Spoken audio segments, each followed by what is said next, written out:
It's Skycat Live. What's up? It's the next day, it's the next morning, and we're back for another long form 14-hour crazy crackhead day. Yay! Let's all do some cracking and do some gaming for 14 hours. Yeah, like that mayor in Canada or whatever. No, I'm just kidding. What's up? It is 8:52 in the morning. It is February 12th, 2024. And that is a Tuesday, March 12th, 2024. And this is Skycat Live, and I'm just playing the bells to cleanse the hells of the evil energy that we get them, get them out of here, get them out of here. And it's been succeeding too. It works. So, today we'll be playing some Mortal, some FFXI, and some EVE Online. We're just steadily kicking down the days for Dragon's Dogma 2 release, and we're excited about this. I'm ticking up Rested on my WoW account, and I'm crash coursing Mortal Hardcore first time, really. And it's a pretty good session. In Final Fantasy, we're moving along quite good. We're halfway through the current BST artifact armor set that I'm working on, and today I'm sitting in Castle Estroha. Sorry, not Castle Estroha. Crawler's Nest and uh, Crawler's Nest, and I am hunting for a coffer key. No, I have a coffer key. I'm hunting for a coffer chest, and I will drop my face here, and I will show you what I'm talking about now. What's up? I don't like how. Yeah, I don't know. It's all right. It's good. Yes, I am looking for the nest coffer chest, which is on this information here. We're looking for this, and you will see that the purple is, if we get this bigger, no. Well, yeah, that is actually good. Yeah, make it bigger. So there's our resource, and we'll have to go. So right now, currently, I'll just open this in a different, open in a new tab here. So we'll make it bigger, and currently, we are here. And well, yeah, I think that's where I'm at. Yeah, I'm either there or I don't know. It's somewhere like that. But anyways, so I'm gonna have to go due north line all the way to here, west northwest to here, and then down. And I check 5 spawns here, and then I come back to the main room and I check the 2 purple spawns there, which is just west on the dial. That one's easy. But this this can be kind of annoying if you don't know it. But I mean, if you have the map, this is one of those ones that's really not that hard. And so we'll just go on about our business here. I think I better buff before I get in some multiple aggro combat here. I would rather have the protect up before that happens, not during. And so I don't think that's going to happen, but you never know. So we're just going to buff up here and get my mana back. Because, yeah, if I aggro anything in here, it'll be three to five things. So, and I might be able to, you never know, I might be able to survive that. But if I have 3 to 5 mobs wailing on me, it's better to have the protect and the blink. Yep. And the stone skin than it is to not have it, See if I have enough mana. I don't think I do, but we'll see. Is that just enough? No, it's not enough. That's okay. So, yep, and then we're just going to full charge, and I'll go take a look at what's going on in EVE. Today, I think I will be ice mining, but I'm not totally sure. What's going on with the ice belts around here? Shanown is currently up. That's good. We're going to go down there. In the inventory, mining hold is empty. We are in the Mac and we will depart. Coming over here to the next one. I love EVE because you can just get the right fuck outside the base right away. You don't have to go through any doors or any bullshit. You can just fucking leave. There's no barrier between you and being out in the world at all. It's like a single button click and a 5-second wait. And you're out there. You're just in. You're in it. You're ready to jump, and I love that. And so, yep, the station poops me out, and, oh, actually, I'm in the wrong ship, which I didn't think about. Yeah, I am actually in the wrong ship, yeah, but that's okay. Yep, and we're just going to check my mining hold. Yep, very good. We're going to get in it. I think I got drones to 5. I did. I got drones to 5, which is very good, and we're working on E-Warfare to 3 right now. Did you get in it? I had to do a session change, I guess. Yeah, am I in it now? Yeah, I'm in it now. Okay. And while these guys jump, I'll go fire up Mortal.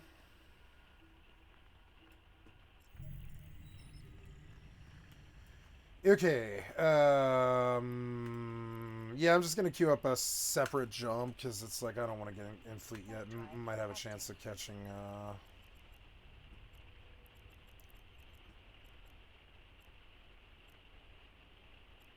I am currently trying to jump to...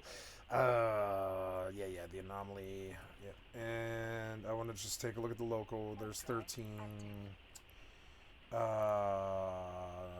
Yep. Pitching, yep.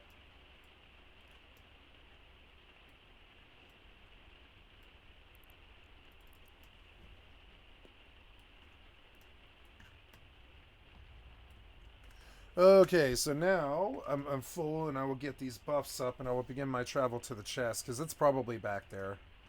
This one's so easy compared to other ones. It's so easy getting to this compared to a lot of other ones. God damn it, why won't you cast the invisible spell? Okay, so there's that. Gotta go all the way the fuck back and then up. Yep, and then up. And then west. Labyrinth Lazar. Wait, what? Labyrinth Lazar. Oh, they misspelled it? Yeah, I guess they did. That's odd. It's an exo ray. I wonder what he checks.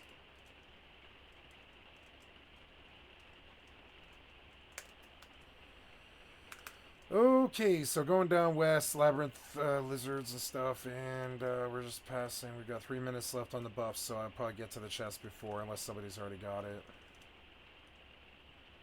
This one's blissfully easy. I love this one. Compared to the last one, fucking walk in the park. Okay, so we just check here to make sure that the coffer's not in this room.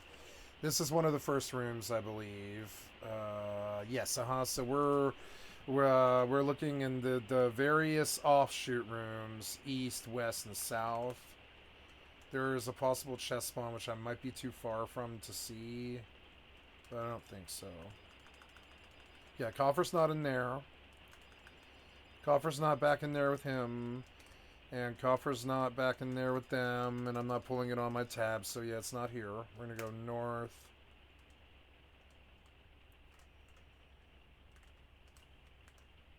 Oh, I went west. Oops. Now, that's annoying to me a little bit. I guess it's on me. Yeah, I don't know. Yeah, yeah, wait. Oh, no. Let it go. Yep, there we go. Yeah, that's fine. That's fine. That works. So we're going west, which is, or sorry, we're going north, which is this one. Yeah.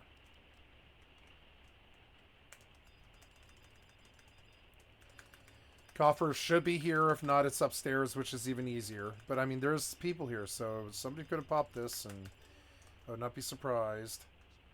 So if we look at the map, it's back there. Yep, it's this one northwest. I expect to see a coffer here, and I expect to be done, hopefully. Otherwise, I got to go upstairs, which is a lot more walking. Please, please, please, please, please. Oh, come on. Are you serious? Man, it should be here, man. Fucking bullshit, man. I can't believe this isn't here. It's not upstairs. Somebody popped it already, I guess. Are people actively just farming this? They must be. Fuck. Well, it must be upstairs. I checked everywhere else, I think. Yeah, like, I'm fairly sure I did. Yeah, six spawns down here, and I checked all of them. Looking at the arrows, I'm going to have to, yeah, go south to get out of here. Yeah, okay. And I got 45 seconds on the sneak, which isn't too good. I might actually fix that.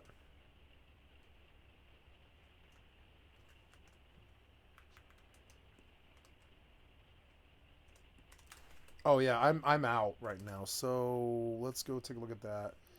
Yep. Belt's almost over. I'm just gonna start. Fuck it.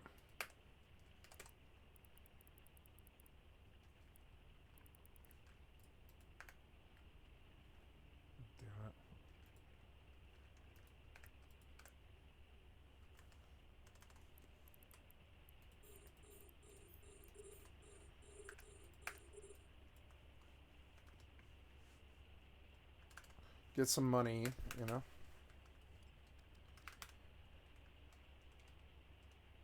Okay, and I'll start up Mortal now.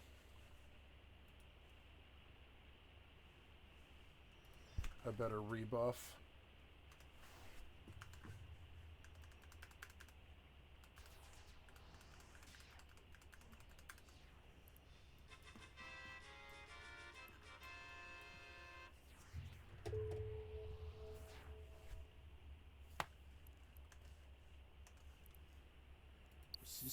Oh yeah, Rosa.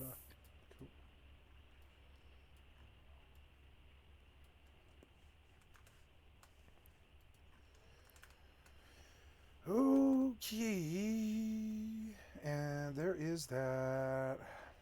Okay, so we're going upstairs, I guess. There's no real ifs, ands, or buts about it. Gotta go upstairs.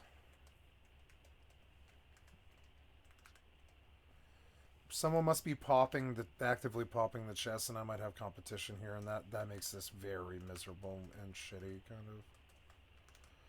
I may forego, or well, what I might do is XP, like up there and just check there, and then come down here and do a run every once in a while and check, and sooner or later I'll find my coffer. I don't know what the respawn on a coffer is. I think it's 15 minutes. Yeah, what's the respawn time on a coffer? Let's go see.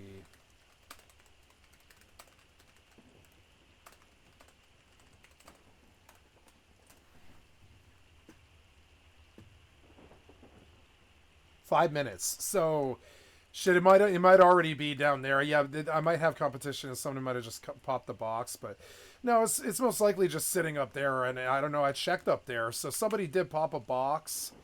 And that might be what this is I saw another BST running around. Let's see who's here. Oh, yeah, look, there's tons of fucking people here. I don't know which of these are BSTs, but I saw two that I thought I saw right there. I'm fairly sure Silas and his friends. So, yeah, there's like some BSTs here. There's Graf and Jero. There's like 8 BSTs here, and there's competition. This is going to be shitty. But whatever, it doesn't have that many spots. Like, this is not a hard place to navigate. I could do this one with my eyes closed. Like, I don't need maps for this place. Like, I mean, I do kind of, but not really. I do when I need, like, to get my bearings on where I am and all of it, but I don't need it to, like, get through the place. I know this place so well.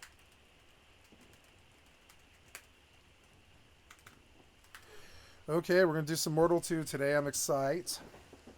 Can't wait for Dragon's Dogma 2. I bought it. Can't wait. I bought the deluxe, and it's going to be fucking amazing. You get a campfire, I guess, or something, or a camp. Yeah, I think you get a camp you can use out in the wild, and I think that'll be awesome. It'll let you save, I think, so you don't have to worry about going back home. I think that'd be awesome. If that's what I got for the $10, I'm happy with it. Dragon's Dogma 2, I expect to be playing for some years. Okay, Sneak War, huh? Is that what this was? Sneak War as I walk past you? Okay. What do you check? Yeah, what do you check? Your EP, yeah, this is fine. It's fine.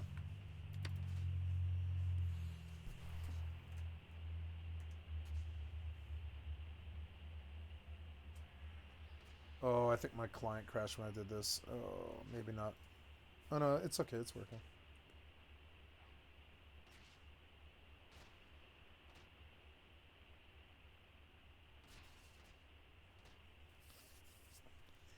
Love doing slow progress on all my games. It makes me so happy.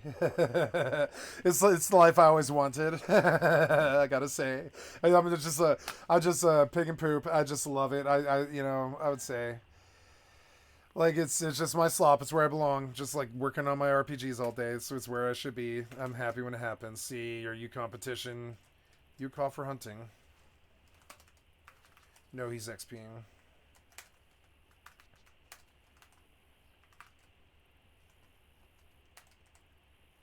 Go back south. I got turned around. Oops. There we go.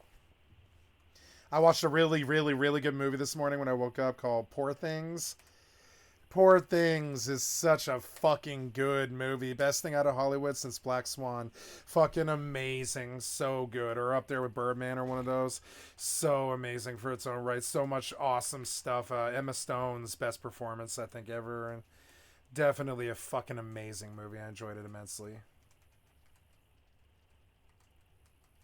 It's good to see Hollywood do spectacles that actually are worthy of Hollywood. Fucking rare these days. It's all Marvel and bullshit. Pupomio, he's also XPing. He might be hunting coffer key, it looks like, maybe. I have to go. Yeah, I have to go all the way to the basement to see that nothing's there. But I mean, what else? What else am I doing? Fucking so annoying. All right, so we are in the Tindrum, or no, we're in the Fabrinum. Ooh, that is a Silver Aegis, which is a silver coin, also presented to those who have aided in quelling rising threats of the realm. The central shield surrounded by the spears pointing outward in all cardinal directions signifies the reach and protective influence of those who carry these coins. A Silver Aegis. What is a Silver Aegis for? Let's put it away before something bad happens. Yep, and we'll go sell these heads and deposit. I also have a turn-in. Oh, no, I have a hunting task, but I don't have... oh, I do have a soldier task, yeah. Scoundrels aren't that far, which is good. I'll go do scoundrels. That sounds fun. But we have to... Or I'll do the bush pig stuff first. I want to pull out my... Let's see what time of day it is. I love this game. It's got such good old feelings like FFXI where you want to know what time of day it is because that does have a bearing. It does. It's 3:30 in the morning, so we're about to have dawn here. That's perfect for me. That means I get the whole day to myself, which is good. And I'm happy about that. That's good. That's Providence. And it's already like getting light. Yeah, it's like 4 in the morning. It's starting to get dark, like light early. I love this server. Okay, 2 gold. Nice talking to you. Not bad, not bad. We will deposit, and I should buy a horse, technically, but I also don't know. I don't know. I wonder where the equerry is. Excuse me.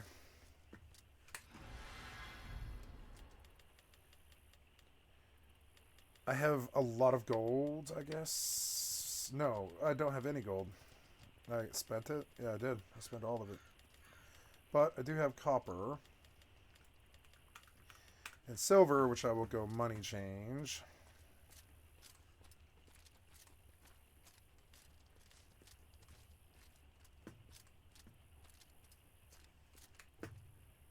See what I have for you.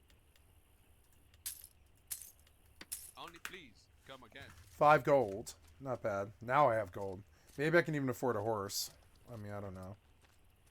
And a saddle. Sorry, I guess I could make saddlebags. Let's go see how this is going. Got to get my blocker up on the system here. God damn, I don't know why those are off. It always does this to me. It's so annoying. Oh yeah, that one's gone, huh? Alright.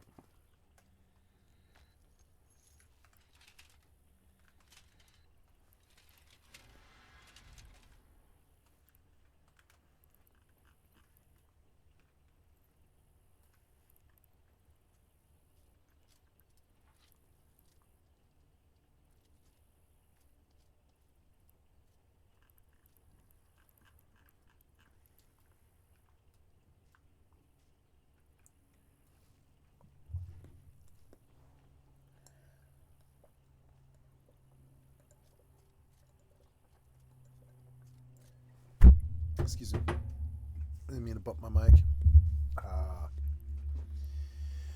Making monies. So, we will deposit this gold and silver and copper. And, yeah, I believe I will buy a horse now if I have the range. I just don't know where the equerry is. Ordo Retorum.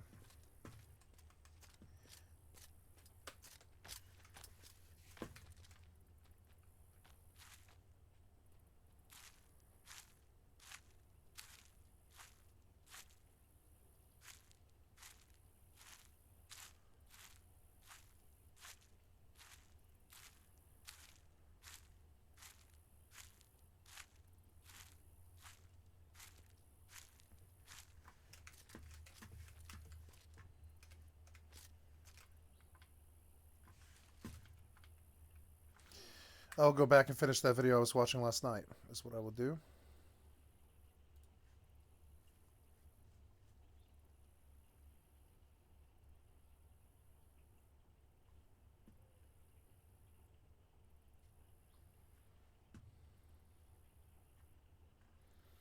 I'm not seeing the video I watched. Which, oh yeah, that was last night, huh? So I have to go back a little bit further. Yeah, no co-op for old man. Here we go. I want to finish this video. This is a good video. What happened here? Why are you muted? The responders, but the Loud. story had other plans. Another terminal was putting us on the hunt for one Hank Madigan, who was last seen heading over to the top of the world to parlay with the raiders there in order to install an uplink thing that would establish a Scorch detection network. Or at least that's what Pat in the wiki told me after I found out my original draft for this section was off with the details. You see, we're about to be put in contact with Rose, the first NPC we actually get to interact with in this story. And let's just say my brain wanted to make extra sure it fully repressed all memories of this character because it seems the memory loss was a bit retroactive. Is this... Between getting our shots and finishing our fire-breathing tests, Pat and I took some time to do some exploration and housekeeping. The first thing I did was head back to Morgantown to learn about that vaccine so I could clear that old quest out of my journal. This had me stumbling upon the Christmas event that would be running for most of our playthrough, turning what was meant to be a quick chore into a very profitable diversion. What the? So I found a Santa Scorched. Oh god, he has a super sledge. Yeah, that's part of the Christmas event. An Assassin M79 grenade launcher. Plus 50% damage against humans. Oh my god.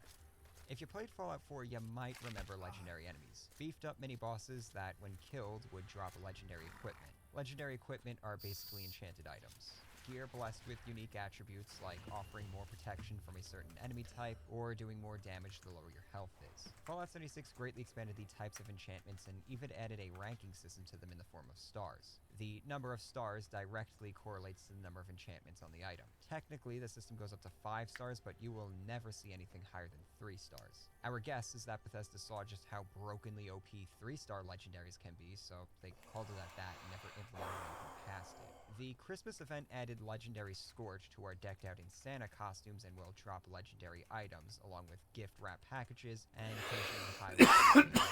The gifts were loot boxes that usually just gave some junk items and chems, and the melee weapons weren't really anything to care about because they weren't legendaries. The legendaries were the real rewards, especially for when we found them in our mid-level 20s. At the airport, there's an event players are able to trigger that recreates the responders' last stand against the Scorch by spawning several waves of them the players need to fend off. Turns out this event has a very high chance of spawning 1 or 2 Santas with each wave, and with 5 waves to the event, well, you can guess what we ended up doing.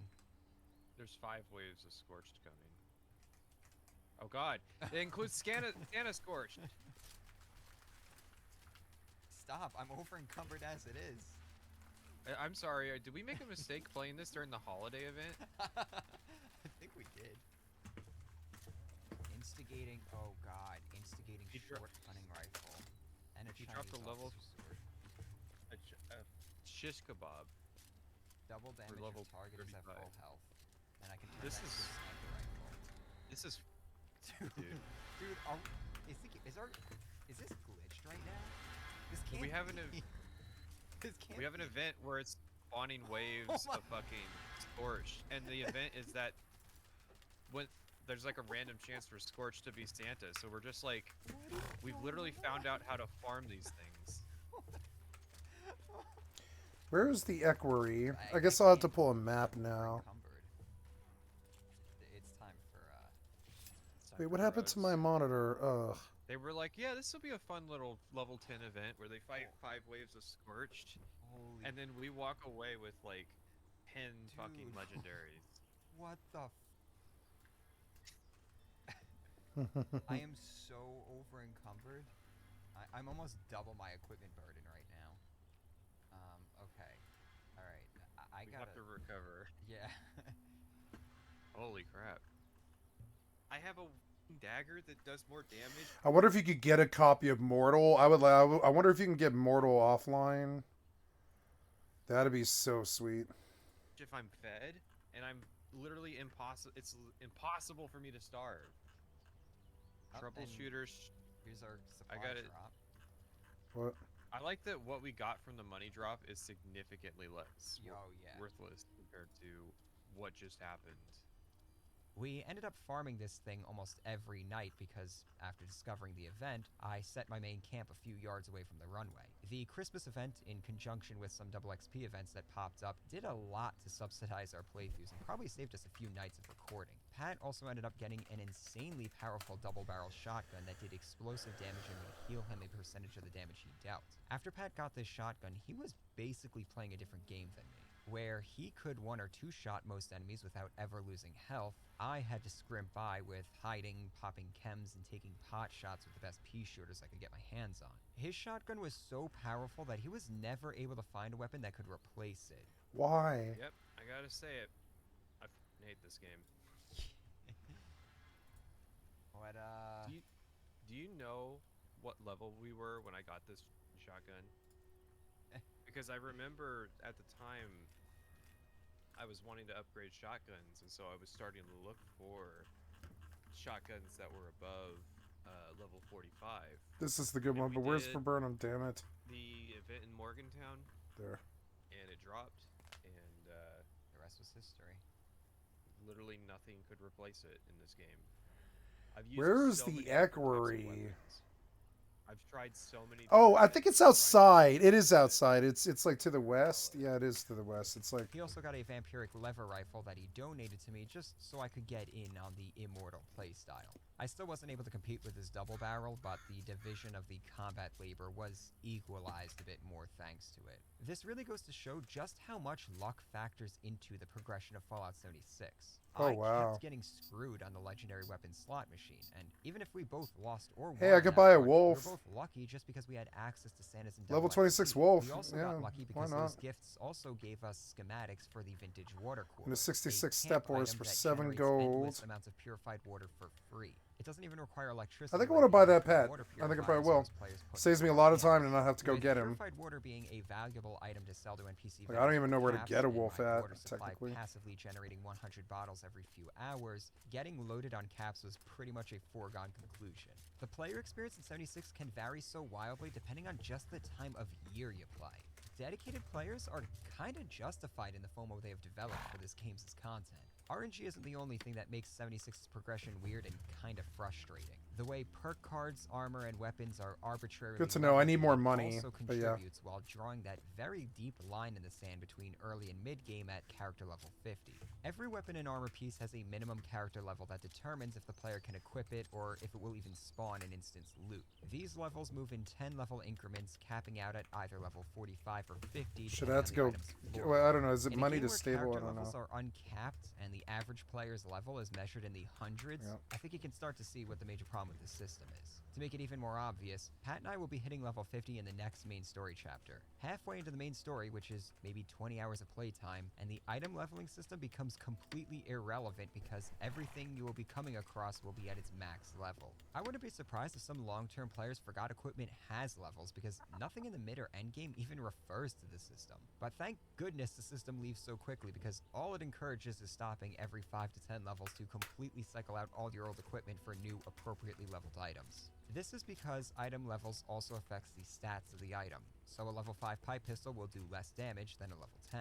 Remember, this is a game that encourages you to be modifying your equipment to upgrade its stats. This means cycling out items will require you to upgrade all that new gear again, assuming you even have the schematics and perk cards to make those new upgrades. Fallout 4 would let you unequip upgrades and then move them onto a similar item for free. I have no idea why that system was removed in 76, because I wasted a lot of materials I wasn't able to effectively farm yet just upgrading new equipment to maximize my damage resistance and damage output. And you want to be maximizing your stats as much as you can because every item is level scaled. There are upper limits to level scaling because there are upper limits to player damage output, but in the early game you aren't anywhere near that being a thing, so you will be directly competing with the level scaled enemies. This means just relying on the base stats of your equipment isn't gonna be enough. I mean, it will be. Like I said, it is an easy game, but it's gonna be much more tedious. So the dilemma becomes, Do I upgrade all that higher leveled gear I got? Do I just stick with my old gear? Do I upgrade my old gear even more to try to squeeze out another couple of hours of playtime out of it? Or do I just say f it all, ignore upgrades entirely, rely on the base stats of all my gear, and just deal with the longer, more boring combat encounters? If I wasn't forced to stop every 2 to 4 hours during the early game to do inventory and equipment management, this system wouldn't have been as bad. But the fact that it was something that was constantly a concern made the early game my least favorite leg of the playthrough from a gameplay perspective.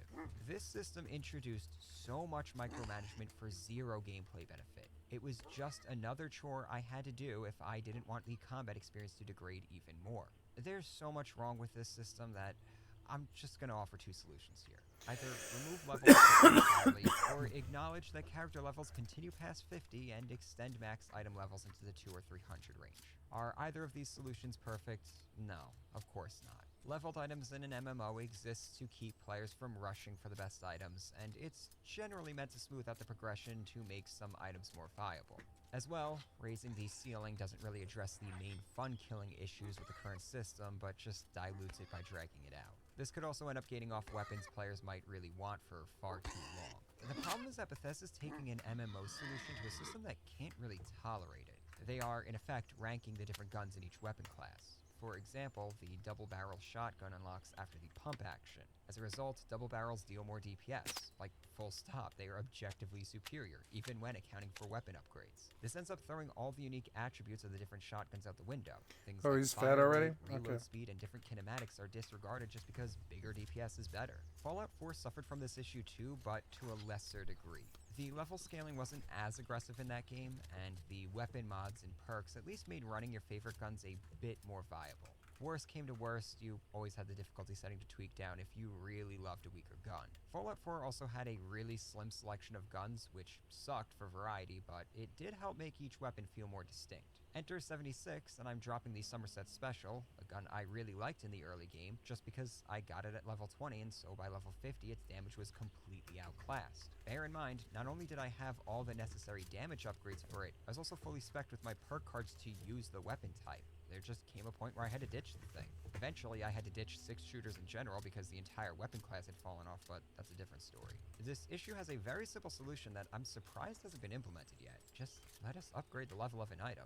If I want to bump my level 20 Somerset to 50, just charge me some steel and screws and whatnot to do it at a weapon workbench. 76's weapon balancing is a complete disaster, which was the main cited reason for why they gave up on all their PvP game modes. Weapon balancing in an online game is a really tricky thing to begin with, but especially when you need to balance a system that aims to also make every weapon feel distinct and fun in their own right. The item leveling system added even more unnecessary complexity to the equation that I don't think even classic Blizzard could have managed to balance well. Armor is not as badly affected by leveling, mostly due to the fact that wearing armor is a passive thing, so you aren't going to be married to a set of armor just because you like it. Well, unless you like the aesthetics, on the off chance you're wearing an outfit that will actually display it. In theory, there's meant to be a distinction between the different armor types. Many materials have light and heavy variants. Some materials have higher energy resistance, others more damage resistance, others break faster. I actually don't know what the benefit marine armor is meant to offer because its item durability drops so quickly. Oh yeah, item durability is back.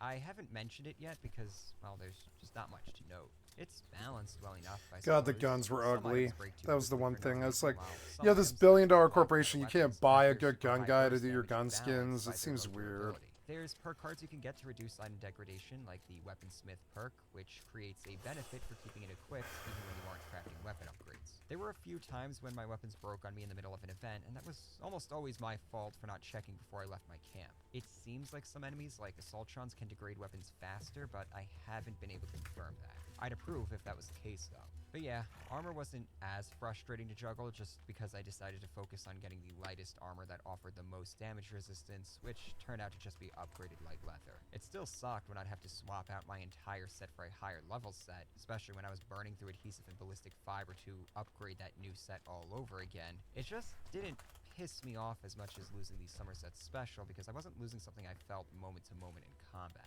Like I said, perk cards are also level gated, but this isn't nearly as destructive to the experience. It does mean that if you're metagaming and trying to go for a specific build, you'll likely be picking up some cards that you don't want or that will be replaced at a later level. This isn't the biggest issue though, because perk cards can be scrapped for perk coins, which are used to unlock legendary perk cards. We'll talk more about them when we hit the mid-game because that's another level 50 unlock.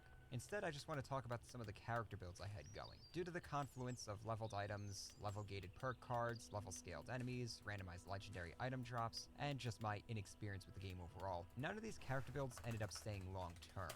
In the case of my first build, it never even got off the ground because I just picked objectively bad perks. Originally, I was Need to going make a for high saddle. level build to stack a bunch of cards that would give me extra meds, ammo, food, and caps when looting containers. Seemed like a smart thing to get started on early to maximize my gains. This was another reason I was the loot goblin of the party. As I said earlier, food and chems are stupidly abundant to the point that it destroys the survival elements of the game. As well, caps are a joke thanks to infinite purified water. To spoil a rant to come, ammo is also stupidly abundant. Oh, I need a making it an even book. bigger issue than Shit, I need a book like right so now. my Shit. first idea for a build was rendered pointless. Yeah, my fairly taming quickly, got to and then 71, not bad. Like, so now I can change the my book second finally. build started when I got the Somerset Special. Yep, on a to level lever-action 70. Okay, we rifle can and buy a decided new I book wanted to make now. an That's expert good. Cowboy. This had me fully investing into non-auto rifles and non-auto pistols, which were three rank cards, so a total of 18 perk cards overall.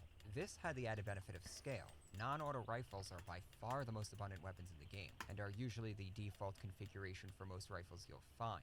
Non-auto pistols wasn't the most populated weapon class, but definitely more than auto pistols, which only has 2 weapons, both of which fall off after mid-game. As well, pistols don't weigh much, so I could carry a whole arsenal and still have room to spare for my klepto habits. Well, turns out the cowboy build sucks because 6-shooters and non-auto pistols in general really fall off hard by the endgame. Believe me, I tried to make anything work because the thought of dropping 9 perk cards from my deck hurt way too much to accept. Eventually I did, but yeah, I was not happy about that. The non-auto rifles dropping off was the more perplexing issue. Even with me replacing my pistol cards for VATS enhancing cards that allowed me to start doing critical damage, the non-auto rifles just could not keep up. Even though with shotguns, Pat was finding slower fire rate equaled more total DPS, the rifles did not conform to that rule. Turned out, auto rifles completely outclass non-autos. Auto rifles also synergize better with critical perks. When I got over my existential crisis in realizing the entire cowboy build had been an utter failure and spec'd into auto rifles instead, I finally started reaching Pat's combat effectiveness, even though I still didn't have the perfect god roll 3-star legendary. Pat's armor better than you. So, what was Pat doing aside from blasting things with his G-tier shotgun? Getting My good God, RNG. Yes. What? I have what you're Why are looking you for. sliding on the floor? What the? Am I sliding? What the f are you what? I'm a cannibal.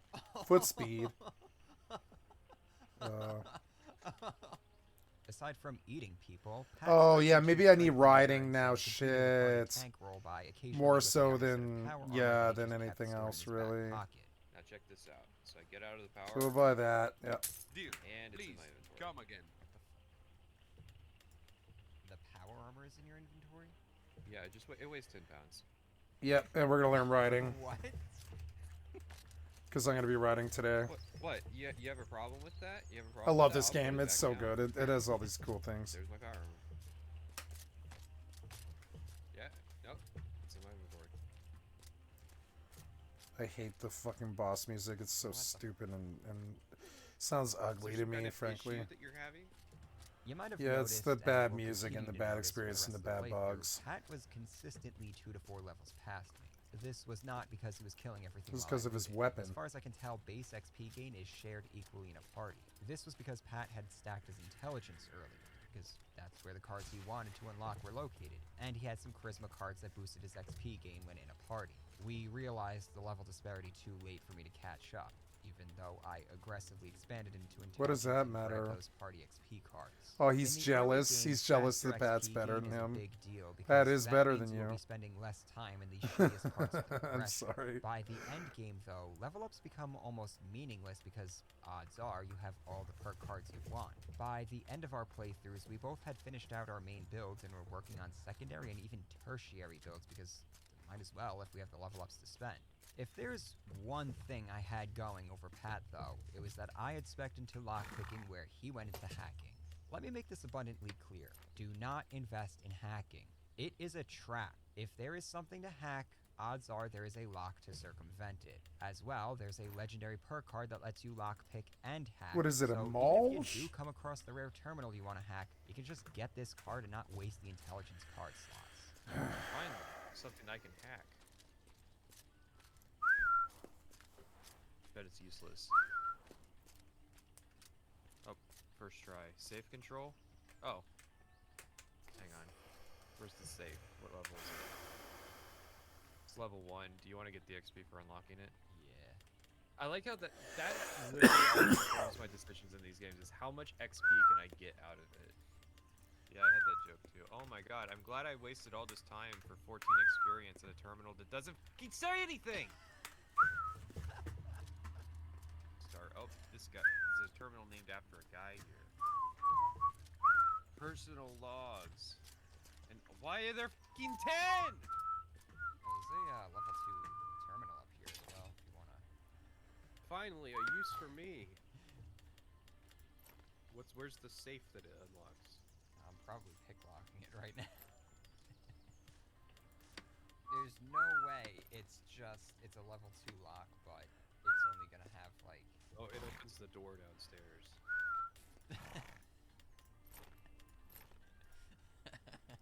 My god, Oh, there we why go, are there there we go. fucking 10 journal entries in here?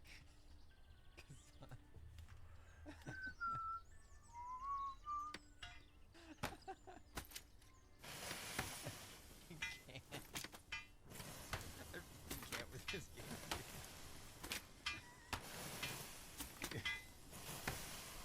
I got it so rough. I'm out now. The games are always biased towards, like... Cool, look at all that fucking, that skill up and stuff for horseback crafting and literally pet bag cannot. crafting. Oh, these saddles are heavy, are they? Yeah, they are. Oh well. Because if you have master lockpick, you don't need fucking hack. Of horrible quality. That's funny. It's so bad. Alright, let's talk about camps. I've seen many people say they prefer 76's camp system over 4's settlements, and I can see where they're coming from, but I still have to disagree. The main benefit the camp system offers is that you can place your camp anywhere, as opposed to being limited to the predefined placement of workshops. In reality, you can only place your camp out in the wilderness away from any locations you'd be able to fast travel to or zones reserved by quests. This means you can't do things like build a camp on the rooftops of Morgantown or claim one of the many houses in an obscure town like Helvetia. I saw someone build a camp attached to the train station in Sutton once, but I'm gonna assume this is either an exploit or an oversight. It's certainly not the norm. It's So just while the clever new use placement of game system lets mechanics. players utilize the expansive Appalachian wilderness, you're not going to be in a place like Hangman's Alley in Fallout 4. As a result, camps often end up looking pretty much identical to one another. Some permutation of a box shack with whatever bells and whistles the owner either grinded to unlock or just coughed up cash for in the atomic shop. I gotta say, the encroachment of the atomic shop here also ruins the experience quite a bit. When I saw an impressive camp in the wild, my first thought was never, wow, that's a really neat bit of self-expression and creativity. It was, I wonder how much money they paid for that. This could just be a me problem, but this is why I find even paid cosmetics to be obnoxious and intrusive in most games. I feel like a camp would be the ultimate way to flex on others.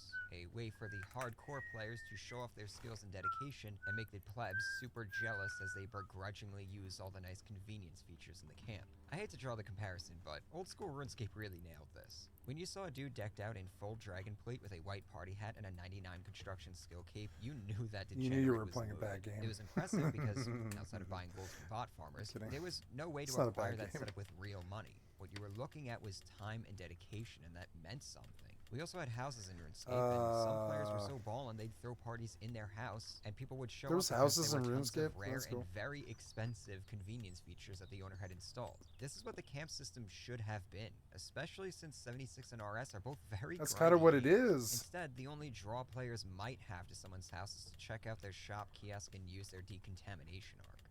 This guy's really gone for it. Wash the dust off and have a drink. Oh boy.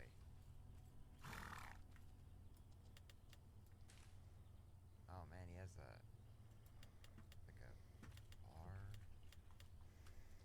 Oh, it's like a music lounge. Oh no, it's a strip club. What are these things called? Banjo? No, this like stage. No. Oh yeah, I gotta go outdoors. kill bush pigs. God, Okay. Auditorium? it's kind of like an auditorium. There's a specific name for it. Like they're. Oh, he logged off. Yes. More for the video. Now what happened here? Oh, why am I like? Oh God. I can see. Do I look weird right now? Like, is my head tilted back? Like, I'm staring at No. the sky. Okay. Well, that's what's going on in my screen right now. Oh, my map is so zoomed out I can see the entire thing. Oh. I can't zoom back in. Oh, I think I managed to get it back into bounds. Camps are a nice place to rest and recompose yourself as you engage in obligatory inventory and equipment management. Obligatory. There's a few places in the world where you can find every crafting station, but the best place to have a good setup is in your own camp. You can also set up resource farms, which was mostly what my camp was about. You can also get an NPC to come hang out at your camp. It's so funny how Speak up YouTubers while pronounce serenading you with words. sporadic bursts of 15 seconds of music. Some of them pronounce words so funny. What is this? She's a settler. She lives at our camp now. Funnily, I don't know how to say that sentence. Watching them try to pronounce words is hilarious. Yeah, so I need bush pig. Oh, now she is the NPC walking around playing music while she's sleeping. You feel a kindred spirit. I love 76. I don't care what they say. It's got a vibe to it. A lot of games don't. She gave me a quest to get a weapon. That's the difference. So she actually does stuff. Oh, she's sitting down. Oh, there we go. This is the best song I've ever heard in my life. I'm pretty sure it keeps everybody in tempo, but Yeah. Wow. like the piano piece sucks. I didn't know it was. I didn't know that worked. Which makes sense if it's a drum beat. I'm doing like a simple roll here, but Yeah. Some unique NPCs can be recruited if you build them a special place to hang out at, and will offer quests and temporary buffs if you talk to them. There might be more to this system, but I wouldn't really know. I started to get into Beckett's quest line, but just lost any interest after I found out it was mostly going to be clearing out raider bases. As well, a lot of these allies are either paywalled or are part of the FOMO board, so they can honestly just fuck right off. I'd still take Fallout 4's settlements over this. Having NPCs I had to provide for added something else to consider when planning how to use a space. As well, I did enjoy feeling like a feudal lord providing for my peasants who paid me in resources and services. It was also satisfying to come back to a settlement a few hours later and find a couple new people in the mix. While there was a lot that would have made the system better, I still liked the liked it. minigame it introduced. Also, Yeah, it the was larger build better spaces than and Fallout higher build 4. budgets let me get more creative. It was much better. Speaking of Yeah. Space limitations, the Steel Dawn update added shelters, Which was These are entirely instant camps pointless. Where a lot of the object placement Fucking limitations dumb. have been eased at the cost of Why many did they new waste their limitations, time? such as not being able to place resource items like water coolers. They're an interesting idea, and a lot of builder players have latched onto them as a way of getting to make more creative bases without the game coming through and messing up their stuff with NPC raids or just the server failing to load their build correctly. I found that to be a Yeah, bit it was annoying, though, peaceful. because there's no way to fast travel directly into Yeah, you which have was to place the bullshit. entrance of a shelter in your camp, and then use the entrance to They should build have up made it a so button press. this means If I you fast pay travel Fallout to the first, press shelter, this I button just and you will do return loading to your screens shelter just to get instantly. inside That's what it quick. should have You gotta been. hop out for a second to Press grab press something from select the and you'll right just one. Oh, pop that's to only your another one or your two loading screens. 5 seconds That's later a you're lot inside of of your waiting shelter. around for That's what no it should have real been. benefit other than the novelty of getting a cozy Like bit the of ship in comfort. Starfield, that's how it should have Bethesda's been also in that built a too. serious racket around these things that I find a bit distasteful. The only bunker you get for free is this tiny Vault-Tec-styled lobby. If you want something bigger and cooler, well, you're gonna have to pay up in the atomic shop. And these aren't cheap either, clocking in anywhere from $12 to $15 depending on the shelter and the atom bundle you're buying. The pictures and the descriptions of them in the shop are very misleading and, in my opinion, do a terrible job of selling the things. But I can see some financially irresponsible 76 fans dropping the the atoms to see it, rather than doing the thing that I did, which was just looking up videos of the Oh, pigs on scoundrels, YouTube. yeah, but This I'm isn't trying to even the get worst bush part for me, pigs. though. No, that's reserved for the fact that each shelter Why do I is keep bigger than hearing, the last. The most recent one HyperNet? added with the Oh, pit 'cause someone's expeditions spying, is an I guess? absolutely massive urban space with a build height of something like 4 or 5 stories. Oh yeah, I guess there is a way to get Hangman's Alley. You just have to pay $14. Thanks, Bethesda. Damn it, I shot my What wolf. this does is prey on the hopeless people who get sucked into this build space arms race with the game, and I can't help but see this as some kind of induced demand. If the developers could make shelters this big, why weren't some of them this big to start with? Why is the free bunker the smallest shelter? It's one thing to give paid shelters different forms of eye candy like a live nuclear test site or an aquarium. It's another to keep offering more of what people really want these things for, but at the cost of paying up again. I dropped some of my Fallout First Atom allowance money on the pit one because it was the biggest. I loaded it up, confirmed, yup, it's big, and never entered it or another shelter again. I get the limitations placed on camps are the result of it being an online game. What I don't get is why the building system wasn't utilized at all outside the Battle Royale mode that got killed off. Why are we not getting quests that give us a tower defense stage where we gotta build the tower and its defenses? Just think about all the potential this would have for puzzle sequences. Then again, people really hated that segment in Far Harbor, myself included. But that was just bad design and implementation. It wasn't a bad idea. The closest I've heard to this being a thing are players who'd build special camps for killing the Scorch Beast during her global event. While that is a creative use of the system, it's first off, not necessary, and second off, almost certainly not an intended use case by the developers. It would be awesome if there were public events that required players to build defenses with each other, and maybe completing goals would unlock schematics for better defenses. Or it would encourage players to form teams where everyone would pool the schematics they have unlocked to make the best structures they could manage. There's so much the system could do, but instead camps are relegated to nothing more than a convenience. Probably because Bethesda couldn't be bothered to implement more uses for it, but also because they were afraid to force everyone to use it. If there's one compliment I can pay the system, it's that it did provide one of the only times where Pat and I could offer each other exclusive services. For example, when Pat decided to build Skyhaven Temple out in the Savage Divide one night, I came in a few nights later to be his unlicensed electrician because I had the schematics for building all sorts of switches, conduits, and powered doors. So while he was busy renovating Skyhaven, I was going around in free cam, one of the few improvements 76 made to the active building, running conduits and stringing up lights. It was a cool moment and it felt like we were actually working together in a meaningful way, not just helping each other clear dungeons a few seconds quicker and occasionally offering a revive when one of us got downed. He came by a shop I was building a few nights later and built some decorations, but those were items I didn't have unlocked and now I had them in my camp. The only other thing camp-related worth discussing are workshops. Workshops are a sort of stripped-down version of Fallout 4 settlements. These are fixed locations players can claim, which will then generate items the owner can come collect. These places range from junkyards on the tame end to nuclear power plants on the extreme end. The nuclear plant is a funny one because it generates 3 fusion cores every 20 minutes, which for power armor users is a very big deal and will trivialize powering a suit. The catch is that workshops are a free PvP zone. Any player can come in and challenge the current owner for the current spot, and that triggers a PvP scenario. In reality, I almost never saw players fighting for workshops, mostly because if you're a Fallout First member, you can claim a workshop on your private server for free and not have to worry about another player coming in to challenge you. And that's exactly what I did when I needed fusion cores for my power armor.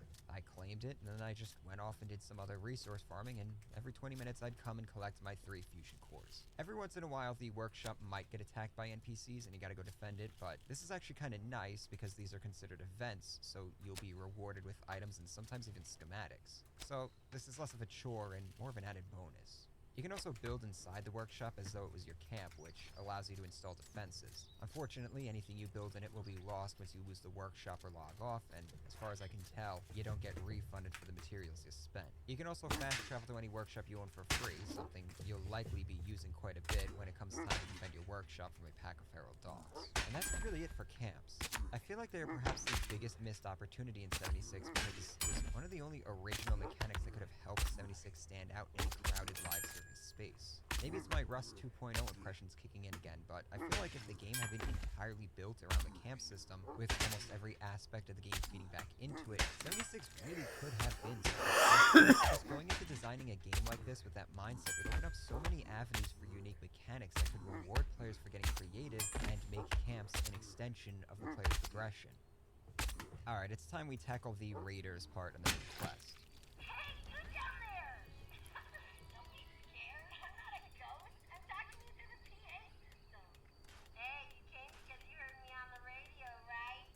Yeah, we hear you, bros.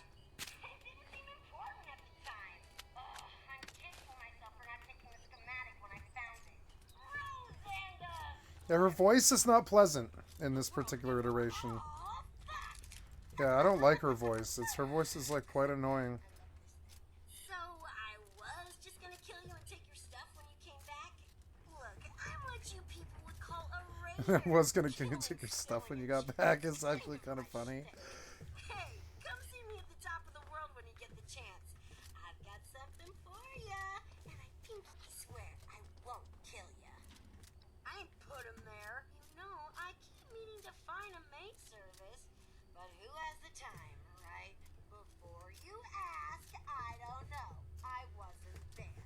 Who knows what goes through their dopey responder brains?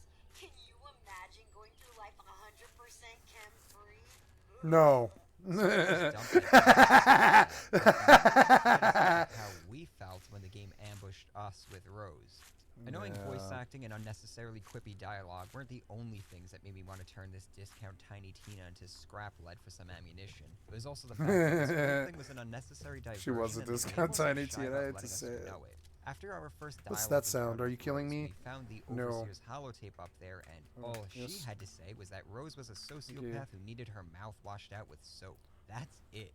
That's all our boss could tolerate of this character before she f***ed off in search of the missile silos. So, we're meant to push on where our leader couldn't be bothered for even a couple of minutes. Rose wastes no time dumping something into her quest journals, almost as though she understands we are pretty much held hostage by the voices in our heads that keep dumping quest markers on our maps. She gives us zero reason to actually work with her.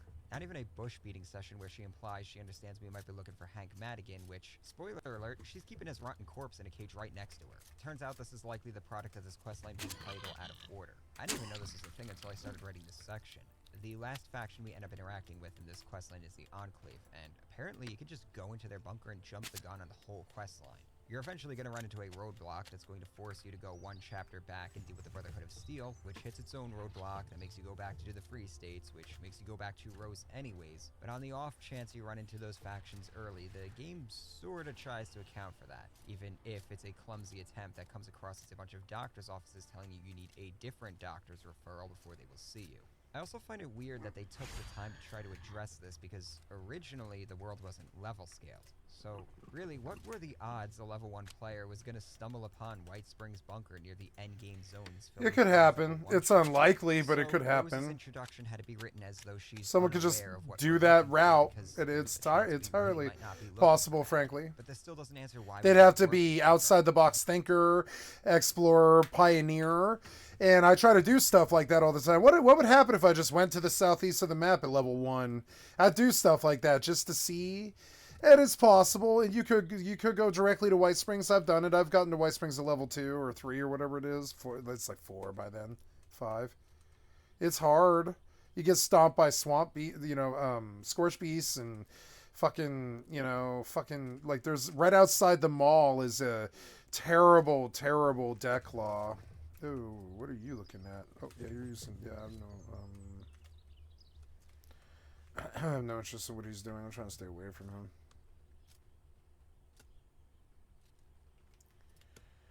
I'll carry this all back and sell it.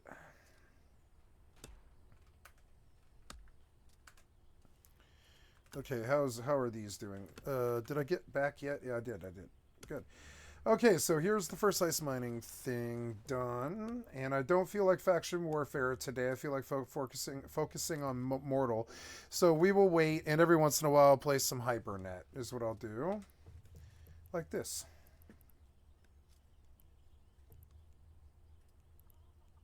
Yeah, that's a good one. I'll take it.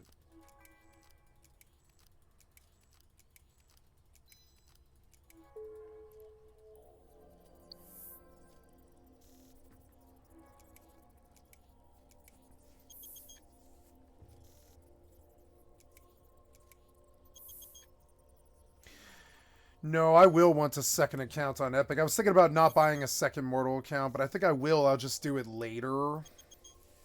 Yeah, no, I'll spend my current money on like Hypernet, I think. I got it, and that's good. Claim the item. Yep, I'll take it. Sold.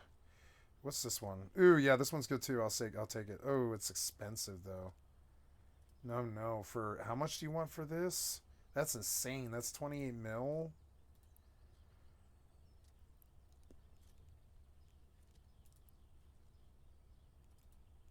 Yeah, that's no way. That's a fucking scam. Nope. Nope, nope, nope. Yeah, you're selling good abyssal stuff, but not at a good price. That's insane, insane. 625, 1 mil, 875, 750 for an abyssal warp disruptor. 750,000 ISK. Oh, I went too far, didn't I? Yes, I did. I did. I went way too far. Way, way too far. Damn it. Try again.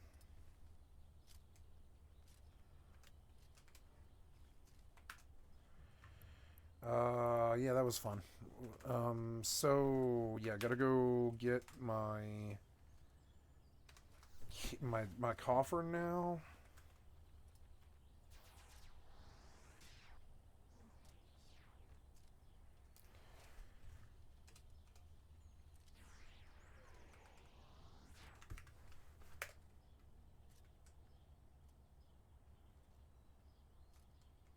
Hopefully the coffer's over here because it's such a waste of time to go check it and have it not be there. This was harder than I thought. Just in the fact that I have competition. I don't think about that part of it. Competition makes it harder.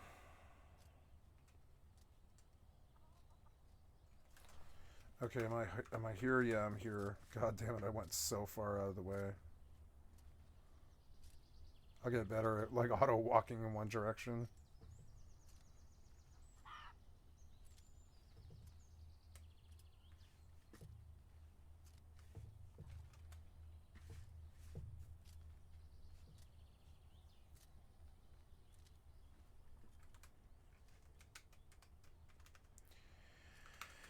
Alright, so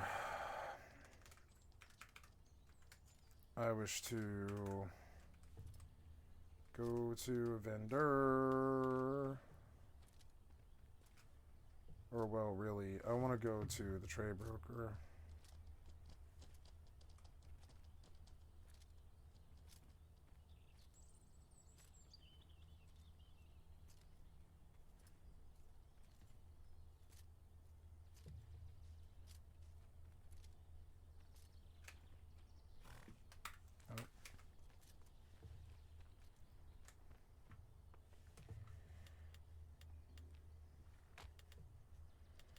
Okay, we're looking for full grain.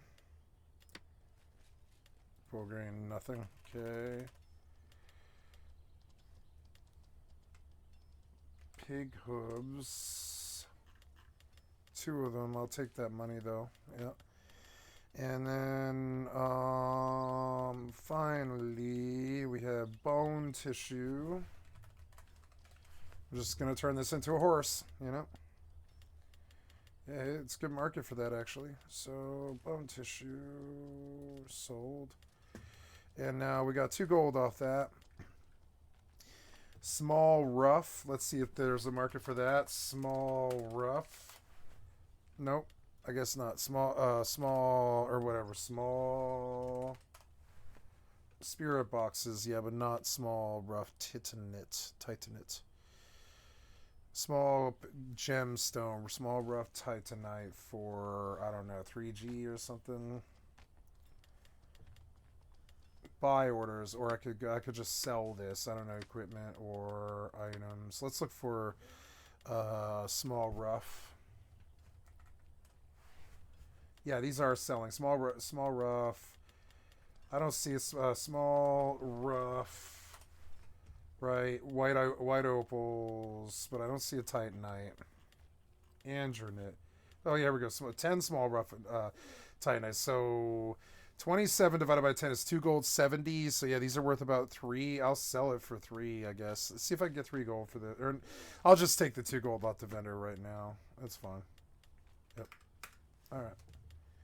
And the tallow will vendor. Or well, I could just place that in the bank for now. It's fine. Okay, we have almost enough money for a horse. Or oh no, I do. I have enough money for a horse. Cool.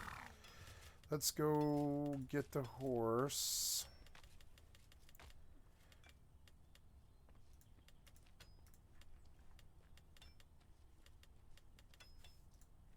I guess I'd stack the Titanites, and that's where the money is. Yep. And then you, and you, and you, and we will go get a horse.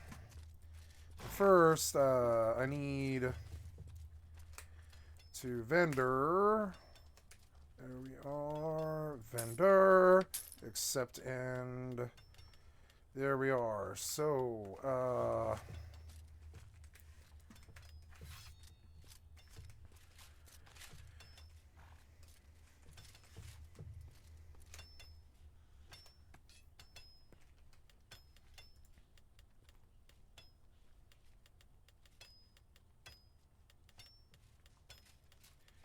the horse will need food, so I'll feed him wolf's brush and dial and carrots. And, or no, he won't need food right off the bat, but I will carry that stuff with me. Yeah, and then we'll, oh, I didn't sell the head. I don't know why I didn't. Yeah. So, right now, I am running in a very dangerous manner, and I need to be very careful. Maybe my coffer's over there, but I fucking doubt it. I fucking doubt it. I'm lucky I didn't aggro. Why won't you cast Invis? It's bothering me.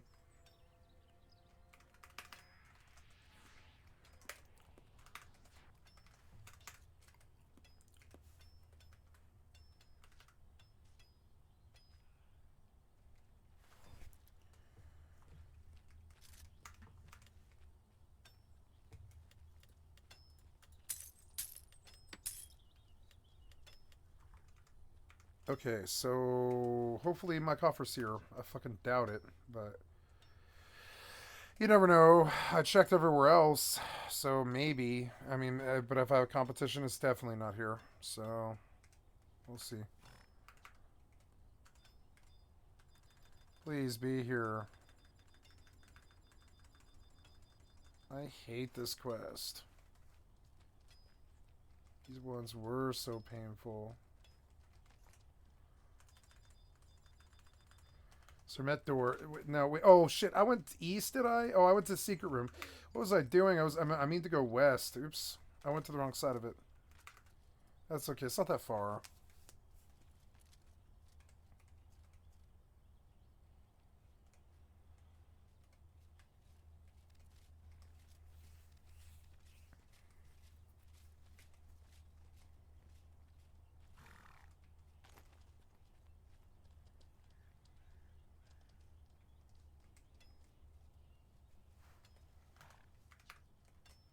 Oh, please, coffer, please be there. Please be here. I should camp the coffer and just see if it pops on me with all the competition that's here. There's the treasure chest, but not the coffer. God damn it. Fuck, I should have brought my nest key too. I didn't know. There's a lot of water elementals here if I ever need them.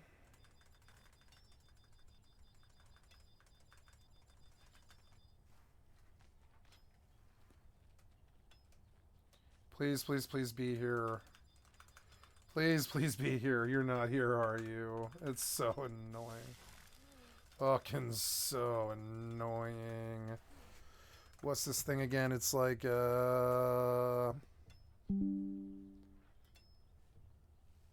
What's this? So, it is sunrise. Okay. Yeah, not that one, but this one west. Yeah, it wasn't here. It was not here. Oh, no, it is here. It is here. Yes, I found it. Yes, yes, yes. It is here. It's mine. Am I dying? That's not me, is it? No, they're dueling. Okay, so...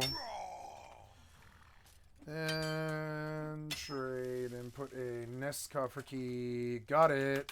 Old gauntlets. Nice. And then we instant warp out. No, I forgot to buy a warp scroll. Again. Oh my god. I mean, it's not that bad of a walk. I wonder if I could trouble some, if there's a black mage here. Let's see. See black mage. Nope. Okay, well. How's there not a black mage in this zone? There's not. Okay, well. What can I do? Shit, I might just die anyways. I don't know. Rumble crawlers. I guess I'll just kill 5 mobs and then die, you know? That's fine. That's an acceptable loss. Okay, let's go buy a horse.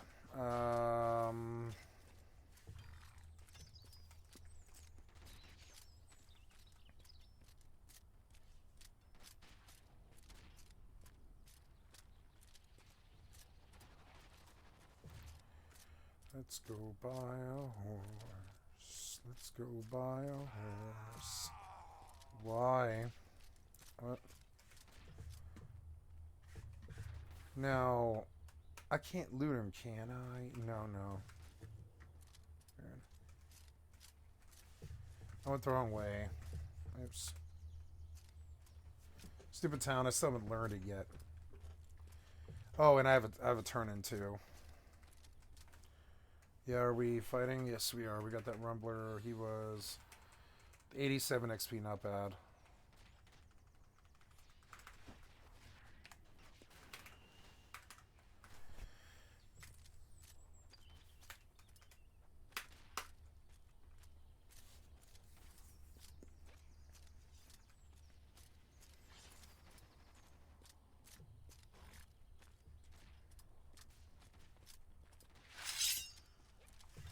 Fuck was that?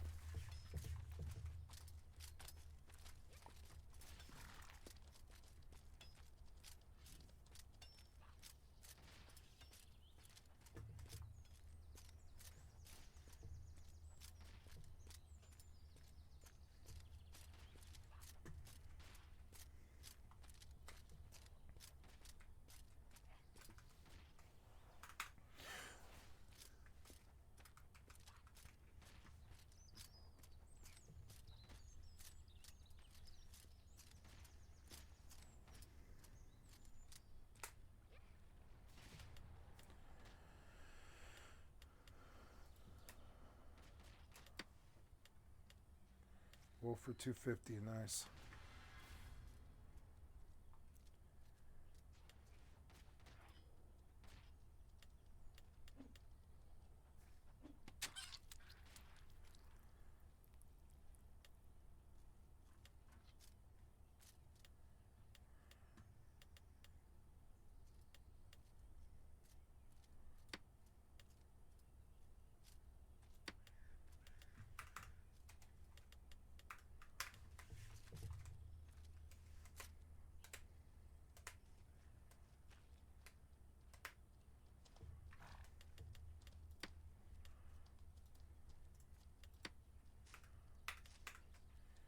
Gotta make sure I have the pet points here.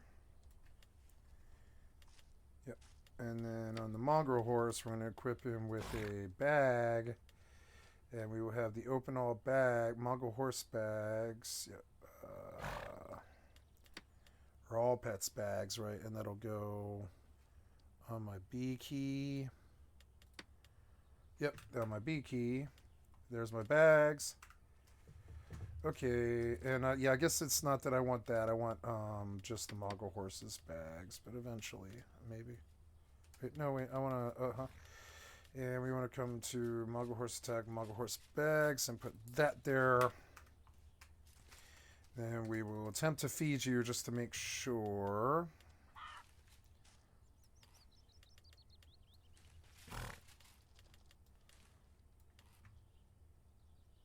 Oh, he was hungry and he ate all my stuff. That's so annoying. Yeah, is he hungry now? What's his hunger at? He is hungry. Yeah, feed him.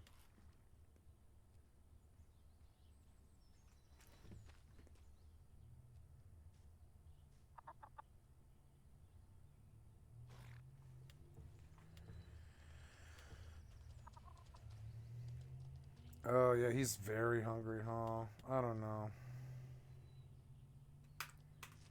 In any event, get on him.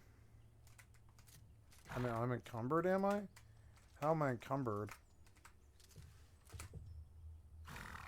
I am not encumbered. What are you talking about?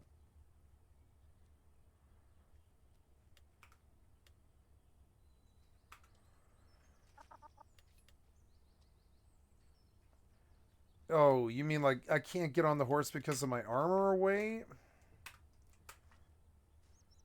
Oh, wow. I have to buy a new chest piece, I guess. That's too heavy, I guess. Yeah.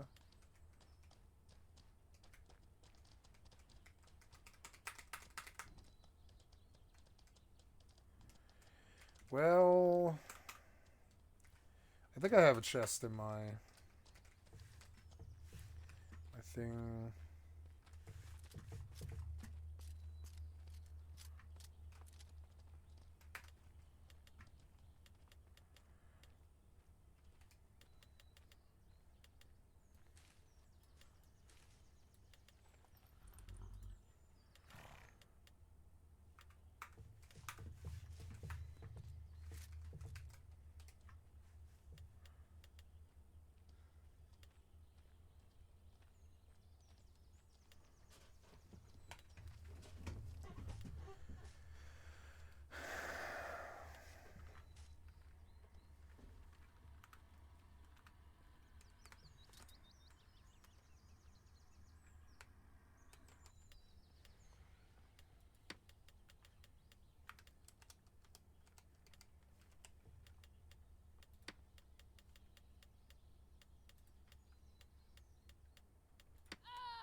How am I encumbered? It's my armor weight again? Too much armor weight. What do you mean? What does this mean? Uh...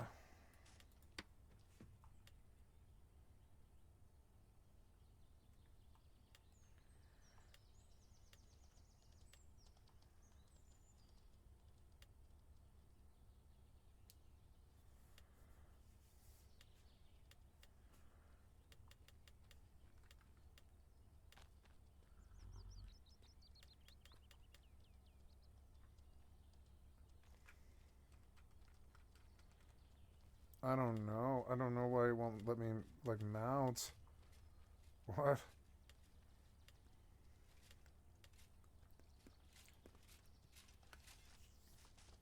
The weight of my equipment. Well, I don't know. Maybe it's, yeah, maybe the splinted stuff is too heavy, I guess. We'll take it off. I don't know. I don't know what else to do. Yeah, what can I get away with here? Can I put those on or whatever? Yeah, seems alright. And the helmet. But not those arms, I guess. I can't let those arms for some reason. Okay. Oh, this was something hurting me. Yep. Yeah, this will get me out of here. I'll just kill like 5 crawlers and then I can eat crawler and die. Or maybe I should just XP for a little while because it'll make me happier about being here. Fucking stupid hoops I have to jump through all the time. So let's screw around with the armor and see what I can do without getting the penalty.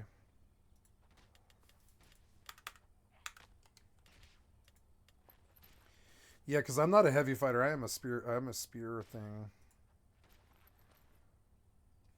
Yeah, I didn't get an armor debuff here. If I equip this, do I get a debuff? No, I guess it was just the shoulders the whole time, apparently. It was just those shoulders. I couldn't lift my arms with those shoulders and still swing a spear, I think is actually what it was, which is actually kind of cool. I like that. It's indicative of a very good system. Gotta go make more money now. I have a turn-in.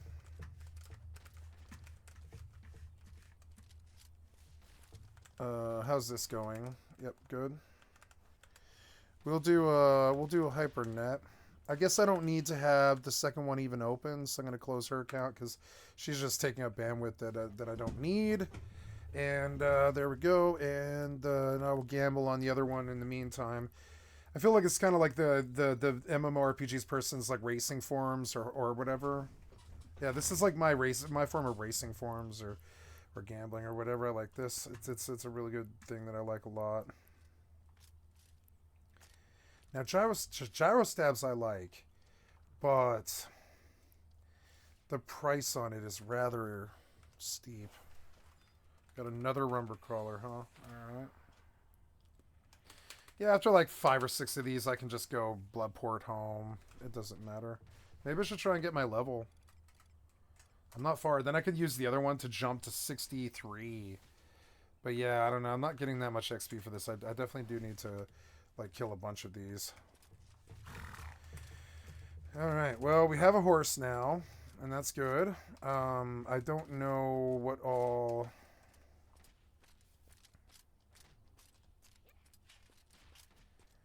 Gotta go turn in the Taskmaster.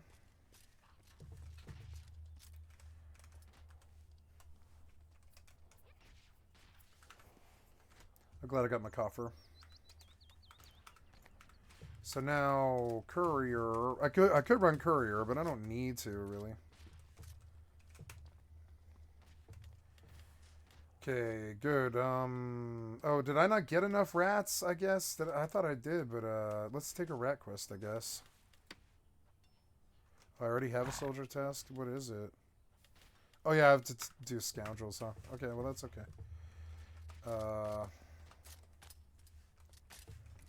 Courier and hunting. Yep, nice. Night Snatcher, whatever the hell that is. Okay. And the Arid Land. This one gives reps, so it's well, but I mean, yeah, this one. Yeah, I mean, this one gives rep, and I have a horse. I guess I could go kill Night Snatcher. Yeah, that's something I could. And it gives you 50 renown, Hunter renown.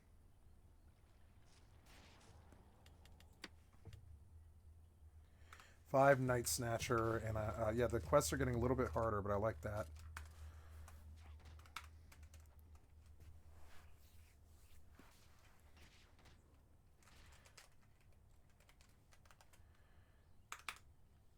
Let's go kill water elementals, I guess.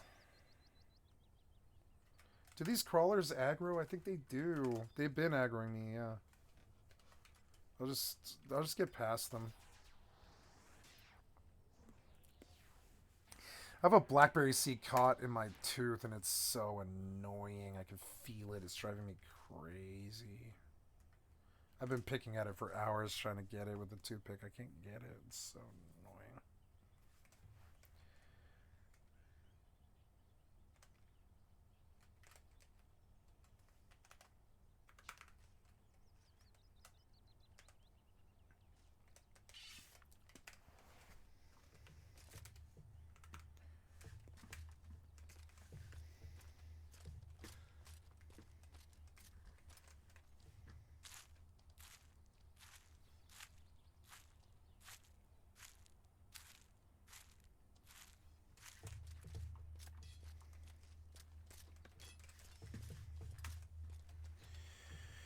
I guess we go out for we'll go for the animal hunt first. How far is that? Oops. I need to feed the horse too.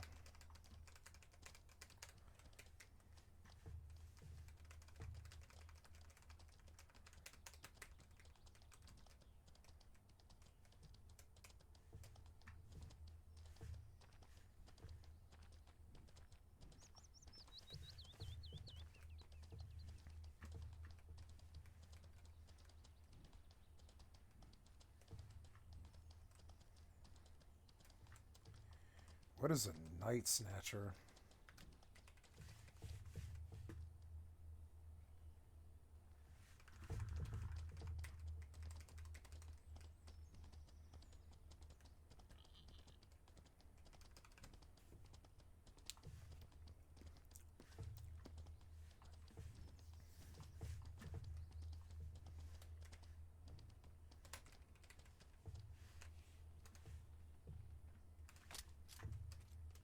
Yeah, what are my pet points? 28 out of 29, not bad.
Dandelions.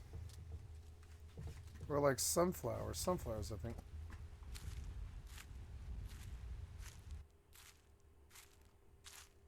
But that wind got really loud for a second, now it's gone.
Oh, that's the sewers out? Okay, there's the sewers? I didn't know that. Is that for Burnham sewers? I had no idea.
The responders part was pretty solid with giving us justifications for why we'd be doing most of what we'd been doing.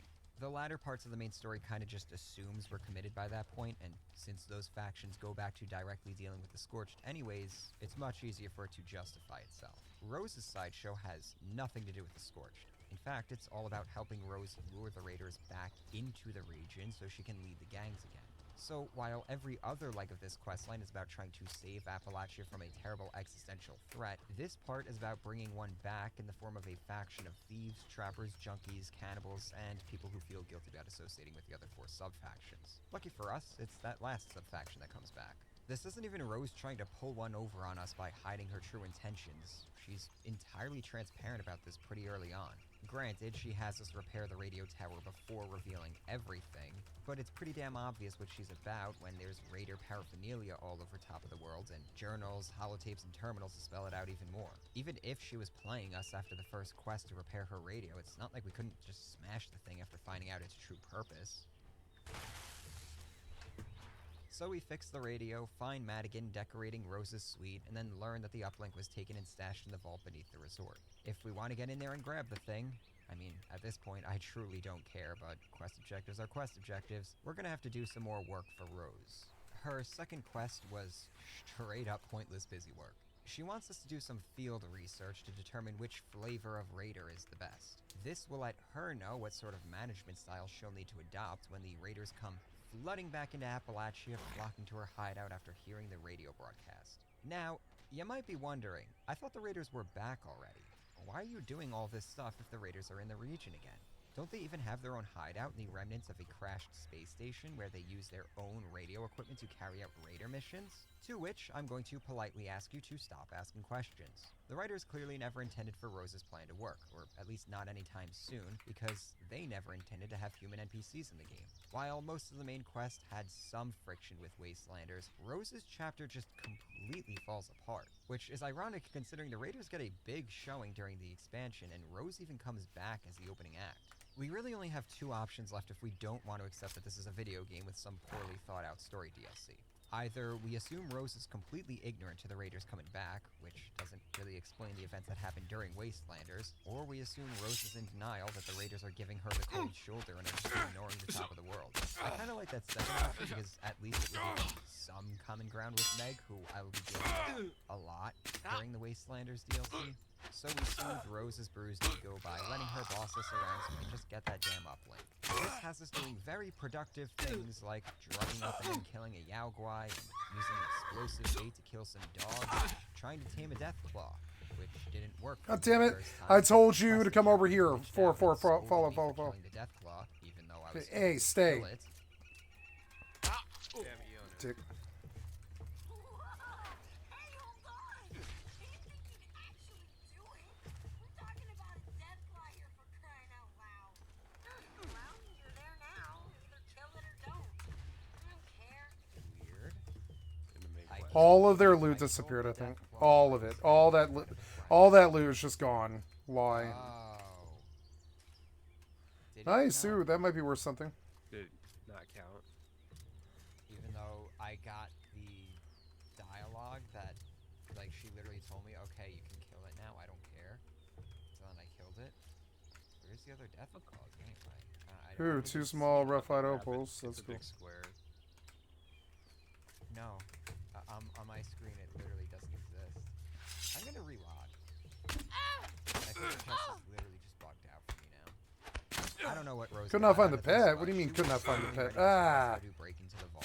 Turns out she wanted to break into it too, but Ugh. it's a bit of an involved process. Every boss of the 5 raider sub-factions had a piece of a master key that, when combined, would open the vault. We just had to go track down each key, bring them back to Rose, and she'd do some robot magic to make it whole again. This quest retroactively makes the previous quest even more absurd. Ooh, it's a because it torch seems head like with the a whole gripped reason handle. that I wonder quest if it's better. existed was to get us to learn about these dumb sub-factions Cool. that were wiped out anyways. Now we have another quest sending us out to the different hideouts for these sub-factions to learn of their ultimate fates. This could have just as easily been the quest to teach us about these sub-factions. Just okay. I just need to stop. I need to try less negative and more positive. I finally stopped looting so aggressively during this quest line. There's one positive. Was it worth getting everything? Nope. Oh, were you waiting for me? Yeah. Oh, Jesus. We both got so sick of this quest line that when we returned to it the following night, I must we have just put it put away. the pedal to the metal and started speeding through things. We wouldn't really let off until after the main quest was done. So this meant I needed to stop slowing us down by neurotically picking up every toaster I came across, and instead adopt Pat's strategy of just looting the corpses of our fallen foes. This had the added benefit of getting me to focus on combat, which also helped make things go a little faster. We also learned how to loot all the bodies in an area, which was a recent quality of life update that helped speed things along even more. Hey, so did you know that you can loot every corpse that's near you? I can't believe you guys didn't know that until you were like a level Hold 50 R or on one of whatever. these corpses. My God. How long have we been playing this? 200 hours or You learn something? new. You should have I known. really do want to apologize to those who have played this game and have been watching us ignore this feature Yep. for 13 nights now. On the upside, we really did appreciate learning about this feature after manually looting for so long. Now, you might be wondering how the hell we didn't know about it, seeing as it says it right there in the looting UI. I can't speak for Pat, but I actually tried using this once and it just didn't work, which is actually a pretty common occurrence because the system is a bit temperamental. When it didn't work, I figured it was just some feature that was either removed or I didn't have access to yet. This game is such a mess of redundant and discarded ideas that if something didn't make itself obvious to us, we Yep. just kind of ignored You it. until ignore we it. You discovered don't about it know. online. What other Yep. positive things happened? Pat got his vampire double barrel when we took a pit stop to do collision My course. That was wolf pretty disappeared in that fight and I What? can't find him Oh, anymore. okay. What? gotta I want a shoot safe log him. now. May prove interesting. So don't shoot him. Don't shoot him. Watch this. All right. Vampires short double barrel shotgun. Bullets explode on hit. Gain brief health regeneration when you hit an enemy. Oh yeah, we both hit level 50 during this quest. Wait, doesn't that mean we should? Welcome to Fallout 76's mid-game. It was time for us to throw everything we knew about progression out the window. Redo our special allocation. He sounds like he really perk likes the loadouts, game. and It's go kind of through all funny. our equipment now that we won't be Or they, I mean, they both put in like Mid-game is a lot 10 like hours picking of your YouTube first videos on it or college after a something. couple of semesters of sampling classes I and think they not love getting this some game. That's the funny part about it. Or they wouldn't have wasted their time on it. liberal arts courses. At this point, you should have an idea of what you like and don't like, and also what's practical and what isn't. The best thing to do is to start deciding on what gun in your arsenal you feel like marrying. Ideally, it's at least a 2-star legendary. Then it's time to dump everything that isn't going to immediately work with that gun, because you really need to start picking up some defense boosting cards, and ideally some sort of passive abilities that will synergize with your build. I don't mean to imply this is exactly what I started doing at this point, but I also didn't really take the most optimal path through college either. This is just some wisdom I picked up after bumbling around for another 40 or so levels. Arthropoda. At level 50, we unlocked the legendary perk cards, which range from bafflingly useless. I'm just gonna put that in my head disabling now. entire mechanics of the game, with some surprisingly And, useful secrets in there too. I pretty much fell in love with the Master Infiltrator perk that lets you do both lockpicking and hacking while freeing up the perception and intelligence slots for more useful cards. It's a good So game. that's what I went Yeah, with it's initially, got great and stuff then I to ranked it. it up to 4 stars, which let me instantly Arthropoda. open any lock, irrespective of its level, and automatically unlock any level 1 and 2 terminals, while letting me attempt hacking level 3 terminals. So how legendary perk cards work And is that Chelicerata. first you have to unlock the slots. I got 2 The books. first one, obviously unlocked at level 50, then it goes 75, 100, 150, 200, and 300. Once you equip a card, it's stuck in that slot unless you pay a perk coin to unequip it. Perk coins are awarded for breaking down perk cards, which are pretty easy to come by because the game will occasionally give you perk card packs when you level up, which gives you a random assortment of 5 cards. I almost never got anything useful Damn. from these packs. Headshot, Plenty of bitch. Coins when it came time to upgrade the Master Infiltrator to its carnal 4th rank.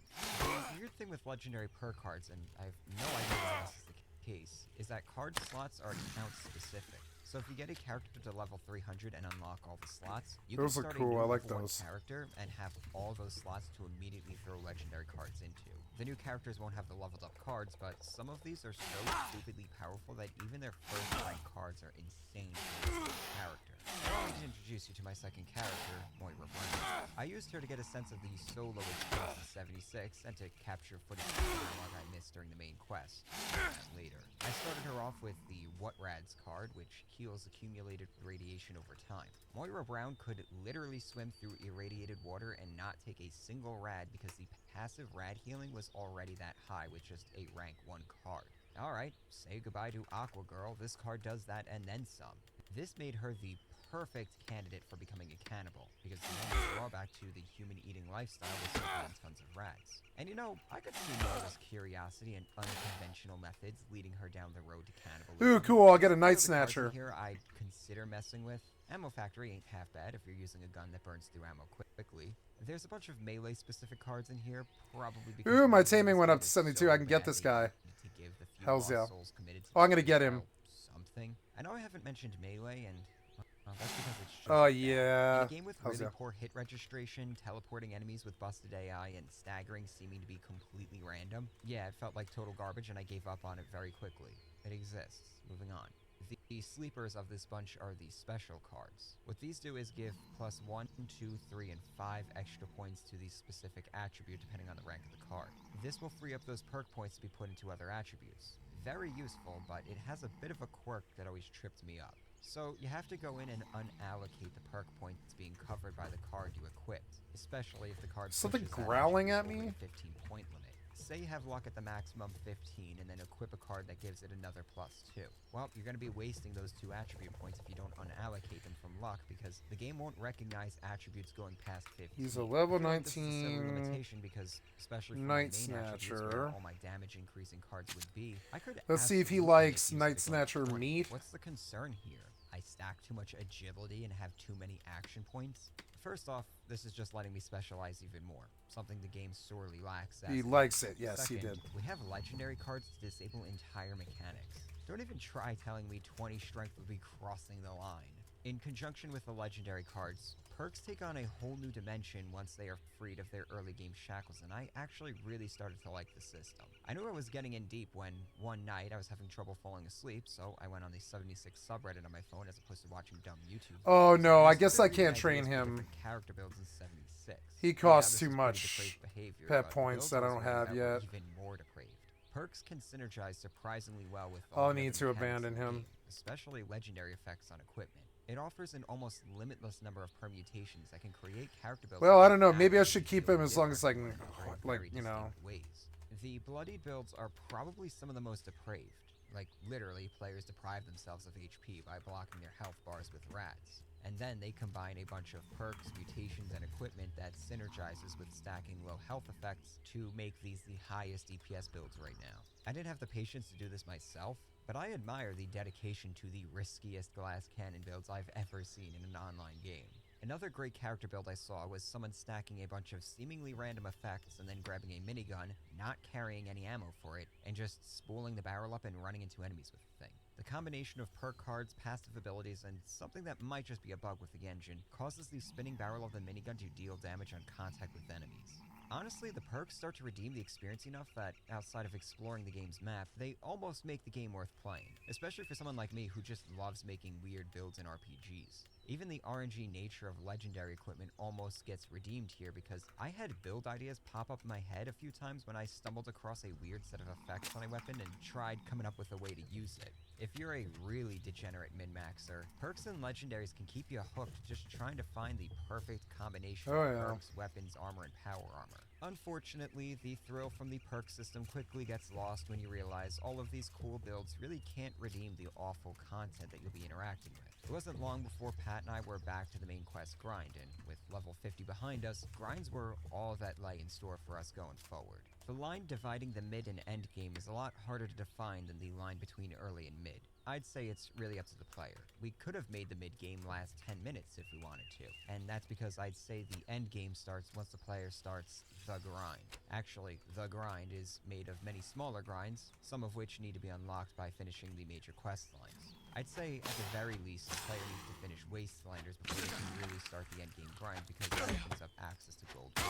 That's a crime against 76 players that will have to wait until later because we gotta bury this corpse in the main story. It's overstayed its welcome long enough. After collecting all the boss keys and putting down Rose's first boyfriend David, we handed them over to Rose, who had another objective for us. This sent us over to Charleston to track down the corpse of Rosalind, the dead woman whose personality Rose was based off of. David found other raiders in Appalachia and hooked up with Rosalind in more ways than one. Rosalind got captured by the responders in Charleston. David figured they killed her, so he got mad and blew up a dam which flooded Charleston, killing the responders there and his girlfriend. This was why Charleston... I don't know what got happened to that flooded thing, but instead it's of gone nuked, now. And also makes Madigan's plan seem even Maybe it dumber in died? retrospect. This was a neat detail to learn because we hear about the Christmas flood at the responders' new HQ in Morgantown. Too bad all of this is easily missed in some offhand dialogue from Rose and a couple of notes. I lost that In wolf. my case, So it was even annoying. easier for me to miss because Rose's dialogue started bugging I'll buy out a new here. one. She had actually been having some issues the whole quest chain, but by the time we reached Charleston, she was just was that skipping sound? lines or not even talking at all when she was supposed to. Not that I'm complaining much about missing riveting Rose dialogue. This is such a well-known issue too that some people have made guides for the best way to do the quest objectives to hopefully avoid this issue. Remember, no reloading previous saves in this game. Ooh, I got a Most of the click lift, I dialogue, think. Tough shit. Also, don't expect to head to the wiki to find transcripts for all the dialogue in this game. This is a fandom wiki after all, not the UESP. You'll be lucky to find detailed descriptions for the quests. Turned out the trip to Charleston was a ruse. Rose just wanted to send us away so she Oh, could no. nab all the stuff in the vault before we did. I don't know what the writers were hoping I'd feel here. Anger? Betrayal? Disgust? All I got was apathy because she told us, or Pat, because this was one of the dialogues that just didn't fire for me, that she felt bad, and so she left us the uplink and the key to get into the vault. So we go there, and guess what? The uplink, which I still wasn't sure why we were even tracking it down, was broken.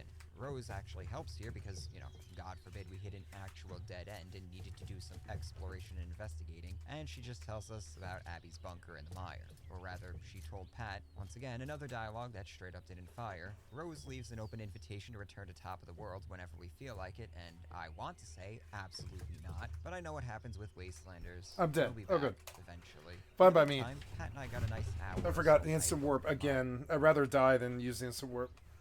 But see, I'm not down by much. See, I'm down by like 1,000 or something. It's not that bad. Oh no.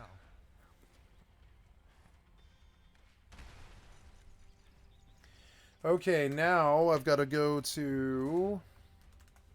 I guess this would be a great place to farm materials. I need this thing for... Okay, I gotta have this one.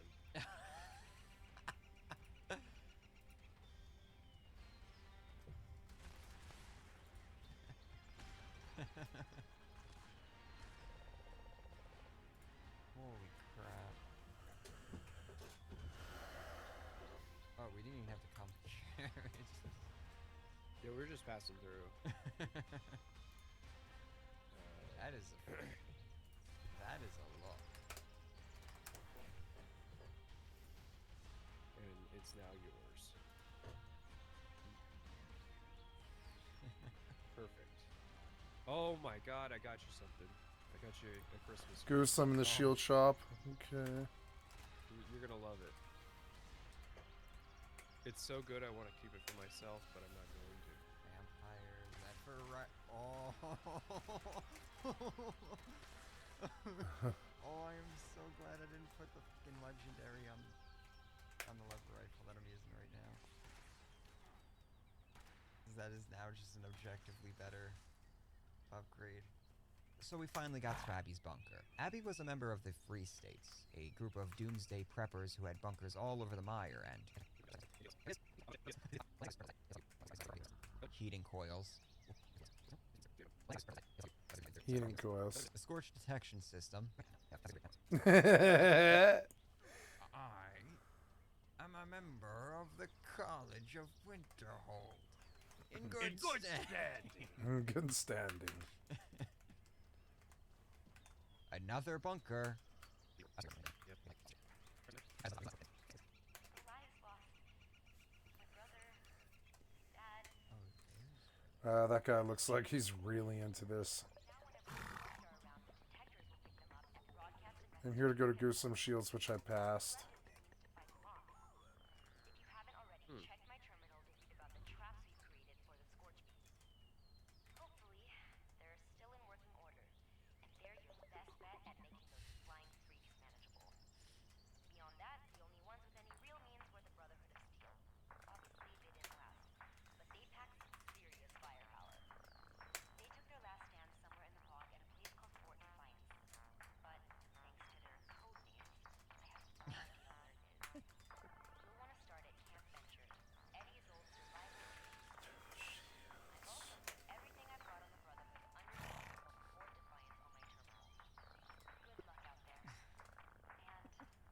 Sorry, Abby. Sorry to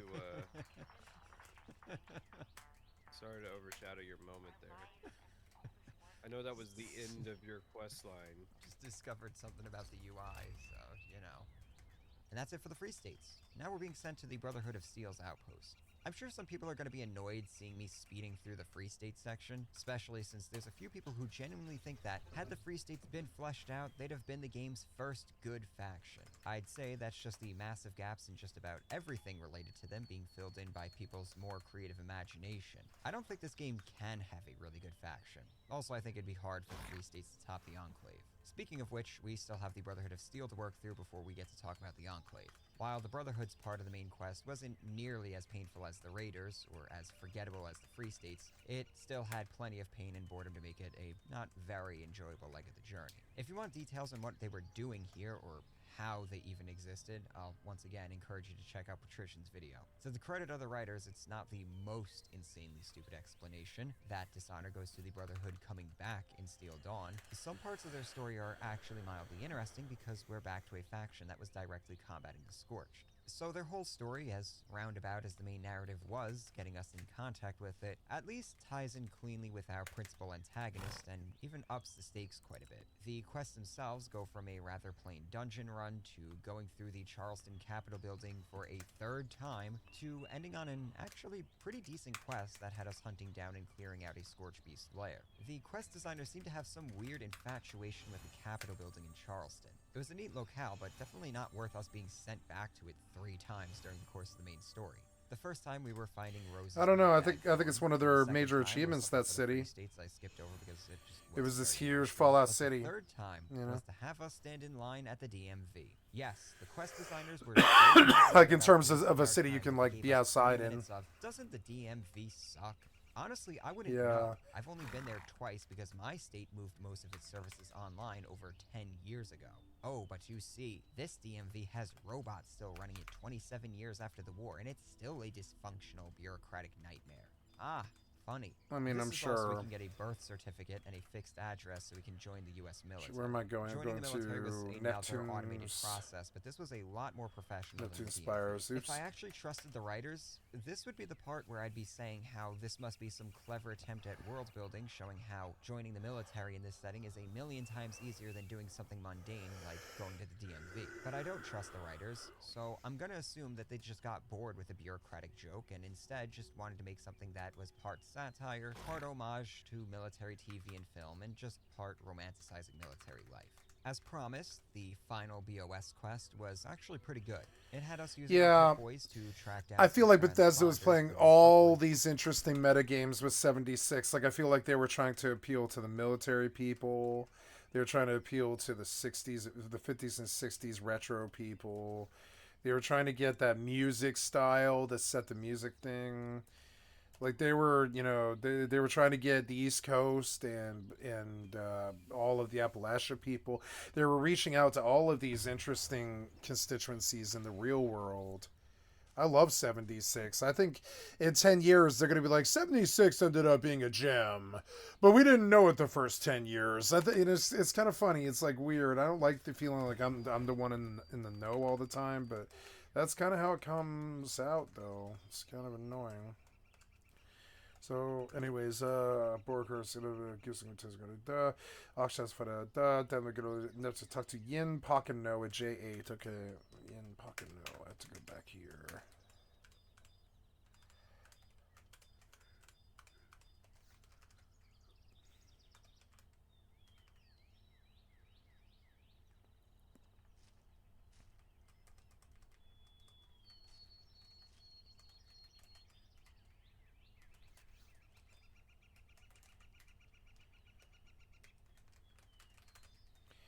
Yin Pakanoku.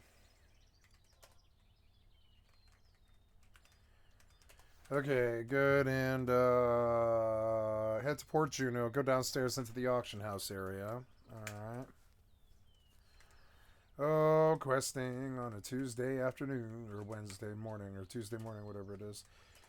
Yeah, like, I didn't think it was going to be all sunny today, and I didn't go walking today, and I probably should have. It's like, kind of dumb. I could interrupt my shift, I suppose. Oh, what's this now? Oh no. Do not kill my horse. Do not kill my horse. Oh, thank God I stopped it on the last hit. Oh God, I cannot kill the horse. Come on, man. You're fucking me up here. Okay.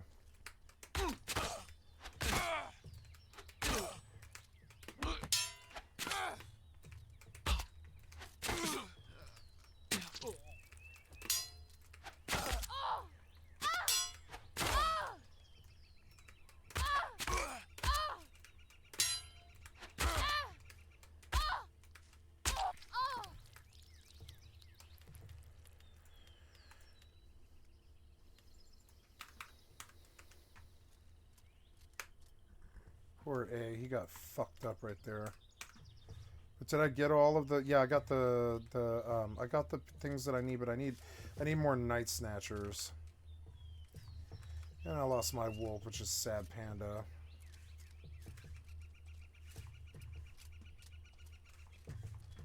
It's all right though.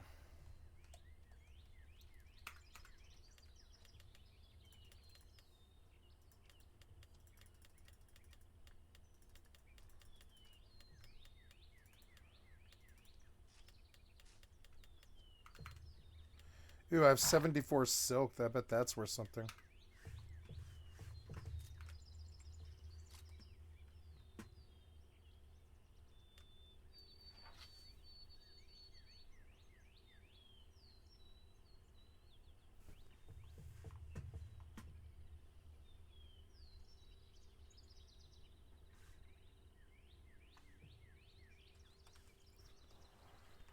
Alright, so we're going to the Port Juno pit. God damn it. It's always shutting right in my face. It's so stupid.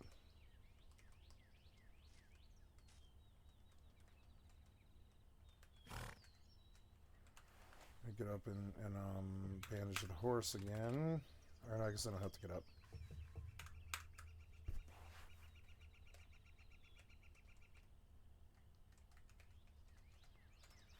Did I get their bodies? I don't know.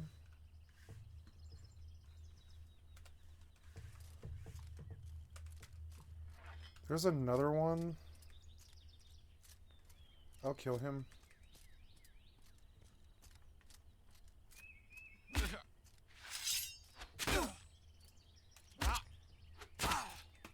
Why? Why? Get up! God damn it, the...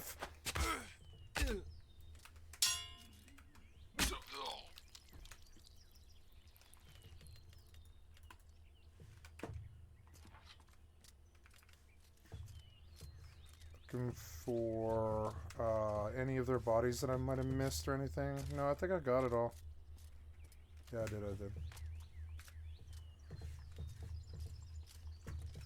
Wow, the horse runs. That's awesome.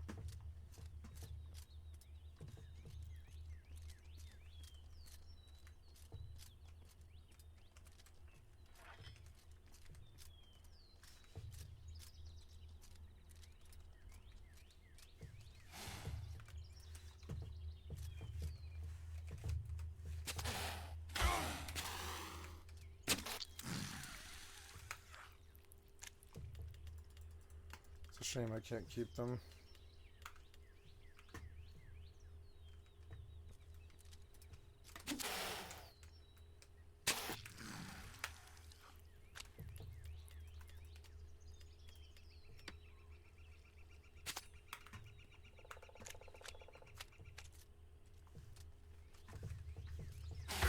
Oh.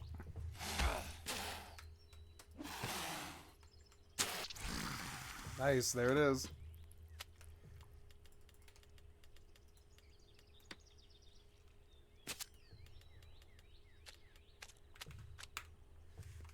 Full of loot. Got 2 jobs done. Time to go turn in. And they were both in the same place too, which was so cool actually.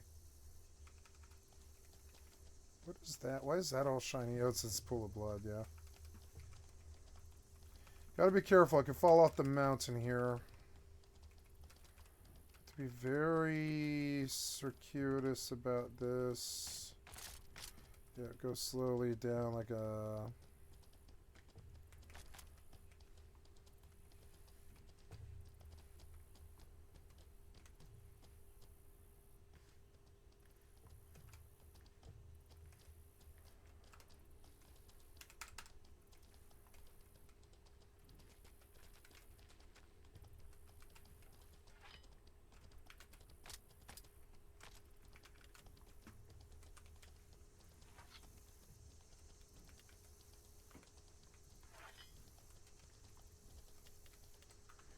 Oh, I put it away in the, thing.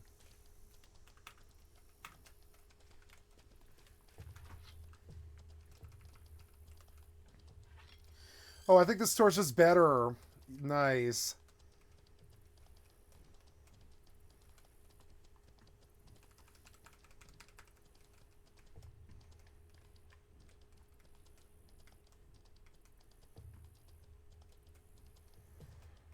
Oh, I lost a pet, but I got the quest done, and I didn't die. And I was fairly AFK for all of it, too. Which is good. Not AFK, but like playing other games, getting other stuff done.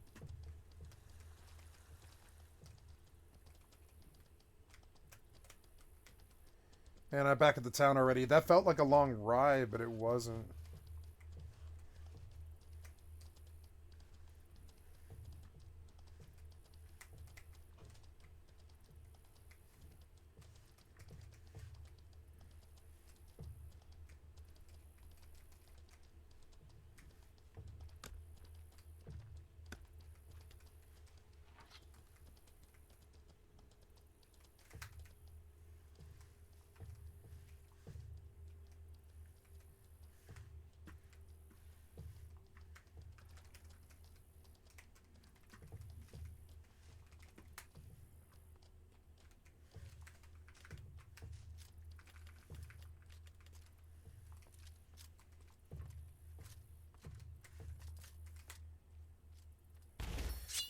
Nice. And I got standing. That's good.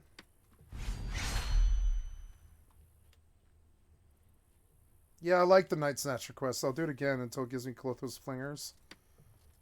Yep, Night Snatcher was good, and I'll take those scoundrels too. Again, that was a great little quest. I enjoyed it immensely. Yep, great. It was sweet. So tribe rats again, or does it change? Yeah, it changes in 10 minutes. I could take maybe a bandit or an outlaw. Yeah, it'll switch to those three. Yeah, I'll wait 10 minutes for the bandit to show up, and 10 minutes will unlock in 10 minutes. Outlaw, yeah, but oh yeah, for 50 bit. Was it bandit or scoundrel? It was scoundrel. I'm looking for scoundrel, but I'm not going to get a roll like that. So the tribe rats were really close. Yeah, I think. Yeah, and it pays. It's the only one that pays standing, so it's the only one worth doing. And so yeah, they split me up a little bit on that, but I like this. It's good. It gives me something to do, you know. Yep, and we're gonna dump it to. Well, I don't know about dump it to, but maybe we sell most of this.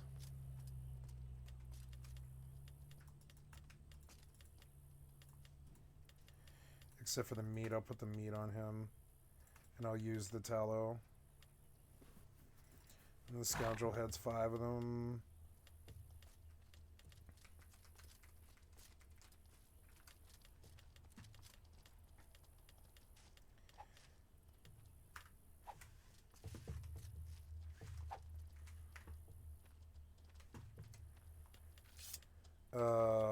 Go into the buy order to sell. Oh, I have a clay point. I got a clay point. Yay! So thick skin or large lungs.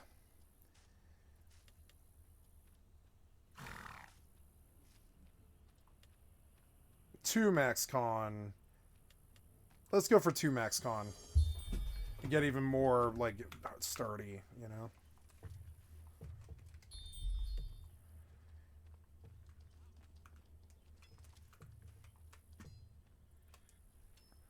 Okay, so let's see what we can sell to the market. I wish you could tag stuff for favorites. It's really annoying that you can't.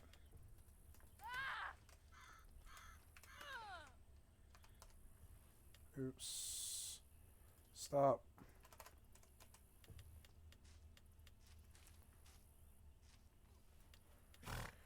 There was some money.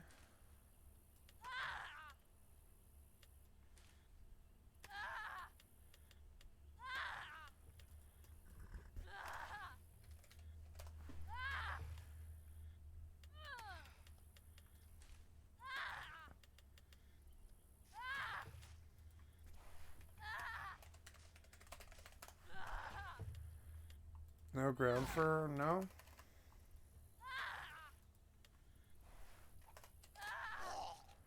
Ground fur for one, yeah, I'll sell some there for one. We'll take it.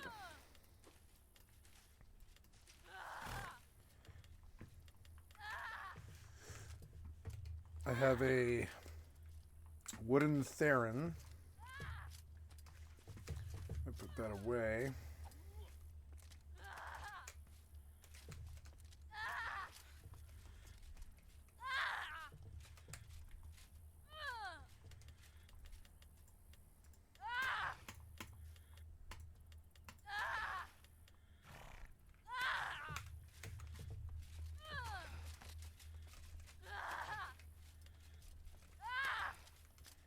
See if anybody's buying silk.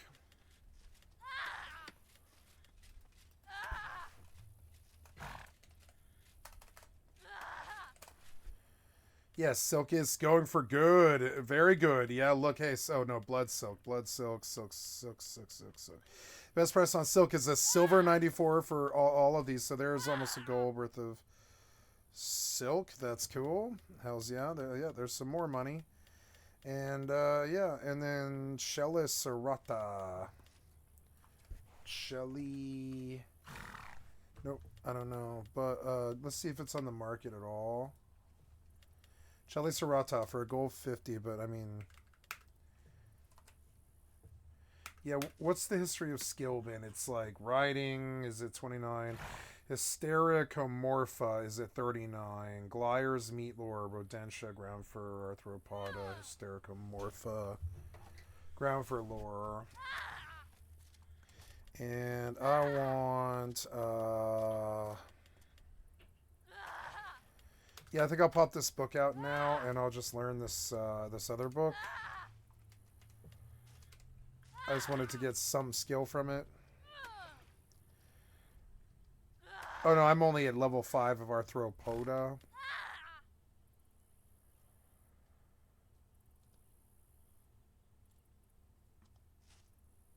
Yeah, but this is a waste of my shit. I'm just going to use the book and get the skill. I learned a new skill, Shelly Serrata. I will run some skill in that, which is fine. Or, well, no, I should technically buy another book for writing. I guess I will go buy another book for writing, because, yeah, like, the Shelly Serrata book is cool, but all I really wanted from it was the skill. That was it. I don't really want to level in it.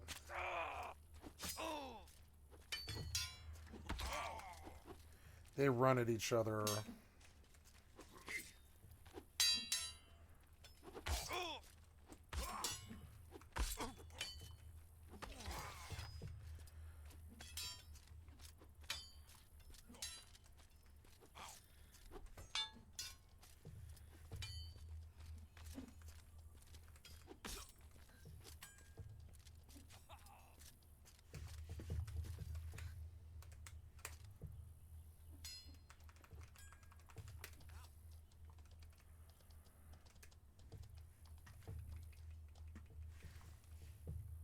I love this game. It's so engaging. Okay, so I need common for... Let me show you. I mean, technically it's riding, but I think it's actually... It would be nice to get active regen, but I think it's actually... It's creature control. Yeah, but creature control is the next thing that sucks, you know? So we'll buy... Oh, but I don't have the... I don't have the funds to buy it directly. I have to go back and withdraw.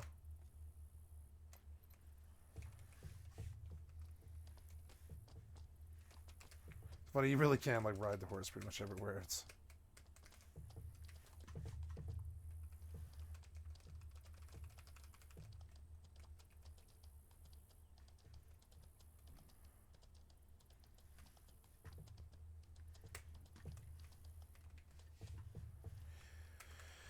Picking peaches is money. Like it's worth doing when I'm here.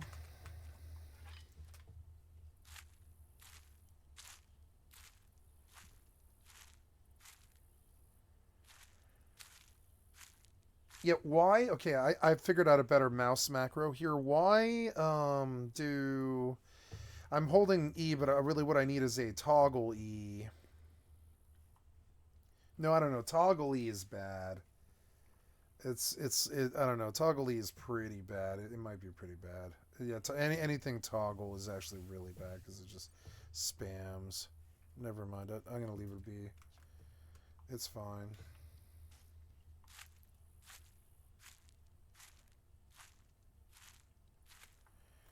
So that's awkward, but this isn't, and it's weird because it's like.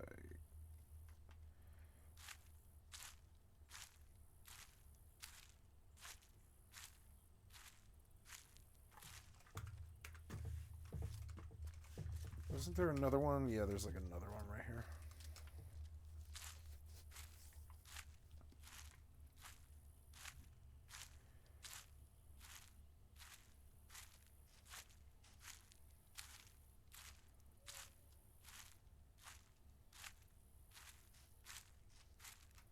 Chelisarata.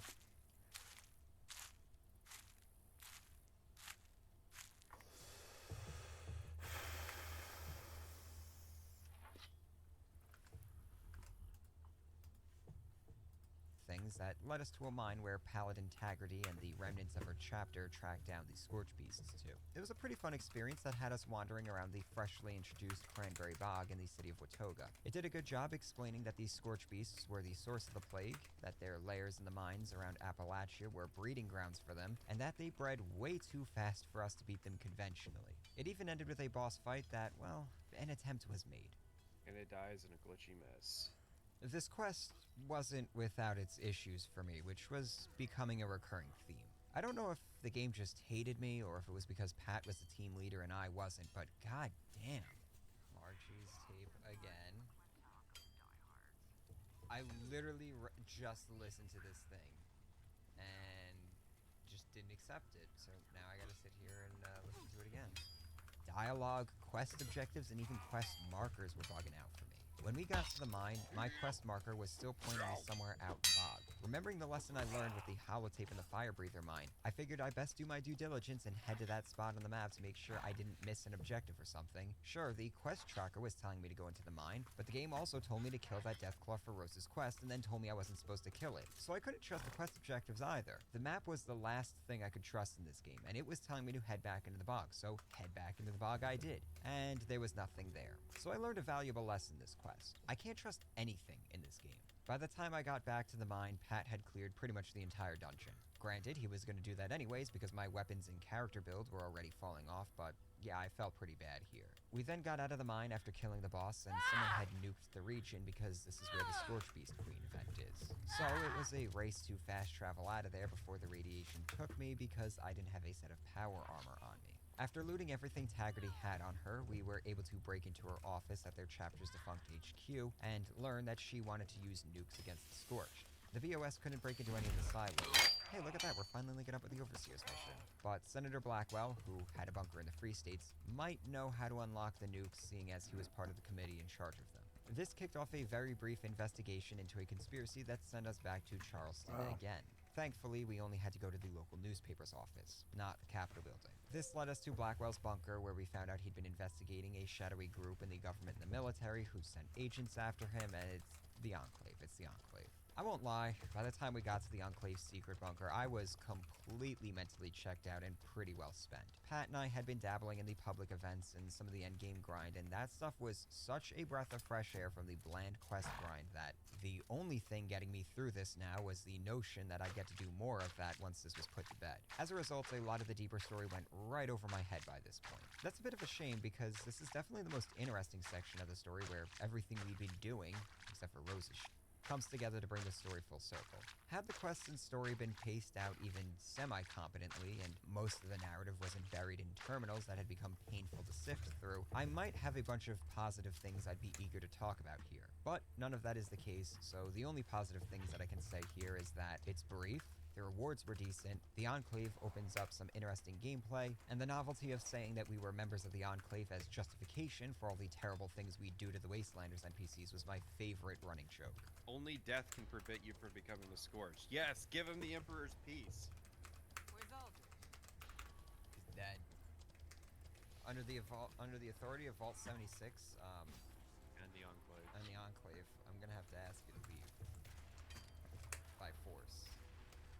By order of the Enclave, you are required to vacate these premises immediately. Sir, How are these here? We are with the Enclave. Have you been inoculated? I don't think he's been inoculated. He's not part of biologicals, either. biologicals. He's got a weapon. Sapid wolf peach stew with beach pig. Took him down nice and clean. Just how Vaultec taught us. You're talking about a sign there? Mr. Sir. Hunter?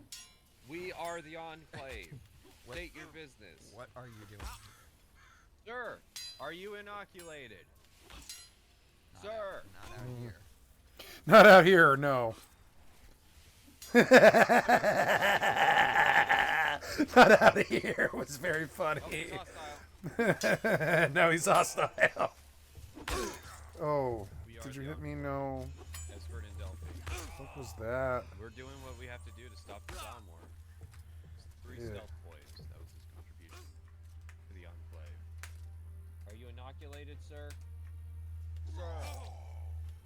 The Enclave, sponsored by New Propose. Why do you think our currency is caps? We're here to press free radicals into service of the Enclave. Allow us an entry. I see you have been slaughtering every wastelander you come in contact with. We approve of such methods. By our estimates, this will ensure enclave control of New Virginia in 6 years, 8 months, and 23 days. Consider using the nukes to speed up the process.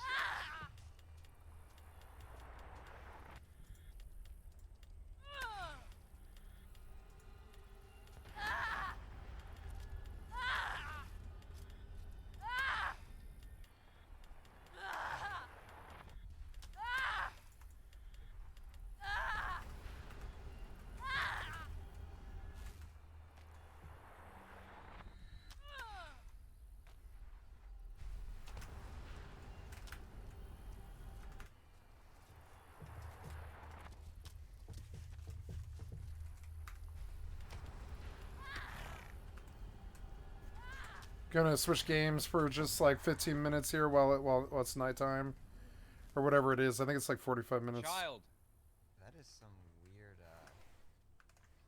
that's a weird trick they pulled to get her height so low. Can I adopt you?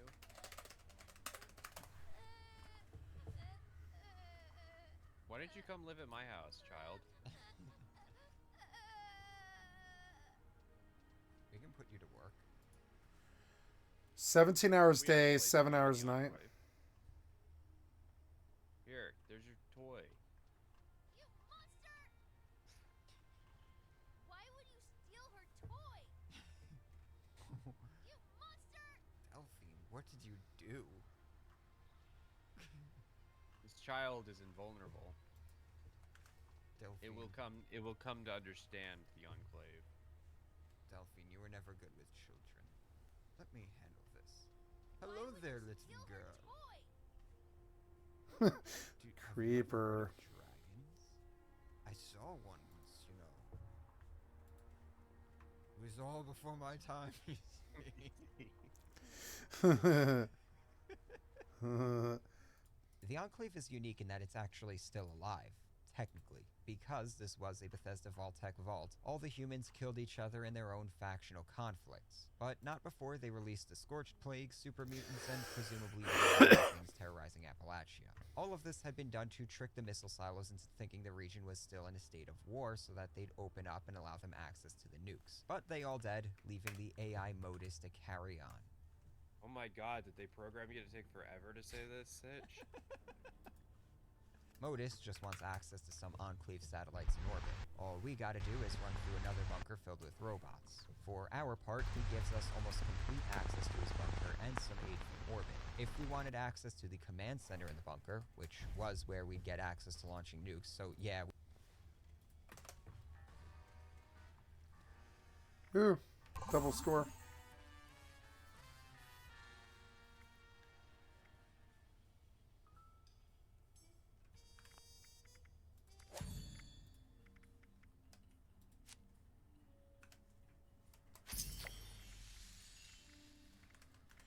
I have I have the menu music wrong slightly. It's like,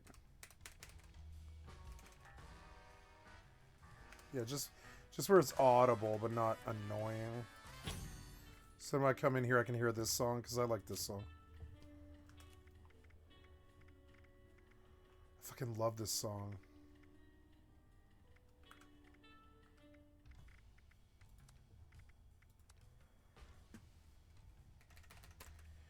When is Atlantic City? When does the actual content hit? God damn it. 250 caps, nice. Wow, Tora Must Die is still going. I gotta do something for changing the damage that I'm taking.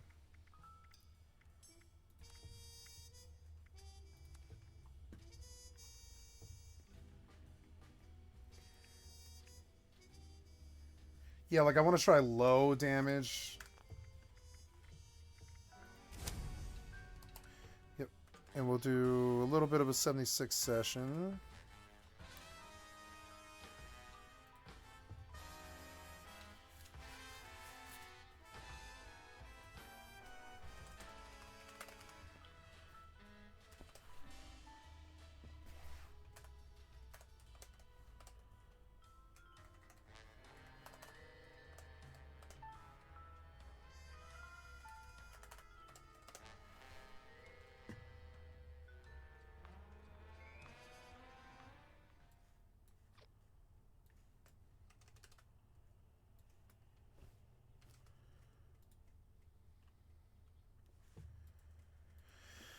Good, and that'll change the title well enough so that it doesn't matter. I can just pop back and forth.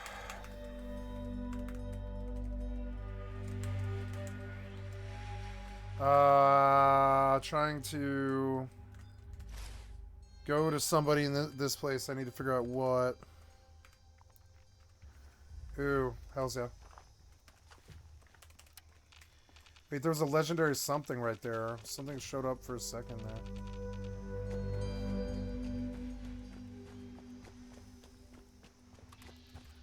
There he is. Nice.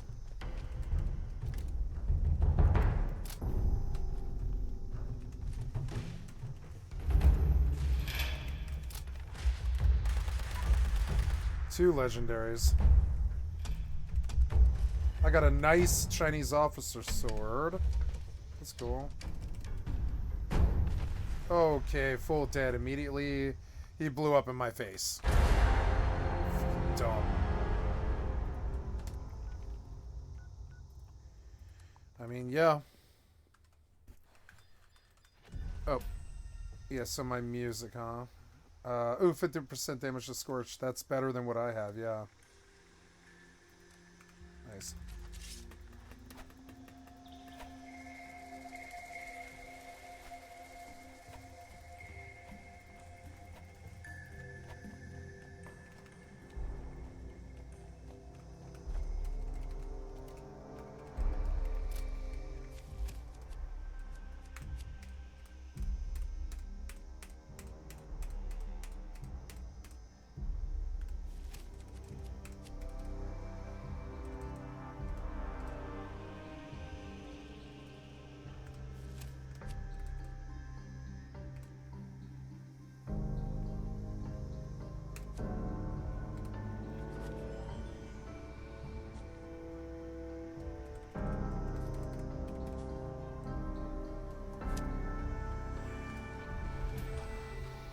Look, she runs faster now. Fuck yes. Ooh, an assassin's metal chest piece. That's cool.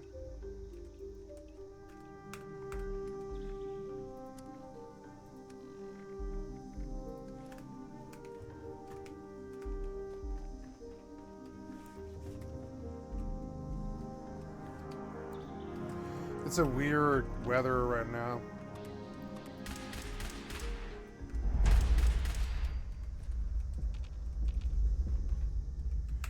So what is it that I'm doing here? There's... Oh, I need to go get my body is what I'm doing.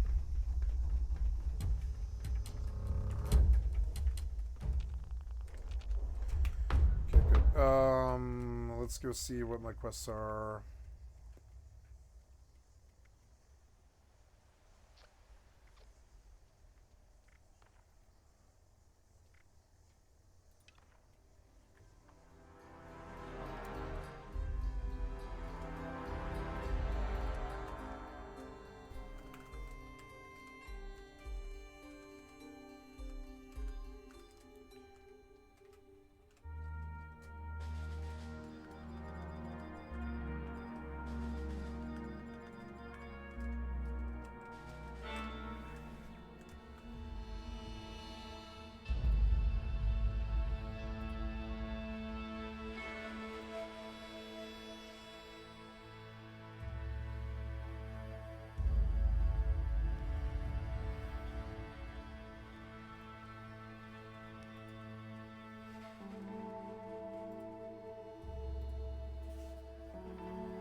I thought I'd offer, you know.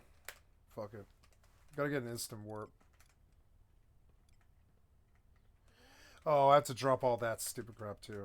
I gotta get that. Okay. So, no, I gotta go do that. I've always loved her house. I love her house, actually. I really do. I like the poster, the projection screen. This is like my idea of. This is like my trailer. This house is bigger than my trailer, but not by my. Well, yeah, but it's about double the size. About double the size of my trailer, but not trailer, but my fifth wheel. And my fifth wheel is a wonderfully centrally heated, centrally cooled home with like power and water and a shower and a fridge and really nice oven and really nice microwave and all this other stuff. I love my house and it's going to last for a while. It's going to last like 30, 40 years if treated well.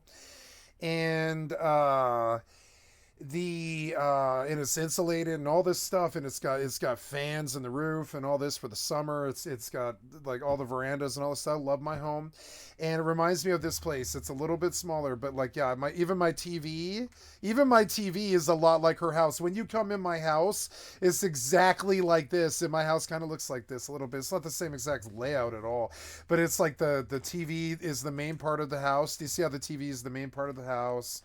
Yeah, she's not dumb. She knows that the projector is like a part of... Yeah, like part of this. I thought they really designed this game well. Like I always did. You know, I always thought this was an amazing game. I love that it's quiet in here, and it's like there's this like implication that she doesn't have to worry all the time. I stole her pie, but oh well. I mean, looting her shit is fun. You know, whatever.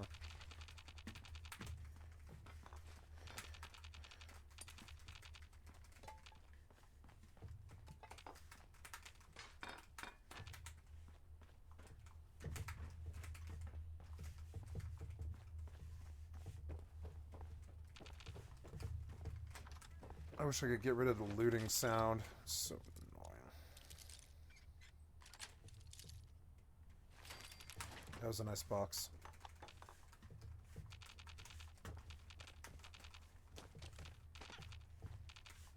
I love the sound little things make. Oh. God damn it. Why would you have two doors, one on the roof? You go outside. I mean, I guess, yeah. People do go out on the veranda, yeah. I kind of wish I could do that in my house, you know?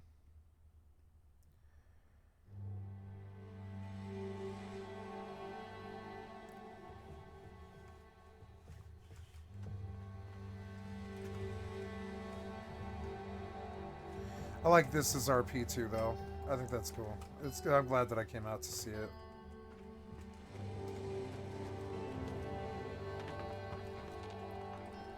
You've been examined. Yep.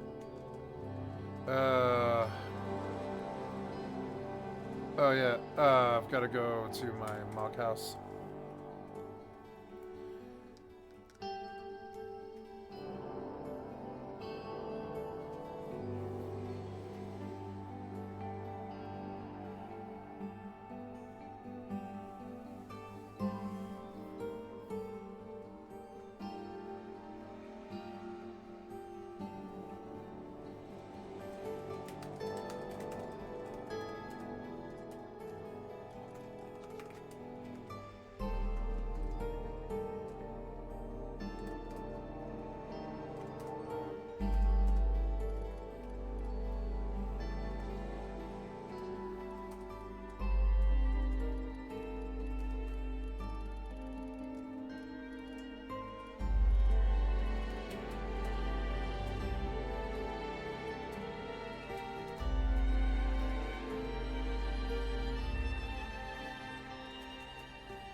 This is the greatest piece of Americana that I can think of.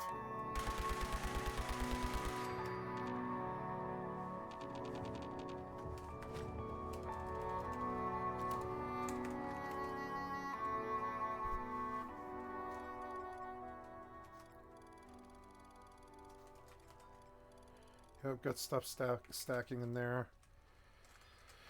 One of the things I intended to do was go get 10 grain seeds, because that's like kind of, or sorry, treant bulbs or whatever. Maybe treant bulbs would be better.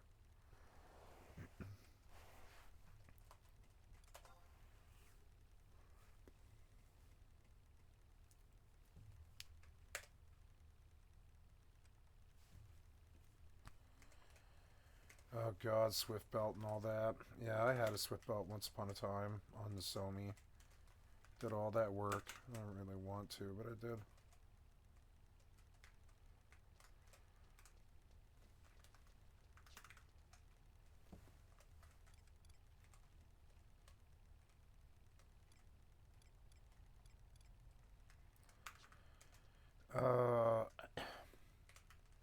I am now going to Darkspark.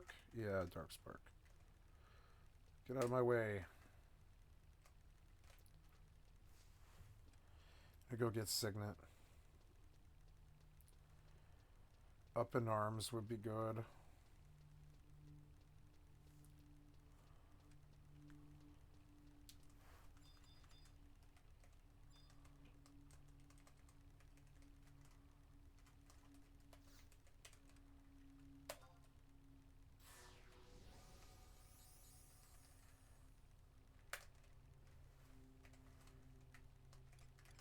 I have that legendary page. That's gonna be awesome.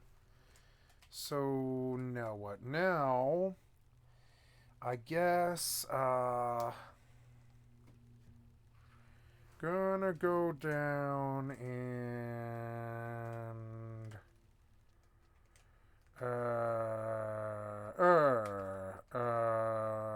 I'm going to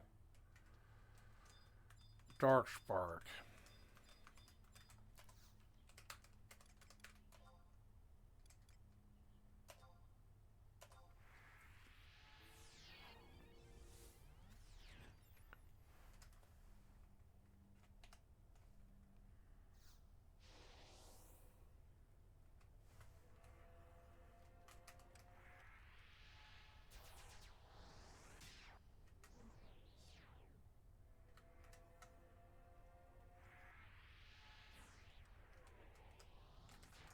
Did you aggro me? No, I was like, I thought I heard you aggro me. I was like, what the hell?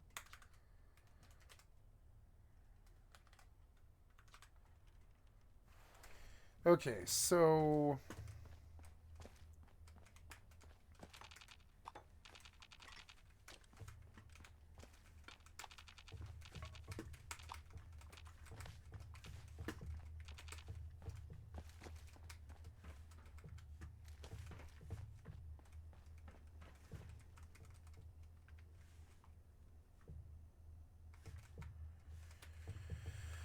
I think I'll turn the sound the voices on for a time. I guess I don't really like it, but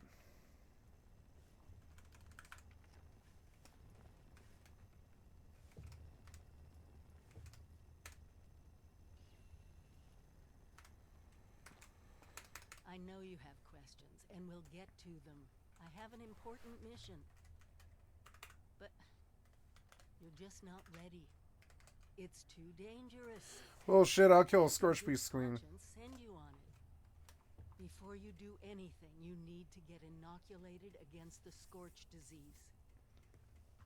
Ooh, she's got a lot of good stuff over there. Dr. Hudson was working on a cure. Let's oops. First of all, I want the master up. The music down 2 notches. The effects up 3 notches. The footsteps up a little bit. The voice to there. And yeah, world radios and Pip-Boy radio down. Menu music could bump too. Yep. You're back. Before you do any, Dr. Hudson was working on a cure. Her research lab was in the Morgantown airport. That should get you started. Is there anything else you want to talk about? Stay careful out there. She didn't really force me to talk or anything. Makeshift battery.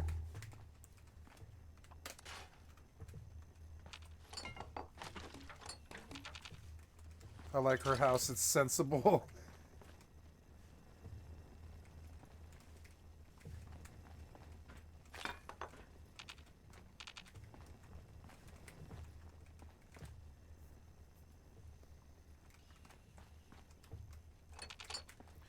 I have this fear that the public won't be able to get antibiotics past a certain point. I think about buying antibiotics all the time. It's weird. It's such a weird, it's like a weird sickness that doomsday prepping kind of leads to. I love this fucking map. It's so awesome. See, the game's full of cool RP and awesome stuff. I like this game. Let's see what time it is. Immortal. It is 2:20 in the morning. We'll go for a little longer here. You know, what's my settings currently right now? I just want to see. Ultra texture, water, lighting, ultra shadow, shadow distance. I mean, I don't know. Seems to be running okay. I don't know. Need to get G-Force experience and I don't want to.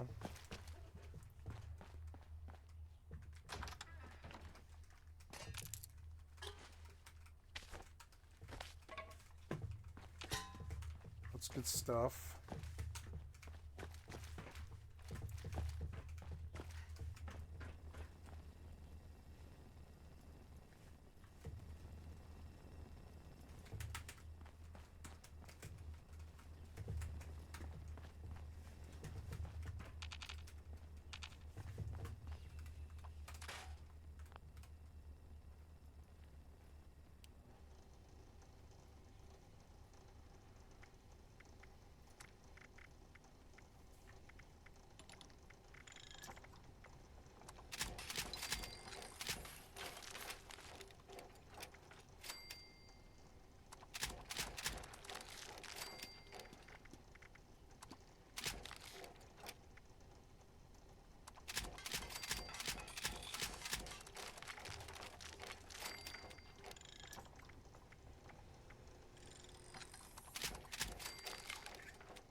That takes adhesive, which is insane.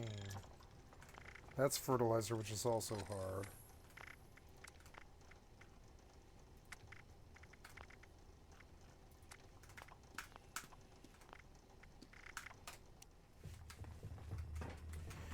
Alright, good shit.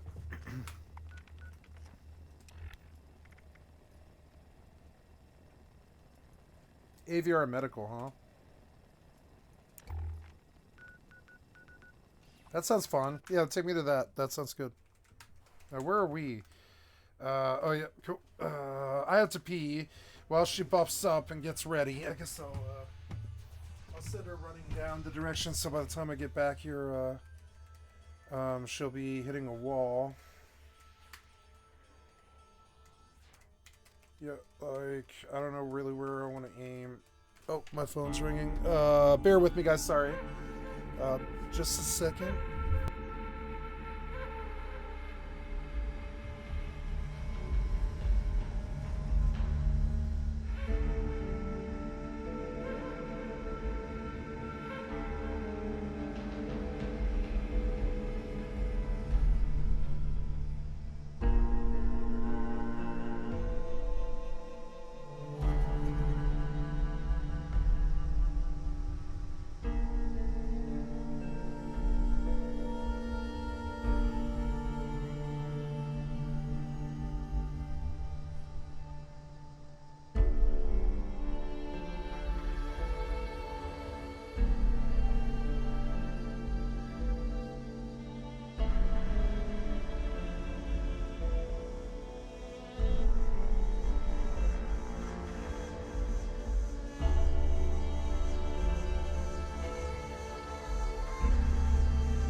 Okay, so sorry about that, guys. Had a bio break and a phone call. Ooh, too loud. Ooh, blasted me. Oof, loud. Yeah, that was too loud. I see it now.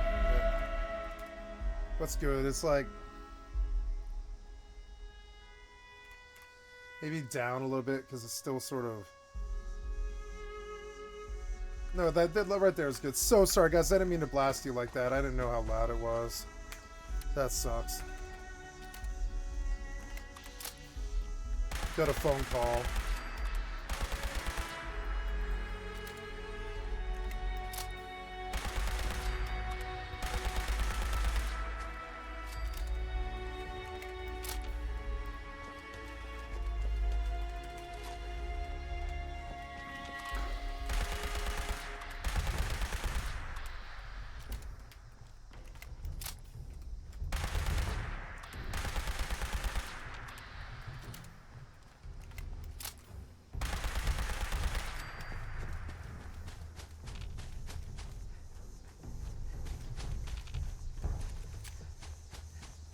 Yeah, she runs a lot faster with a pistol in her hand. Feels good. Feels really good, like how fast she runs. I'm gonna put more points in that as I get a level. Oh, which reminds me, I shouldn't run a daily. I don't think I'm gonna play that much today. Let's see what time it is. Immortal right now. Oh god, I'm dying on a lost soul. Yeah.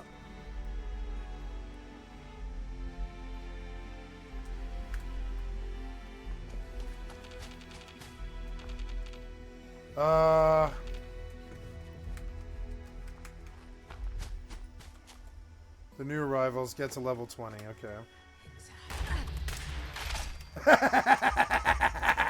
Just popped him in his fucking face. I think it surprised both the AI and me. I think it surprised both of us. It was like, yeah, that was pretty much instant fucking response the way an AI would have been. It was like, ching dang, dead. Whoa, what was that? Ooh, do you sell stim packs? But I don't know. Do I need them is the thing. I don't think I do. Let's look at my aids. No, I don't. I don't need stim packs now. So.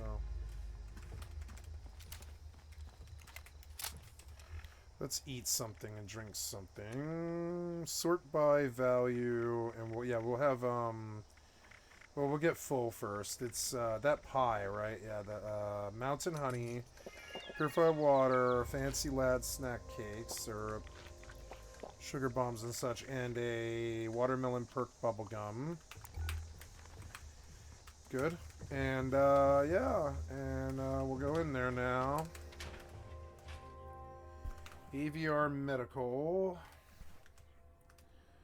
Let's see what time it is. Immortal. It's 4:12, okay. It's sunrise now at 4:12 in the morning. Okay. I love how it's telling me what time it is. I love that. It's actually really cool. So, okay.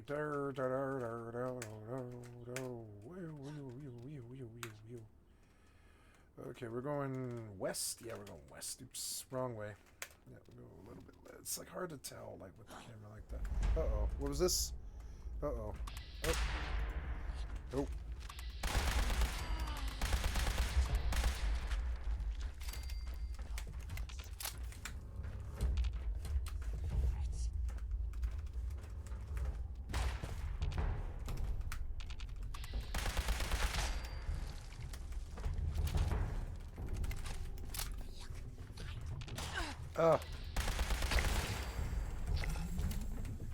Nice.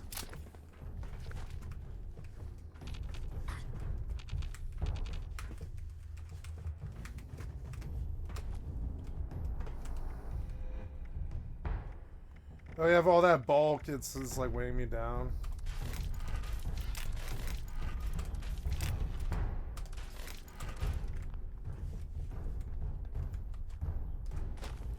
I suppose I come back here real quick. Like, I don't know. It's not really weighing me down. It's just money. Oh, my perks. Yeah, shit. Oops. Lone Wanderer. There we are.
What's with this terminal? This is like the worst terminal I've ever got, maybe. It's like they really don't want me in here. I don't know. I don't know. I don't even know if I need to get in here. I don't think I do. It's only a loot room. But yeah, like I'm just gonna let it go. It doesn't seem to want to let me in, and I don't care. I'm just, whatever. I don't want to waste any more fucking time on something I don't care about. Like I don't care much about my time, and just like I don't really want to struggle with anything like that. That's stupid. For loot that's essentially non-essential. I don't know how to go where they want me to go. Oh, there we go.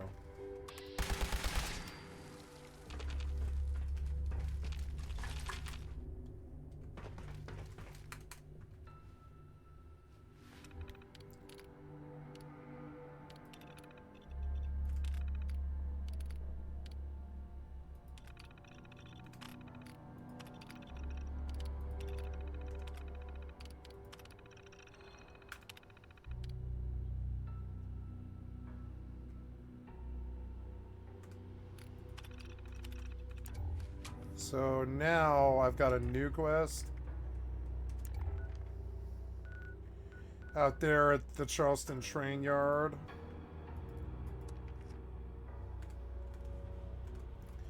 Okay, where am I now? I'm over there. Oh. Just gonna run, sneak. Well, should I best sit down actually.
Oh, what did I do with my pen? Damn it.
Actually, I changed my mind.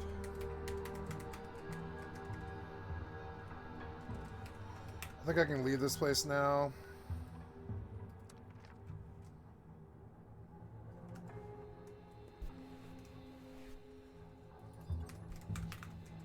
Why does this seem all weird? What?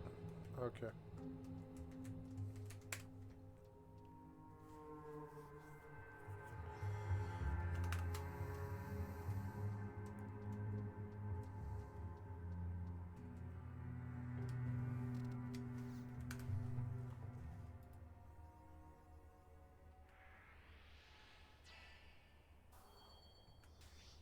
I love this scene when you come warping in. It looks so cool. I love that it feels like night and you're like here.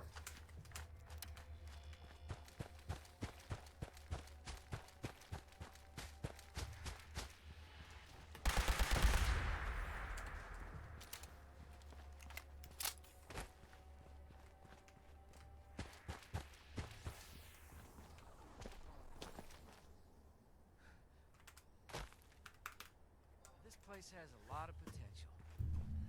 Not anymore, it doesn't. Gotta Not for prepare you. even more- Sorry. Not for you.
What was that? Oh.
Wait, can I just go over there? I think that is it, actually. Yeah, I think that is it, isn't it? Is that right? I can't remember. I think it is. Yeah, I think this is it. Yeah, it is it. Yeah.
Yeah, like, look how fast she moves. Like,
gonna get my gloves when I turn in. Shit, did I get a fucking scroll of warp yet? No. God damn it. God damn it. Well, maybe I can... Like, who owns this place? Valdunia. Well, I could always just Bloodport.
Yep, I know you're there, I don't care.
Emote.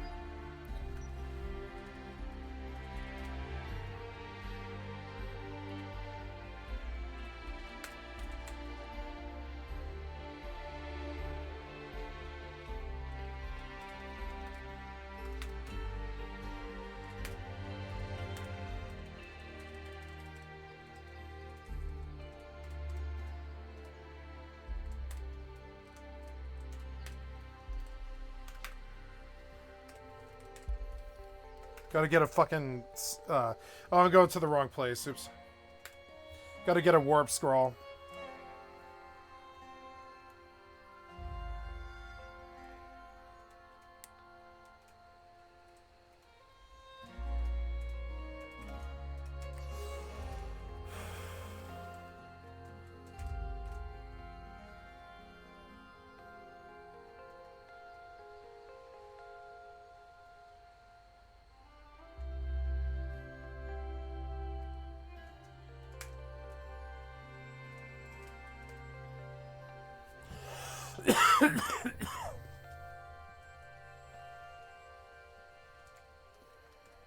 Gonna get new gloves with decks on them, which is good, and nice armor, finally.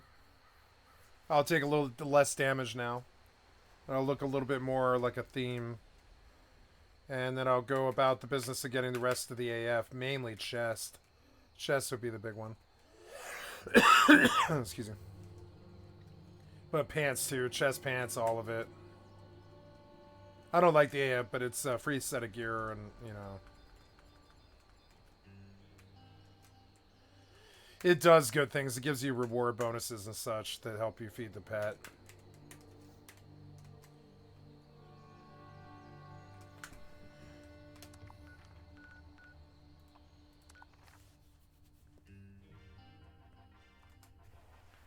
Nice. Beast gloves. There's my gloves. Pairing skill, charm skill, dex +3, much like triple the defense that my current gloves have. Better gloves. Yep.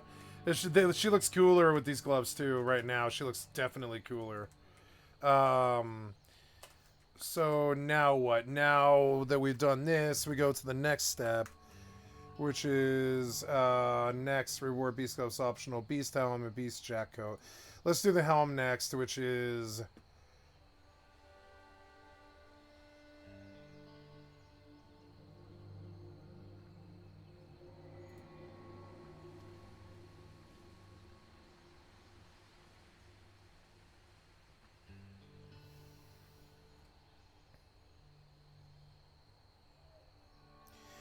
Oh, okay, so, so I have to open coffers in Bordeaux and Garliege Citadel.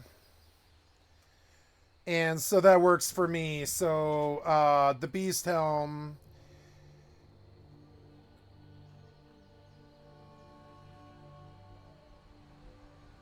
So, cool, works for me, but I don't know how to get a Garliege Citadel key. That's probably, hopefully down in the basement, but I don't know. Garliege Citadel coffer key, right? The helm is...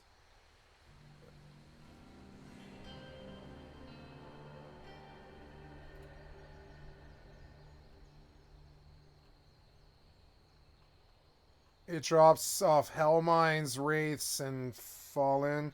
Let's see if there's any talk about this. 6 talk, right?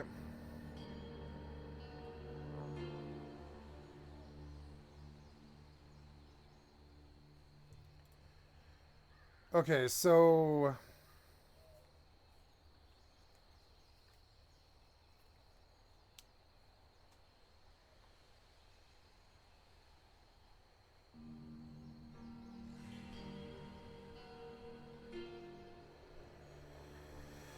Yeah, the Garliege coffer key is a whole thing.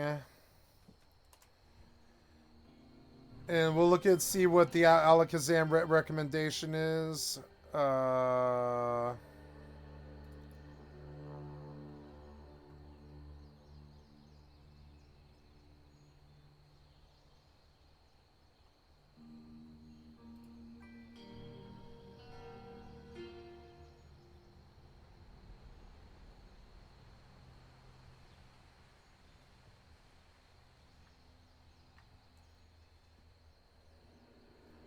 Yeah, but I can't do that.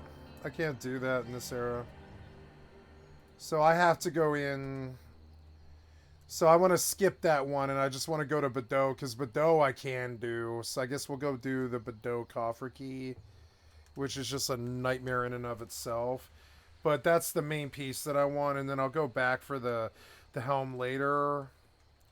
My helm is bad now, and I might actually look at spending some money on it. Because my helm is, like, straight up bad. Like, you know, fucking bad. Technically, I should go get a Emperor's Hairpin now. I wonder what they charge for that on this server. Let's go see. Is it even on the server? Can you even sell it? Yeah, there it is. How much you sell that for? $3.28, because it's probably hard as fuck to get on this server. So, yeah, what do we do here? Like, you're not sorting by level, which is weird, so... Let's just look at what else we can wear. There's, Cool Helm, Coral Headpin, Merman's Hairpin. That thing's got a lot of MP on it, but... I think you can do better than this, like, lower level. Wait, that's actually better, but how much is it? It's 19.2. Yeah, let's just start wearing those, because I don't care. I have a re-raised hairpin. I always forget that I have this. How much is this? It's a lot of money. No, I'd rather buy my Utsusemi. I don't know. Coffer hunting at level 61 seems kind of sketch to me. But I don't know. I don't know.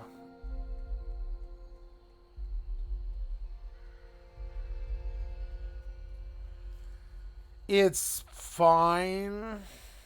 Bordeaux is not the scariest thing at all. You know, it's not. It's fine. But I don't want to spend my money on a helm. I'd rather spend it on Utsusemi-ichi because I have to get ninja leveled anyways. So, fuck. I need Dem. I wish I would see a Primivian Dem form because I need that, and then I'm done with attunement. I've been doing good on this account. I've been putting in time. This character's got a lot of work done on her. You know, I work pretty steady on this almost every day. 11 was such a time hog. It was just in its own, like, fucking world in that respect. It's definitely eating the most time of my time any game ever has.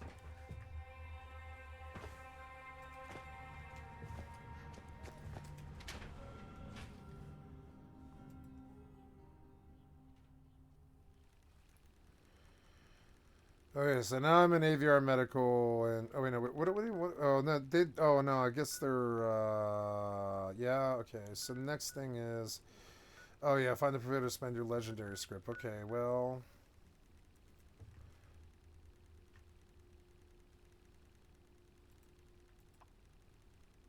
yeah, but I don't know. I don't think I can do that. Well, maybe, I don't know. But I think I'm done with this game now. I'm going to log off now that we're kind of at like a good spot here. And I will switch over. And I will change my title again to reflect just Mortal 2 for a little while. It's good to take a break from it and do other stuff, you know. It's a good game, but it's hard to do all the time. So we'll save this. We'll say done. Change the title, and then we go back to Mortal 2, which I love because you can go in and out of really fast. Like unlike Rust, you can get in and out of Mortal 2 really fast. Yeah, so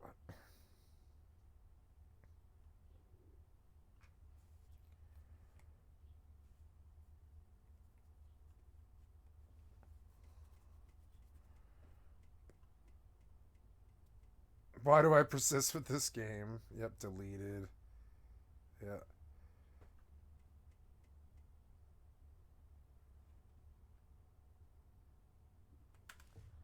Yep, back then it was slower. They didn't get arrow right, and it's still way too fast to kill a mob in this. I remember in, like, fucking Valley of Sorrows when you would fucking grind on Peritons. each fight was knock down, tear down bad, but it was like 250 XP, and it would be each fight was like 7 minutes long or something like that. Longer, yeah, I mean longer, like 10.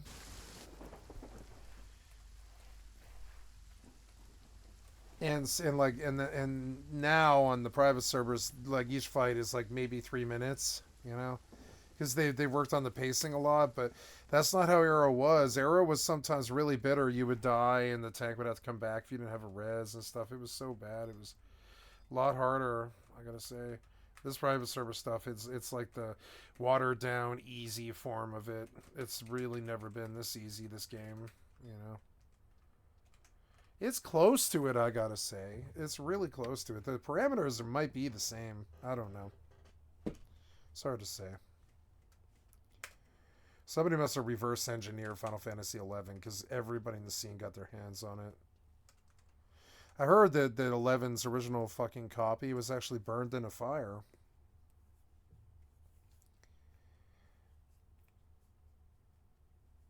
Yeah, it was like the chamber beetles are just right down in the basement. That's actually not that bad. Maybe I'll just go take a swing at it and see if I can get the key. You know, that's fine. And if I die, I die. It's fine. If I die all these times, I can just use that dragon page to just get back up again. And I will. Okay, so I come back in, and what time of day is it? It's, oh, good. And then, let's get on my horse. And we will go out. I think, are we ready? Nope, I gotta sell something, but we're on our way. Beautiful sunny day.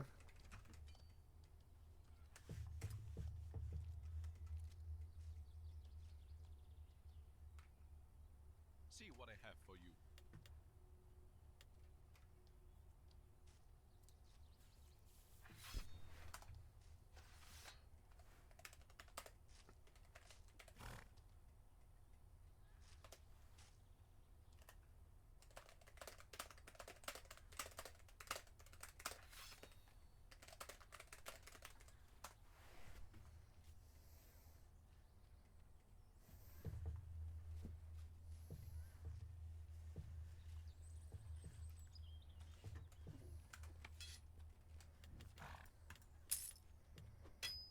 Thank you.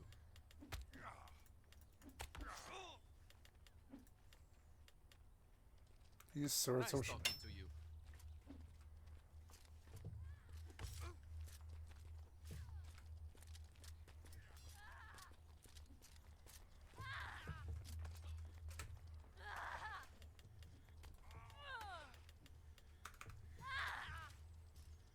God damn it, you're still doing this? Like I left an hour ago.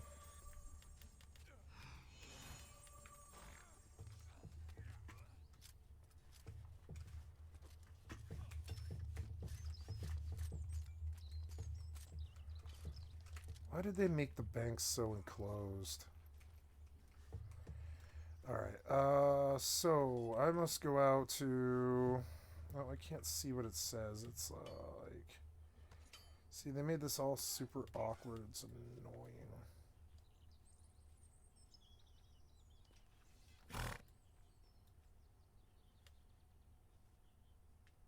I'll do that. That's better. I think.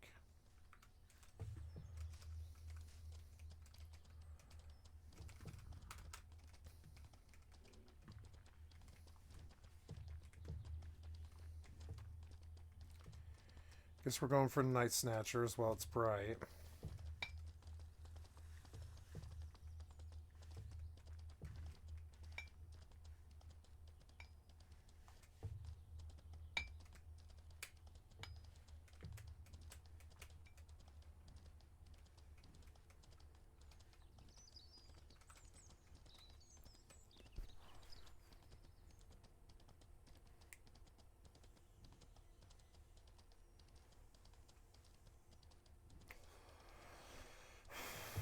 I should have looked at buying a wolf, because it would be a lot faster. Those are scoundrels? Okay.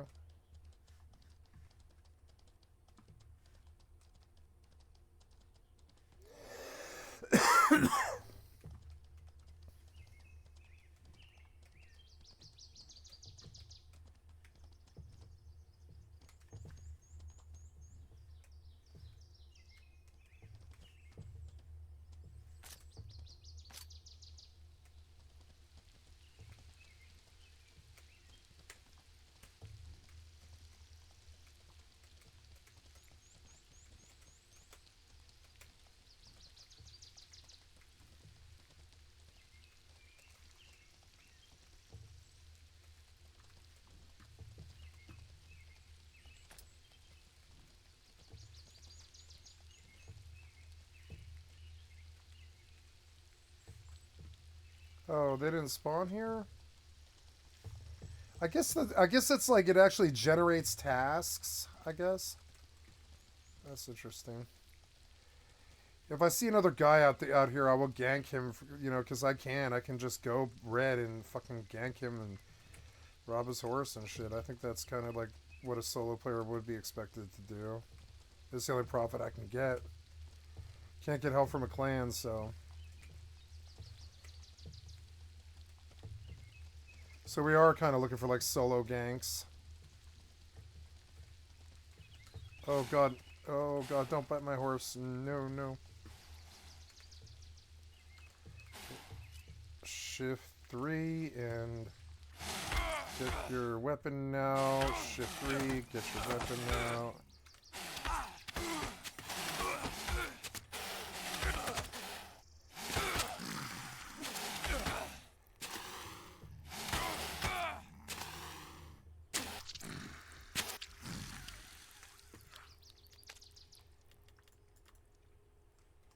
Maybe the baby one will be enough.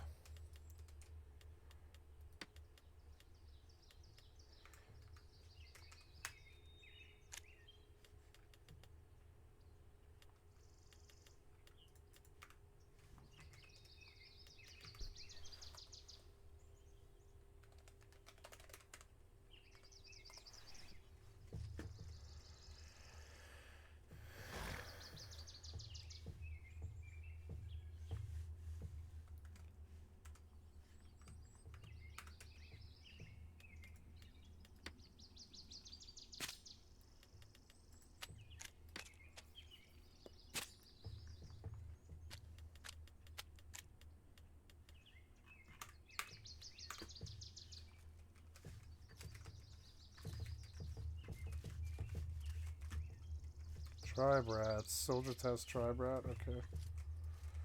But am I done with... No, I'm not done with this anymore. Oh, I have all this shit on the horse. I forgot about this. What did I hear? I thought I heard something like tuning up a spell, and I was like, what?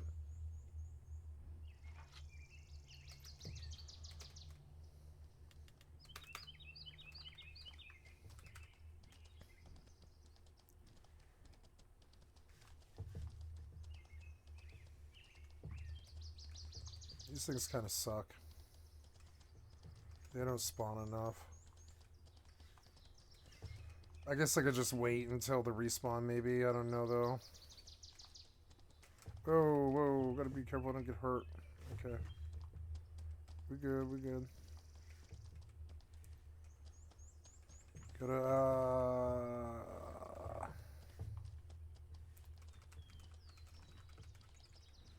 I'll go get them, I guess.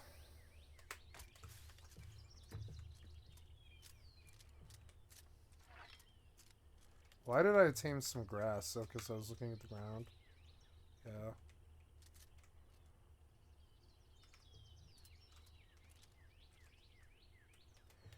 My bow is not on me anymore, which makes no fucking sense. Did I break it or what? I don't know. Whatever.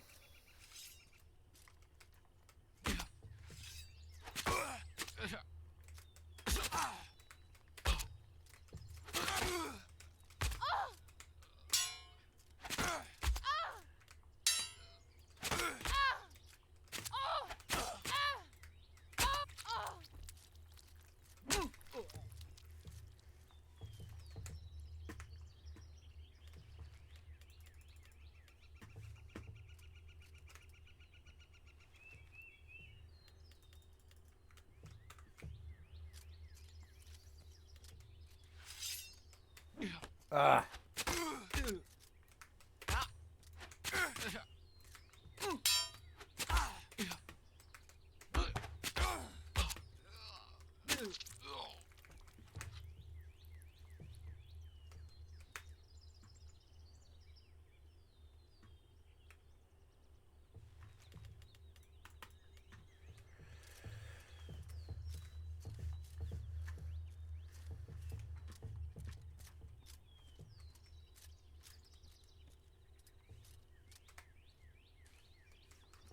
Ooh, it's endemic ring. What is it?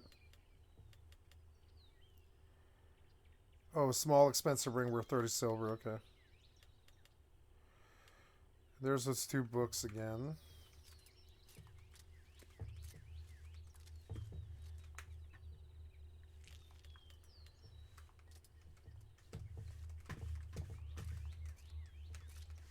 It's a shame we can't use the campfire.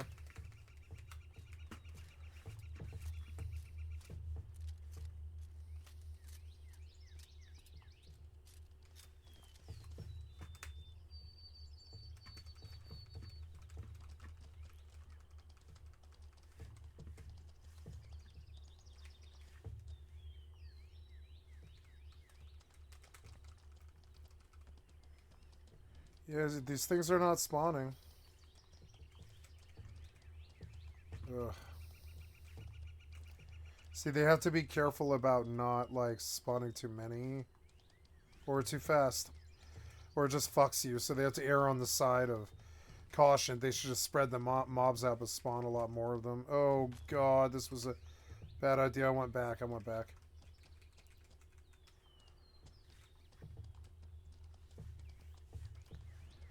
Oh, damn it. Gotta be careful, don't go flying off a cliff. It would really suck.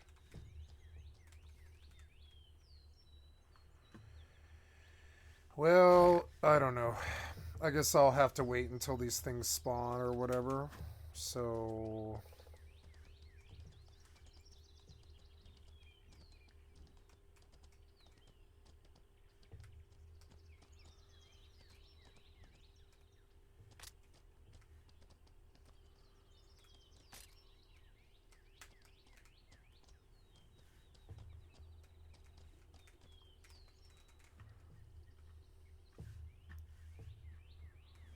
Gotta be very careful to go plummeting off this, because it'll kill me.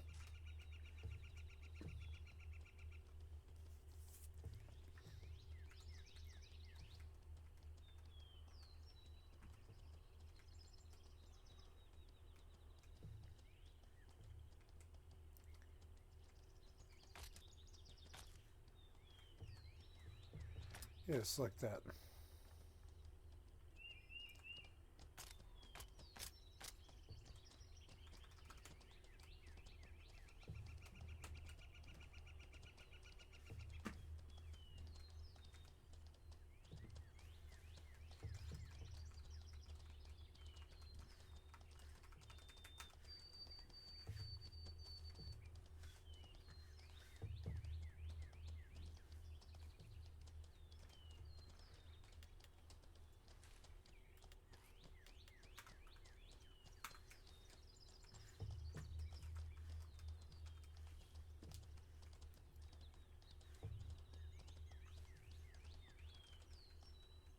There's a stable? Wow.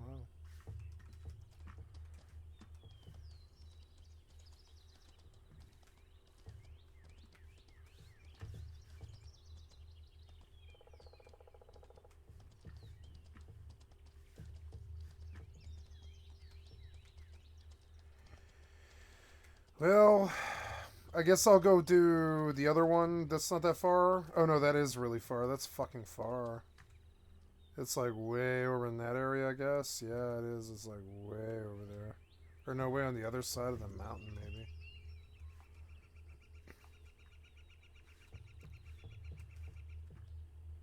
Wow. Awesome. Well, I don't really want to leave the area without getting my credits, so I will just wait. I just don't want the horse killed, so I'm gonna go park him like way over where he's less likely to be aggroed. Like here, yeah, like by these trees. I don't think this is any problem.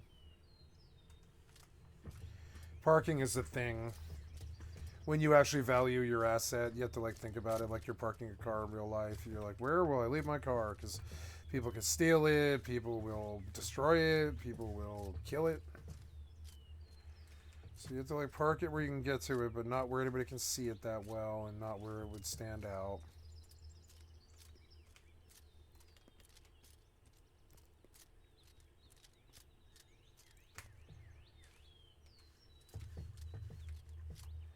Mountain Spider Mastery.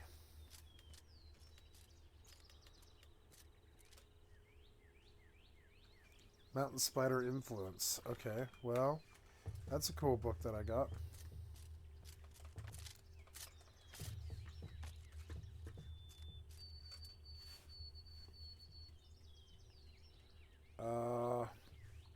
Yeah, these things aren't spawning. And I see that this game just wants to eat my time right now. That's the game I kind of signed up for, I guess. I don't mind the pacing of it necessarily. It's just kind of sucks. It's like I hit a wall of spawn here and I've got to lose like 15 minutes for no reason. That seems a little extreme. Well, whatever. I mean, like, I don't know how many more I need of these. Is it like 2 more? So, oh, there's one. There's one. There. I got my spawn. Nice. Can leave.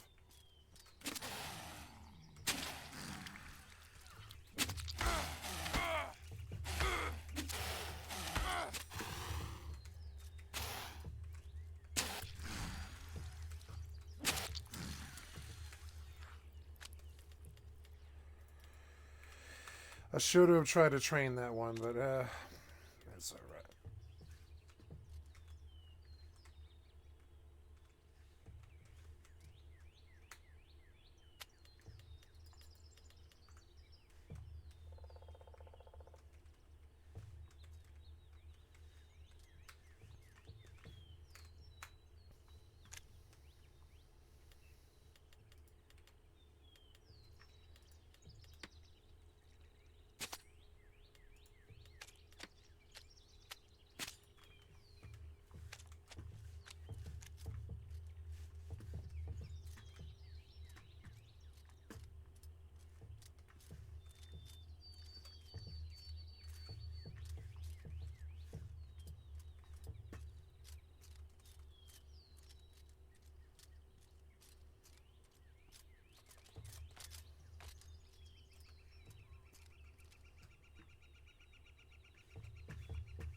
Oh, there's my bow. Oops.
Oh no, I have to turn in task.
Razorback, huh? Alright.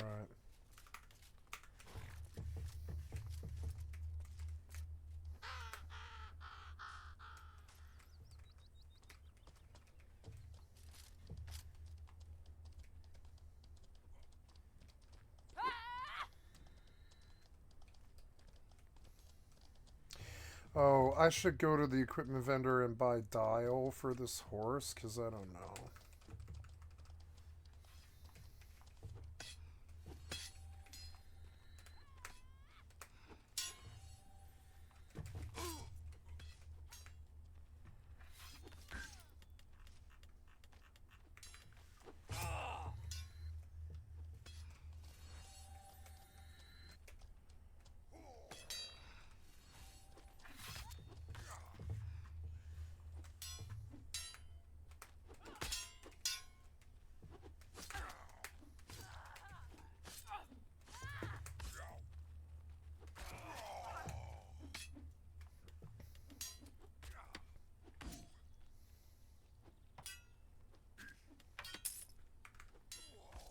Ugh.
Just stand next to a guard.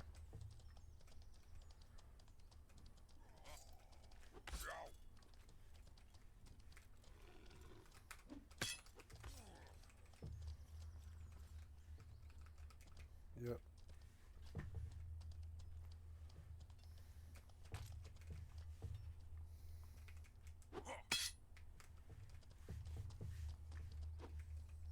Fuck. Trying to hit me? Fuck.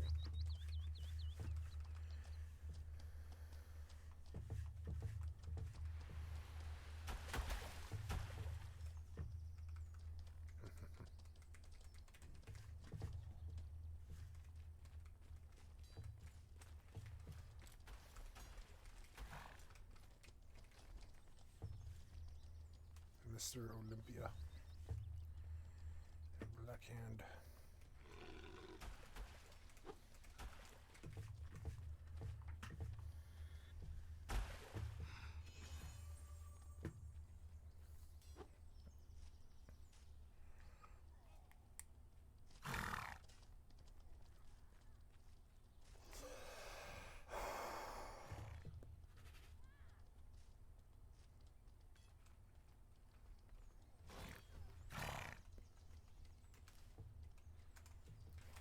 Oops.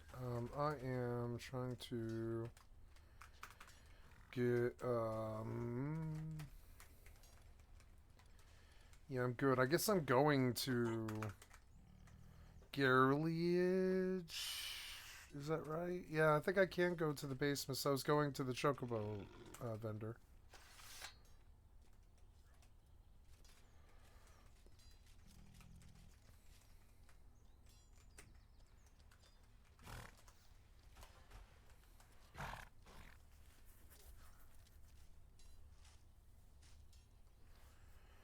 I'm gonna ride out, but I want to go to Garliage first, and that will be a thing.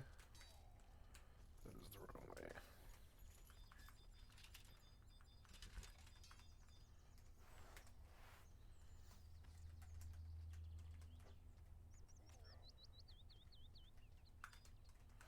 I'm gonna do that peaceful. Or well, let's finish the no co-op We role wanted then. in. Then we'd have to become generals in the army. Sad to say, this was actually one of my favorite quests in this entire quest line because the objective was simple and open-ended. Earn 10 commendations. Commendations can be earned from either completing Enclave-specific events or just killing legendary enemies. Polar bear. We went the legendary route, which gave us an excuse to abuse Cool. the Santas from Collision Course again, and then we just hunted down a few more to round out the 10. And that was it. We were now generals in the Enclave and had access to all sorts of perks, but most importantly, we got some sweet new threads. Hold on, do I have it on me already? Oh, wow, they just teleported into my inventory? I think I got the dab. All we had left to do was launch a nuke, and well, I might have been a bit unprepared for that difficulty spike. I didn't so much succeed here as I just won the game of attrition by abusing the forgiving death mechanics and relying on Pat to carry me. But we eventually launched the nuke, hitting the Scorch Beast Queen's lair. For this fight I was prepared, but unfortunately... Ah, I see. A classic. You need 8 players because you can't do enough damage by yourself. Well, you see, it's about coming together. Bullet sponge. That's exactly what the Overseer told us. Turns out Parthenax was unkillable this whole time. Yep. We'll just have to go to a public session. I'm tempted to not even waste resources on this anymore.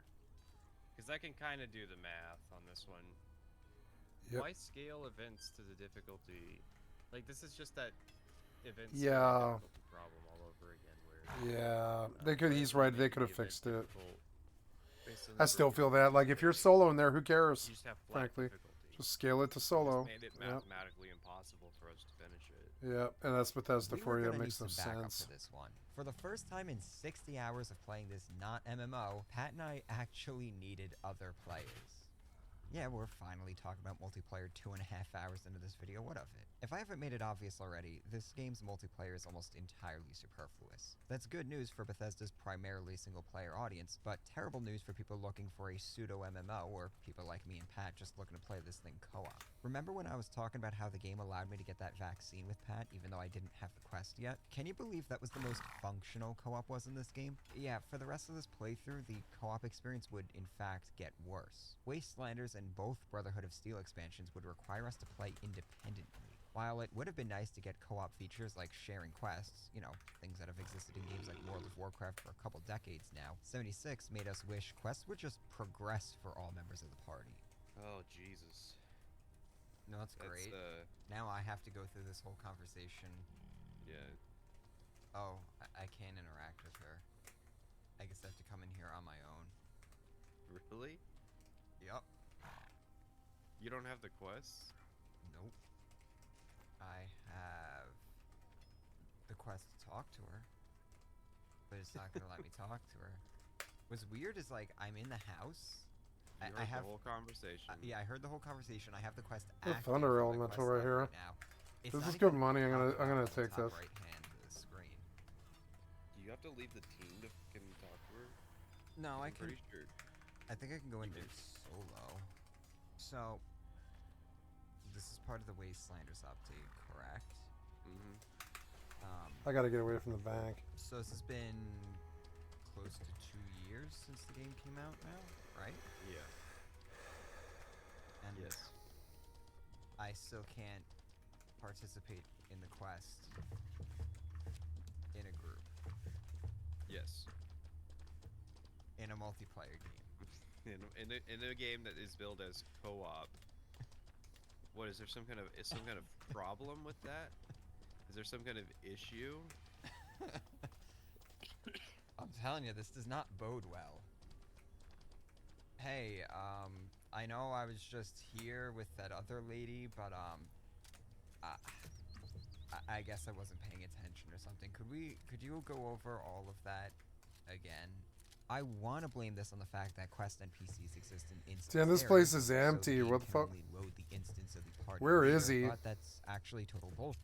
First off, Rose. She existed in a loaded area. Where separate to is the this fucking exterior world. guy? While my conversations with her were a bit jank, they still worked, and the game still let me have my own conversations with her while Pat was standing there right next to me talking to her too. Second, there's plenty of quest givers in the Wastelander settlements that players talk to for their daily quests. These are full conversations with dialogue options and everything, and not only are they out in the overworld, Where is this guy? He players just can left. talk I to want his NPCs, heads. but for some reason, anything related to major quest chains post-launch just wouldn't let me talk to quest NPCs once I entered Pat's instance. It even got worse with the BOS DLCs when the level Where is designers this started playing guy? with nested instanced interiors.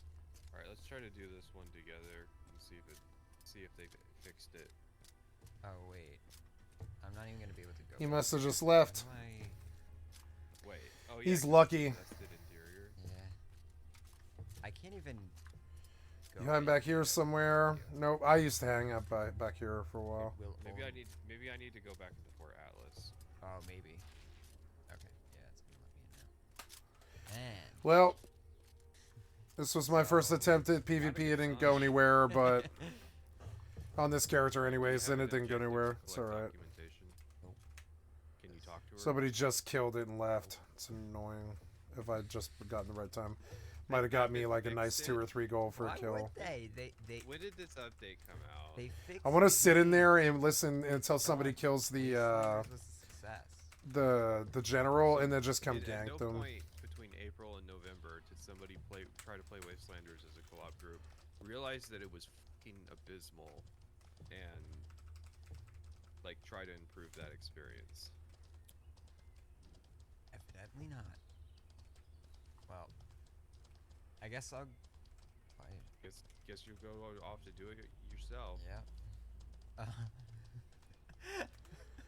I can't even leave. And that's Bethesda for you. What do you mean you can't leave? Because Oh. Fort Atlas is instanced. So I have to fast Got a lightning travel. cluster. It's good. Maybe I should wide scan. This is worth money. It's such an oversight that they didn't even anticipate that somebody would like get this far. And There is another one, and I will go to it. like you got trapped in here. Wow. It's worth it. I need money. Bear in mind, this isn't even the only issue we were coming across trying to play co-op. We had promised the I server maybe and shouldn't to have dropped synchronize our down. clients with things like weather. Oh, enemies, God, yeah. active No, it positions, doesn't and matter. even things We're like good. active public events. Inflict 25 rads of Yeah, melee. getting over there though might be a problem. Did you just get that? Did Yeah, you I just don't complete that event? think I can. What event? Not without I going all the just way the got an fuck event around. I don't complete want to do even that. though I wasn't. Yeah, I I'm want not to even see in what the right else is here. biome. How do events Yeah, work? that's the only one I I'm see. assuming someone That's alright. completed it, but like, why was I a part of that event to begin with? And why? did Now that I got know out of that town, I like didn't 11, even- 11's frame rate is back. Like, it's so far away. It might as well be in another time zone. I just got another fucking event. I'm almost positive the reason I kept getting kicked from servers when Pat wasn't was because our clients were falling out of sync, and because he was party leader, the game always ruled in his favor and just assumed I was the problem.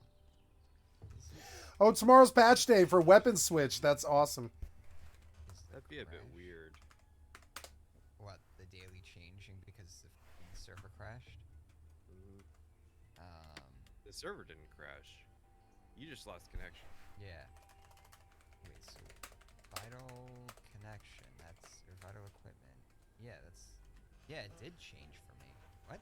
Okay, so if co-op is completely busted in this game, surely the bigger multiplayer functions are even worse, right? Surprisingly not. They're really janky, sure, and you can see the server buckling under the strain from time to time, but it's clear the social at a distance parts of the game got more attention than the intimate social experiences. Hey look, that's Bethesda saying people playing this don't have friends, not me. There's a public team system that's meant to encourage players to group up by offering gameplay incentives like bonuses to XP gain, stat buffs, sharing perk cards, that sort of stuff. The types of bonuses depend upon the type of team it is. Social, events, daily ops, role-playing, that sort of stuff. The longer you're on the same team with other players, the greater the bonus multiplier gets, encouraging players to stick to their team once they're on one. As I mentioned earlier, you also might want to team up just for the free fast traveling. There's also a private chat system for your team, so at least Bethesda has features to in here. The system mostly works as intended, but we did have some issues trying to do things like promote each other to parties here a couple of times. Oh yeah, I almost forgot to mention, this game has no text chat, or even a global chat. It's proximity voice chat and party voice chat only. In a game where everyone has a computer strapped to their wrists with radios built into them, we cannot remotely talk to one another. Don't bring this up on the subreddit, you might get made fun of.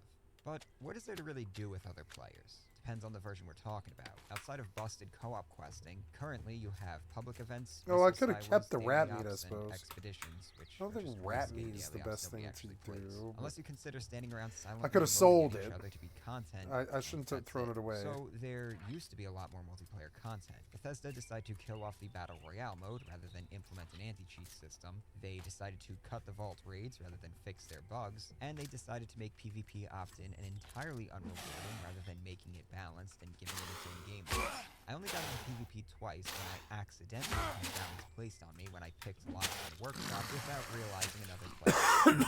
After a few minutes, a high-level player would inevitably come over and smoke me to claim the 8-cap bounty. I want to make a bigger deal about PvP basically being removed from this game, maybe lament about the fact that the global PvP event to become the president of the Enclave was never implemented in-game, but I really don't have any faith that Bethesda could have made PvP work in this game. It's not like it was impossible. I don't not at think all. so. The concept of 76 was the perfect foundation. It could have been really good. Focused It could have been game. super I just good. don't think Bethesda had the design If they had skills or just the done it consumer right, will to make like how so I'm playing it experimental custom, work.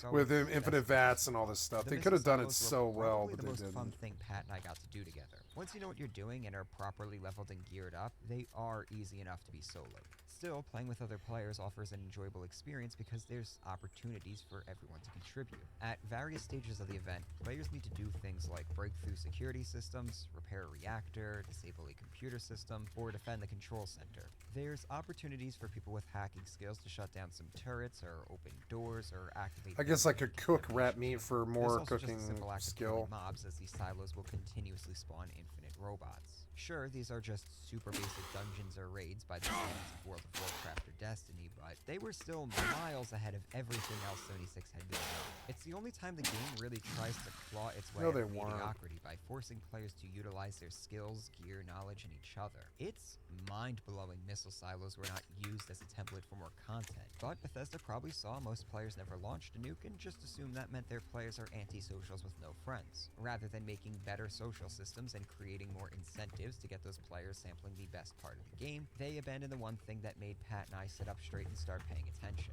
It seems daily ops were meant to be their replacement. Daily ops are essentially randomized dungeons for teams of up to 4 players to run through. They have their own Daily simple ops were objectives, so bad, like they defending wasted their control time on point that. or tracking down and killing a boss enemy. The game was is no able to good. pull from a list of dungeons and enemy factions, and then it can pull from a list of difficulty modifiers like making enemies do freezing Ooh, a damage or necklace. slowing down death. A single randomized Nice. daily op is I got a generated good every loot for day coming with a here. 3-tier reward tied to it based on how fast players can clear it. What's weird about the reward system is that the time requirements do not change based on the number of players participating.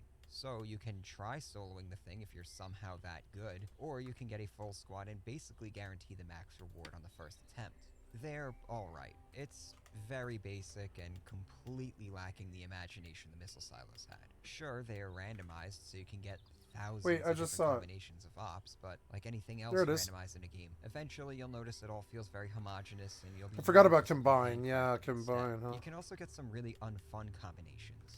One op had us going up against communist agents that could do freezing damage, and it was not fun fighting super fast enemies that could slow you down, especially since I was using automatic weapons, so being slowed also slowed my fire rate. As well, there's no way to make your own daily ops even for fun. The only thing the system has to offer players is the single randomly generated op every day. I was gonna complain that this seemed like yet another abandoned idea by Bethesda because Ooh, a the system ring. hadn't seen any expansion since the locked and loaded update almost 2 years ago, but the most recent And another Mutant Invasion update necklace. actually did expand it. Sure, it was just to I add got more hella fans loot for and coming new here. diamonds to the pool and a few new modifiers, but hey, that's still a sign of life.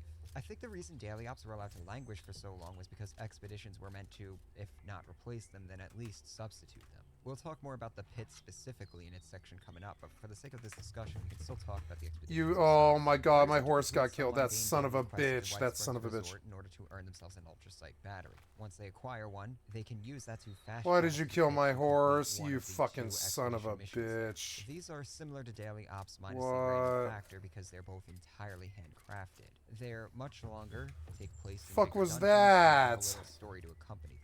The problem is that all He the killed things my that make horse, them that son of a stand out bitch. also make them worse and less replayable. Their What? rewards tied to Oh completing my expeditions are weekly, god. but 98% of all PC players Fucking couldn't even be bothered dicks. to finish both expeditions at all. Now, I know Wow. I'm sounding a bit fickle here. I said the problem with daily ops is that the randomness gets boring, and now I'm complaining about the handcrafted daily ops. The problem is that I just wanted more missile silos. Once again, look at what Destiny is doing. The reason Damn it. people love raids is because those are usually thoughtfully designed experiences that really test what endgame players are capable of. Bungie then layers optional randomized difficulty modifiers on top of them to create that replayability for these super hardcore players. Fucking They also have cocksuckers. Nightfalls, which are really just better designed daily ops, but that's all I remember of Destiny. It's been a while since I've played. Oh, Daily ops and damn it. expeditions are missing the appeal of this co-op game mode design. It's not like 76's mechanics can't facilitate that sort of experience because it does exist in the missile silos and a handful of events. I think the biggest problem is that Bethesda doesn't seem to want to make content that would only appeal to endgame players. I get it. The game doesn't have enough players, and making content catered towards the existing player base might not pull in a new, wider audience. But the nostalgia baiting with the pit clearly didn't work, so maybe it's time to focus on what you got, and maybe that will create good word of mouth, and that will get people interested instead. The only other multiplayer content of substance worth discussing are the events. Next to exploring the world of Appalachia, public events are probably the most popular thing players do in this game. While I'm sure there are people out there playing them for their own sake, most are just grinding these for the rewards. There's different types of events in this game, but they all broadly fall into two categories: events and public events. Regular events are the ones Fucking like assholes quests, killed my which are horse. an activity Why? you can trigger by just walking into an area. The rewards for Oh, these that's events kinda make assholes them for not you. worth bothering with. They're really just there to act as some It was only 7 Instead, I want gold. to focus on It's the public fine. events. These will randomly spawn every 20 minutes and will notify players with a text box. Players can then check the world map to join the event or see the types of rewards the event gives. Not all events are created equal, especially when it comes to rewards, so don't be surprised if you join an event that doesn't reward something like legendary cores and find nobody else joins it. Events are where 76 can feel the most gamey. I don't mean that as an insult. I'm not one of those players complaining about my immersion insisting every game needs to be bound by real-world logic, but 76's gaming aspects can start to seep into inappropriate areas. It seems silly that a bunch of items will magically teleport into my inventory after finishing a quest, or that quests pop up in my journal insisting I do something very specific that no person would ever consider doing without being directly told. In those instances, a more appropriate design would be like having us find containers with the rewards, or notes telling us to do something to start a quest. You know, things Bethesda have been doing in, Skyrim. Still, I don't mind the gaming aspect of public events, partially because I can just not engage with public events. I mean, I can't if I want to do the endgame progression, but you know. But also because it does make the events more fun. The 76 would definitely be a more bland game without them. I mean, they could have committed to a more grounded theme for the game that helped reinforce the survival aspect of 76, and worked better with the setting of West Virginia in order to help 76 stand out in the live service field. But with all of that being abandoned, yeah, I guess they might as well just make some silly fun events. If this was one of my proper deconstructed videos, we'd be dissecting each event right about now, but we don't have time for that, so we're gonna have to settle on this arbitrary tier list I threw together instead. Based off of what I've been saying so far, the top of this list really shouldn't come as a surprise. short, these are all events that require players to actually work together to complete successfully and maximize the rewards. Some of them, like Radiation Rumble, even have different tasks and unofficial roles players can elect into in order to see the event successful. It also helps that Radiation Rumble showers players in legendary weapons and XP. It's basically a bonus mode that could put players ahead of their grind by a full day or two. Eviction Notice was the same deal, but also great because for the first time in a Bethesda Fallout game, I had fun fighting the Greenskins. I also really enjoyed the world boss events like the Scorch Beast Queen and Earl. These are triggered by a player dropping a nuke on a specific spot of the map. Pat and I only triggered a global boss once with our nukes. We had more pressing targets that were calling for a nuking. But it was a really nice feeling seeing all these players kitted out in their best gear showing up to help kill a boss we summoned ourselves. It was the only time I felt a genuine connection with the randos. This was worth it. These boss events, especially Earl and the Sheep Squatch, require players to come prepared, pay attention. Next time I'll and just hold take their the horse own. in the Outside of cave, the missile silos, these all the were way my in the favorite back. moments in the game. And the fact that I'll they hop were off and I'll rewards for kill them all. completing the missile silos only made them better. No snark or glaring issues I need to point out here. They're just really solid events I wish the game had more of at this point. The Sheep Squatch event got knocked out a bit because it can be a pain depending on how good the randos were, and the event does have a mechanic that could insta-kill players, but I'd still take it over most of the events in the game. Moonshine Jamboree and Project Paradise were another couple that we jump on whenever they popped up. Moonshine Jamboree was mostly for the reputation with the Raider faction, but it was still a fun shooting gallery that was great for testing out character builds. Project Paradise had a bit of a learning curve to it, which means most players don't actually know how to play it correctly, but it was once again another fun shooting gallery event against a lot of enemies you don't normally fight out in the world too often. The C tiers were usually ones that we'd show up mostly for the rewards. Guided Meditation was particularly dull, but it had a high chance of spawning legendary enemies, so, you know, best to admit. Spin the Wheel was the Nuka World on Tour event, which was probably the peak of gamey nonsense events, but once again, good rewards. And if the wheel spun well, you could get some fun moments fighting super mutant behemoths or something. The D tiers were the ones we'd reluctantly join depending on what else we were doing. Feed the People was one of the most boring events we'd end up doing the most because it was guaranteed rewards. It was also a good chance to go to the bathroom because a solo player could handle this event. If there were more than 3 of us there, I'd literally just sit in a corner and pull out my phone for most of the thing. It is a low-level event, so it is what it is, I guess. It would be nice if events could scale based on player performance. Then there were the F tiers. When 76 has a bad event, it's bad.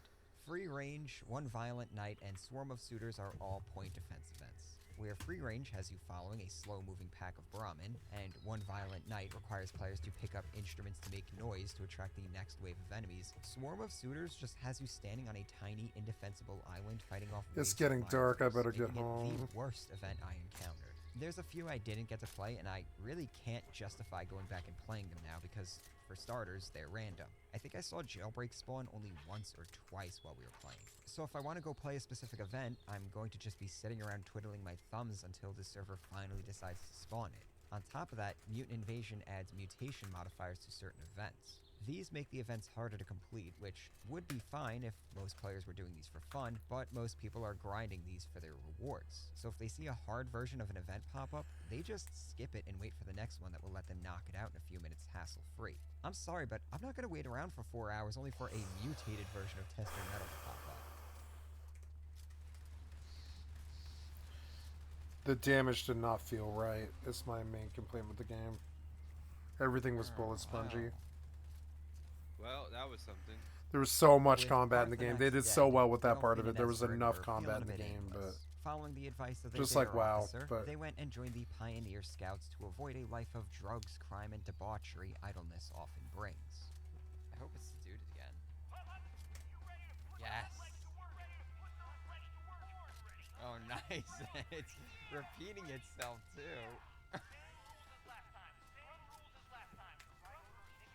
I'm hyped. What about you?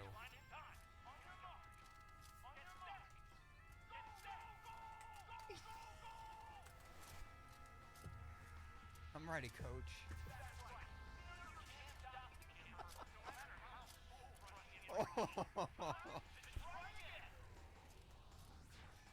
Please tell me you're hearing this. Yeah. Where's your Pioneer Scout uniform? Oh, my bad. I'm ready, coach. Yeah.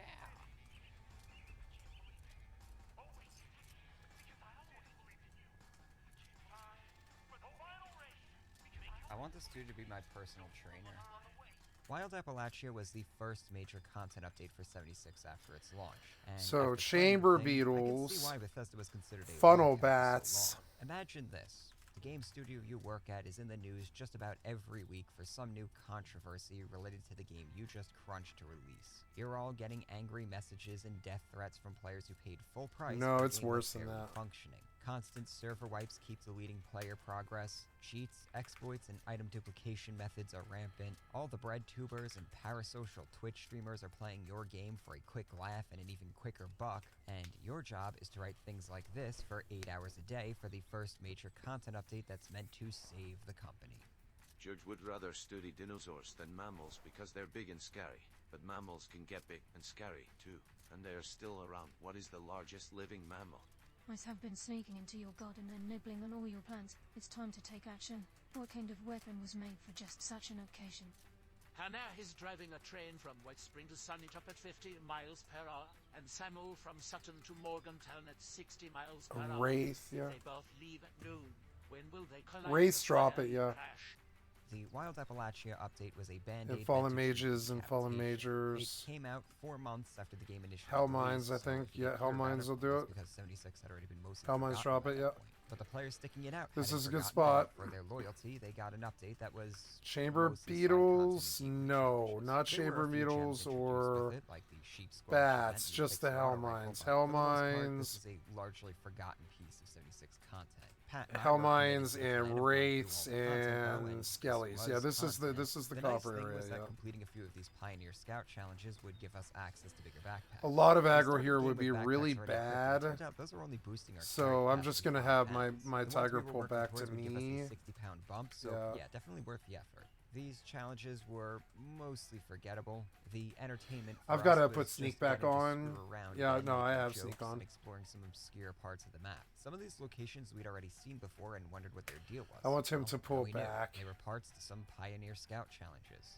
There are 24 badges total players can collect, and these involve doing a bunch of challenges related to their fields, such as hacking, medicine, archaeology, and being a trained otaku. Each one also requires passing a multiple choice exam, which is where I got those questions from. Pat and I had to do 3 in order to get the upgraded backpack, so we settled on archery, athletics, and swimming. This sort of content does not really appeal to me as a player. I was never big into collecting things or doing challenges or completing achievements, so aside from the backpack and all the funny moments getting it entailed, I was Wow, itching to get to where the am real I? fun thing. Oh, Nuclear God. winter. Haha. Just Well, like I've been saying, almost nothing about this oh no, update I'm halfway exists to the anymore, Taskmaster. since the Nice. now useless vaults those game modes introduced. Fallout 76 has a ton of liminal spaces, but these vaults were by far the most strange. Kill So my when are we horse, gonna get the goddammit. story to this place? I still haven't found like any hollow journals or. Don't worry, they're all packed into a single room. If we realize it's more convenient that way. That way you don't miss the story. What if we made it a vault dungeon themed around plants? Didn't that already exist? What, you saying it couldn't happen again? Alright, what story are we gonna tell with it? What? What? Story? Yeah, you know, like it's the one in Fallout New Vegas is like, you know, you had the bounty hunter in there, and they were doing things by pumping the place with chemicals. To, you know, what's the story here? I didn't play Fallout New Vegas. Wow. Not even You the didn't play New story, Vegas? really. Patrician Terminal didn't built. play Vegas. Everything's That seems fine, there's no insane need to ever me. have a restart. Oh, this guy. There's a terminal named after a guy here. Personal logs. And why are there f***ing 10? You were right.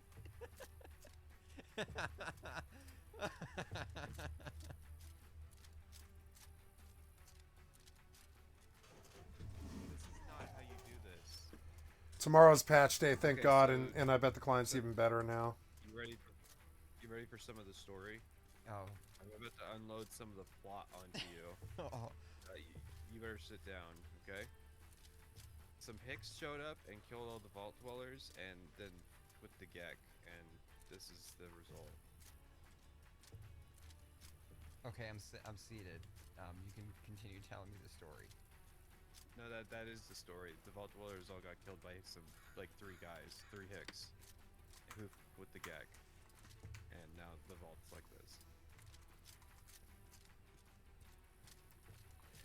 Look at all these rings and necklaces, though. I did well.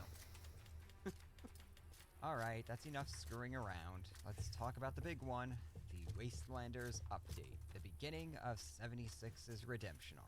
First, a bit of context. Wastelanders came out in April of 2020. That's 17 months after the game launched. Wild Appalachia, like I said, came out 4 months after the game released, and Nuclear Winter came out 3 months after that. Players had to endure a 10-month content drought with nothing but some minor patches to hold them over until Wastelanders. It's safe to say there was a lot riding on Wastelanders. It needed to be a banger. Looking at the patch notes, it's clear they put in the work, and it does help explain the gap in content releases. So, how did they do? I know I've spoiled the mic drop that this update is not as good as people have hyped it up to be, but I need to show you why. If there's one part of Patrician's video you're going to watch, please make it his Wastelanders section. Not only did he do the faction I didn't get to play through, he also goes into details I'm going to be glossing over because I need all the runtime I can get to give you the full Raiders side of the story. The questline starts with us meeting up with the Overseer. Seeing as we're higher than level 20 now, she recognizes our existence and tasks us with ending the Scorched Plague. The thing is, we thought we'd already ended the Scorched Plague by dropping a nuke on the Scorched Queen and killing her in that global event. That was literally the entire point of the last leg of the main story. So already we have the writers retconning the original ending. I guess it's to be expected. They definitely didn't expect to be doing an update that brought human NPCs back, so some compromises had to be made, I guess? I don't know why they did this. The Scorched plot was already settled. Is this meant to explain why the Scorched are still in the game? Well, spoilers, but they're going to continue to exist after Wastelanders has us get everyone inoculated anyways, so what the fuck? The premise of Wastelanders is that 2 groups have returned to Appalachia, Settlers and Raiders. The Settlers have established their settlement of Foundation at Spruce Knob, while the Raiders set up shop at a crashed space station in the crater. The Overseer wants us to get both factions fully inoculated against the Scorched Plague using the vaccine the responders developed that we got ourselves during the main quest. How we are supposed to manage that and what we are supposed to do about all the other human inhabitants of Appalachia, like the Mothman cultists, the Blood Eagles, and all the other random settlers and raiders roaming the region is left completely unanswered. Foundation's leader recognized pretty much immediately the Scorched Plague was a problem and was eager to accept our help. Meg, the raider leader, was going to be more resistant for a time. Just some bullshit the responders made up to sucker the weak out of their supplies. Didn't fall for it then. Sure as shit ain't falling for it now. Then why are you back? Why are you back? Why did you come back? There's a fucking plague. And you're like, I'm an anti-vaxxer. Leave then. What the is this? In order to even get an audience with Meg, we needed to trick her into a meeting because I don't actually know why. I walked right up to her after getting the quest, and none of the raiders shot at me or anything, and she already knew who I was somehow. But I wasn't allowed to bring up the Scorched Plague or the vaccine. This meant we were gonna have to listen to the quest marker and talk to Rose again. Well, well, look who it is. I was wondering when you'd show up. Not that I'm a stalker or anything. I totally saw you heading my way. More hilarious, quirky Rose dialogue aside, her part is actually pretty brief because she doesn't require us to do a bunch of annoying busy work. She just needs us to collect some stuff related to her old BF so she can spoof his voice to broadcast it to Meg to finally get her to show up at top of the world. Meg puts up a very convincing front about how she doesn't believe in the plague or the inoculation and that her plan is just to kill the Scorched dead. At this point, it would have been nice if we could have brought up the fact that the BOS couldn't be the Scorched with their trained professional soldiers and high-tech military equipment, and even we couldn't kill them with nukes. But the story has to be written with the assumption that the players were successfully sidetracked from the main quest. As well, the game has a little side mission to send us on to find out that, yep, the raiders can't kill the Scorched by themselves either. Once we tell Meg that her team of experts got wiped out to the man, which she doesn't even ask for proof of, she just takes our word for it because her guy was running late. She does a complete 180 and agrees to convince all these crazy quirky raiders in her gang to get the inoculation.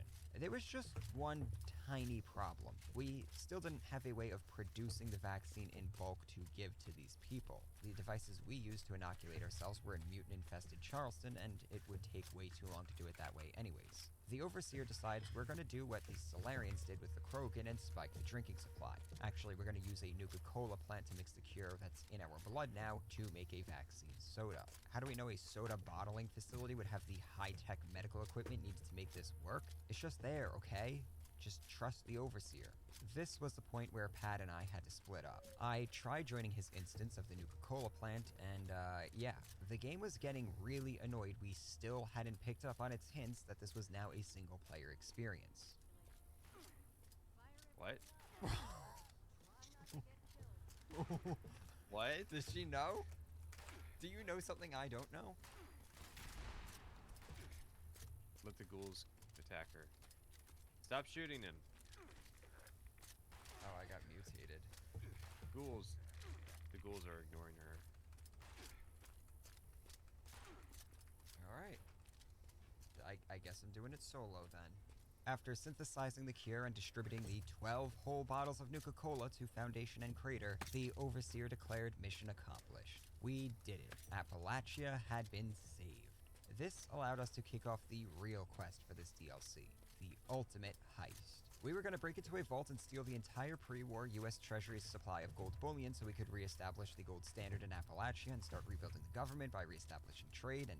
Okay, who wrote this? I thought like the punchline would be, yeah, the gold is worthless. Like it's all worthless, but like, you know, the vault is probably gonna have some important like technology, or we could use the vault as like a new base of operations or something because it's been untouched and all that. And you know, if they put money there, like there's probably a bunch of no. We're going to use the gold to recreate the gold standard so that we can trade and establish a currency. Excuse me, what the f have I been collecting?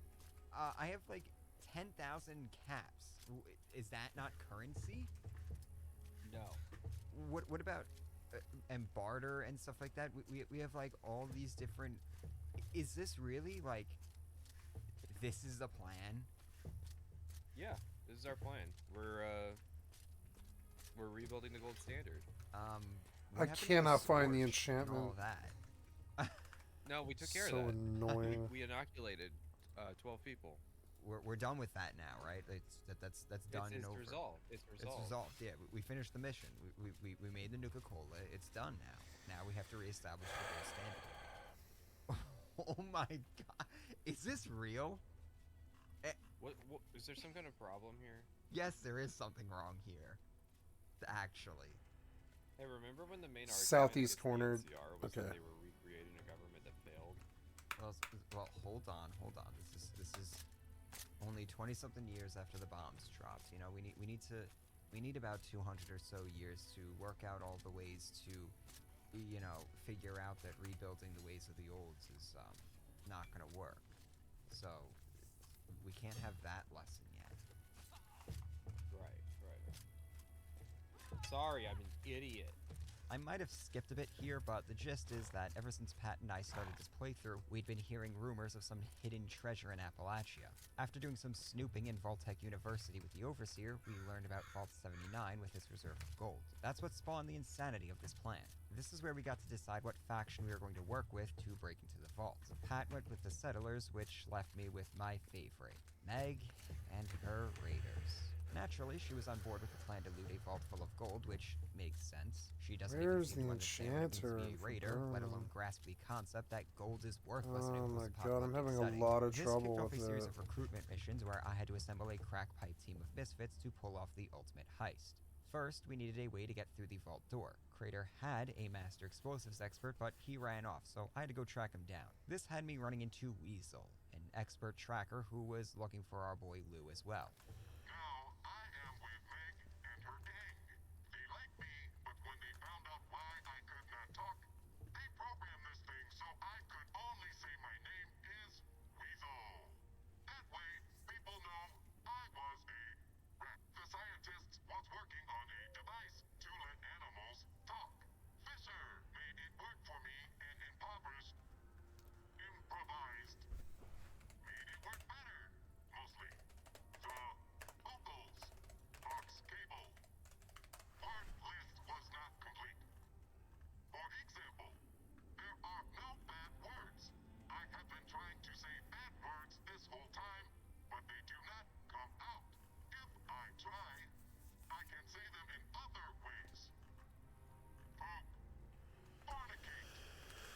Where's the enchantment Don't worry, Weasel person? disappears after this quest, which somehow makes her inclusion here even more obnoxious. It's so It turned out Luke came to annoying. this mine in order to try to, well, to try to kill himself. Yeah, Bethesda's gonna try navigating that topic after giving us Weasel. I'm gonna go and skip ahead a bit I'll work because on their this for a little bit. nonchalant approach to this topic really, it really came off the wrong way here, and I'm not looking to linger on it.